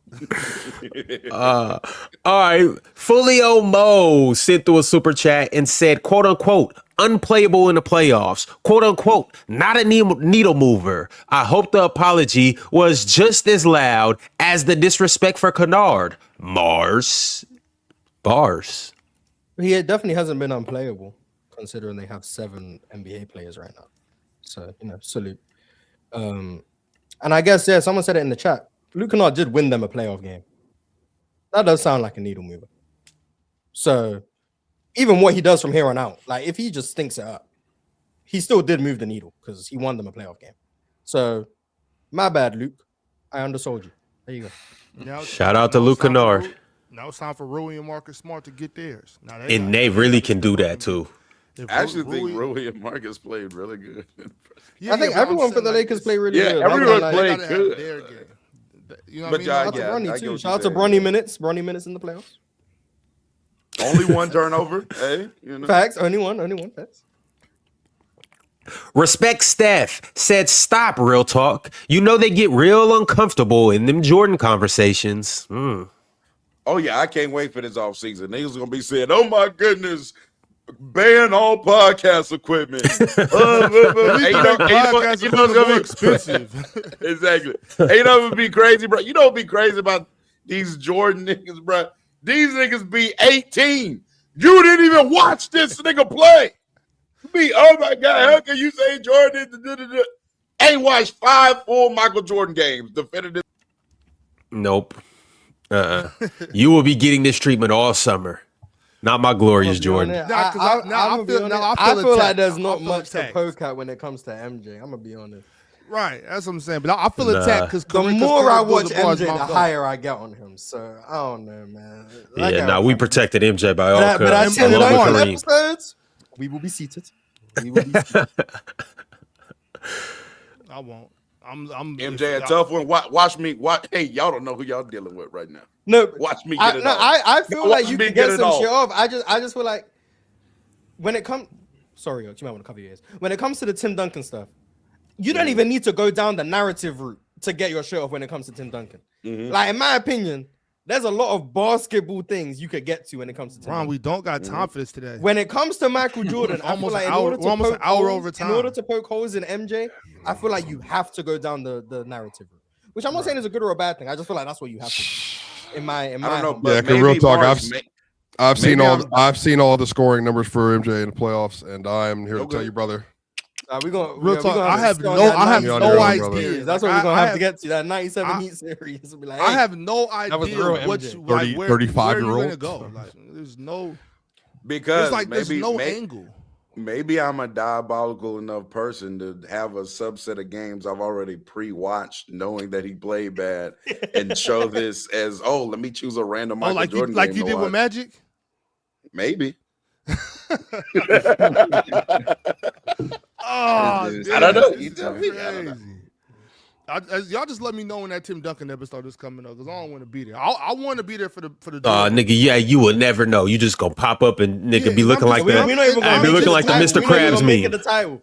We gonna lure you in with a different title, and it's just gonna be bashing Tim Duncan the whole time. Yeah, well, but the title gonna be like, is this team secretly a contender for next year? So you'll be like, oh yeah, let's talk about it. It's actually not. Tim Duncan slander. There you go. You know, Mars, you know how easy it is to click that little red button down there? I'm out of here. You know what? You know what I might do? I might click that little red button up there. So I knocked all this shit over about Tim Duncan. I'm not playing with y'all. Luffy Gear 4th says, shout out Tatum for what he did last night. Insane how good he is again already. Hasn't even been back 20 games and already makes this seem normal. I did my best, bro. I gotta all right, Swiper. Stuff, man. Love y'all. It's all good. Jason Tatum's amazing, man. All right, Swiper. That's really it. Jason Tatum's an amazing basketball player. Shout out JT, man. We'd like to see him make some threes. Other than that, amazing basketball player. Same OG said, at this point, does Paolo get playoff riser when going against some of the best defenses that season? Cavs, Boston, Detroit. He's undeniably a playoff riser. He plays better in the playoffs than the regular season. Undeniable at this point. I'll just hope we didn't come up here do too much victory lapping too early. Yeah, if he stinks out the next 4 games. That would be crazy. But that's what it is. When someone plays bad, the people who are low on them use those games to push all the propaganda they've been waiting For sure. on. Yeah, and then the people who are high on that player, when they play well, they use all of that to push back against the negative propaganda they just heard and to push their own positive propaganda. That's what, very reactionary fan base in general. But it is what it is. Good times, good times. David Goliath became a YouTube member today. Shout out to David Goliath. The next super chat is from Mad Max Sports. Mad Max said, that's why Swiper got out of here. That's why Swiper got out of here. Swiper, can you answer Jerry, please? And Chillin' Ox, I was pulling up Saturday, but my dog broke out. Also, shout out to the Denver refs. I was waiting for you, Max. I was going to pull you up as soon as you got into the lobby. I wasn't going to wait. I wasn't going to introduce. I was just going to pull you up so you could get on chill. Your dog got out? That sounds like some KD shit. His dog got out? His dogs do be getting out. His dog, you know, his dog ate his homework type shit.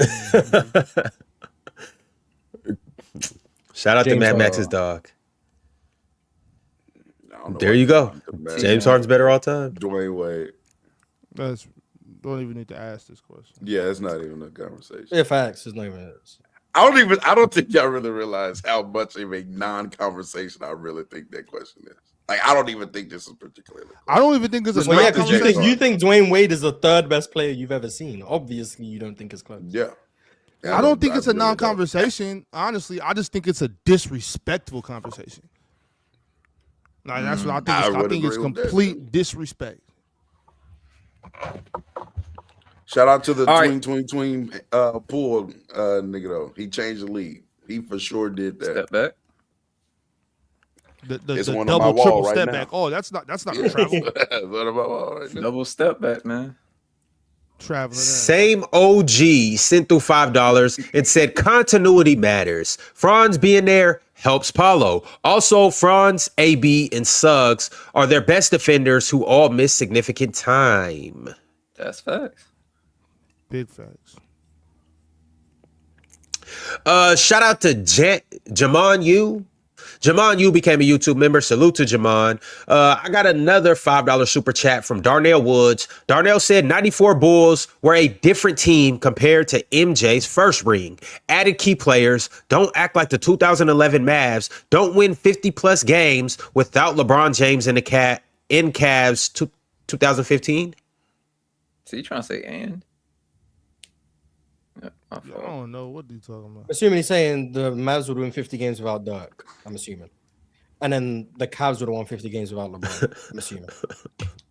Everything you're talking about right now is a hypothetical. Them winning 55 games without Jordan is a fact. So thank you though. Hey Ron, I think that other brother name. I don't think it's Jamal you. I think it's Jam on you. Yeah, Jam on. No, that's Jamal you. That's my nigga. We went to middle school together. It took me a minute to put it together, but that's my man you. Shout out Jamal you. His dad was black. Or no. His mom was black, hence the first name Jamal, and his dad was, obviously, Oh, okay, yeah. One of Hanson Yang's descendants. Hence the last name you. Yeah. It's my man Jamal you.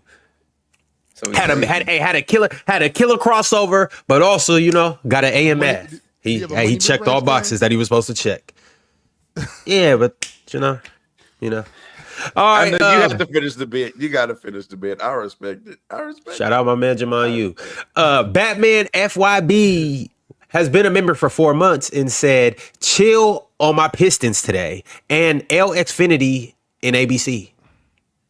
What's wrong with Xfinity and ABC? Yeah, well, what happened to them? You think the Pistons would have won game 1 if they had Jaden Ivey? His team would have been motivated. What'd you ask? I didn't even hear what you said. If the Pistons would have won game 1 if they had Jaden Ivey. All I know is they're not in a righteous place right now. Next members chat from 6'4" said, Game 1 isn't gonna matter come Judgment Day. That's all I know. 6'4" said, "My apologies. No P or PB, no J. You really are LeBron." Nah, 6'4". We ain't trying to hear that. I heard what you said when I first joined in here.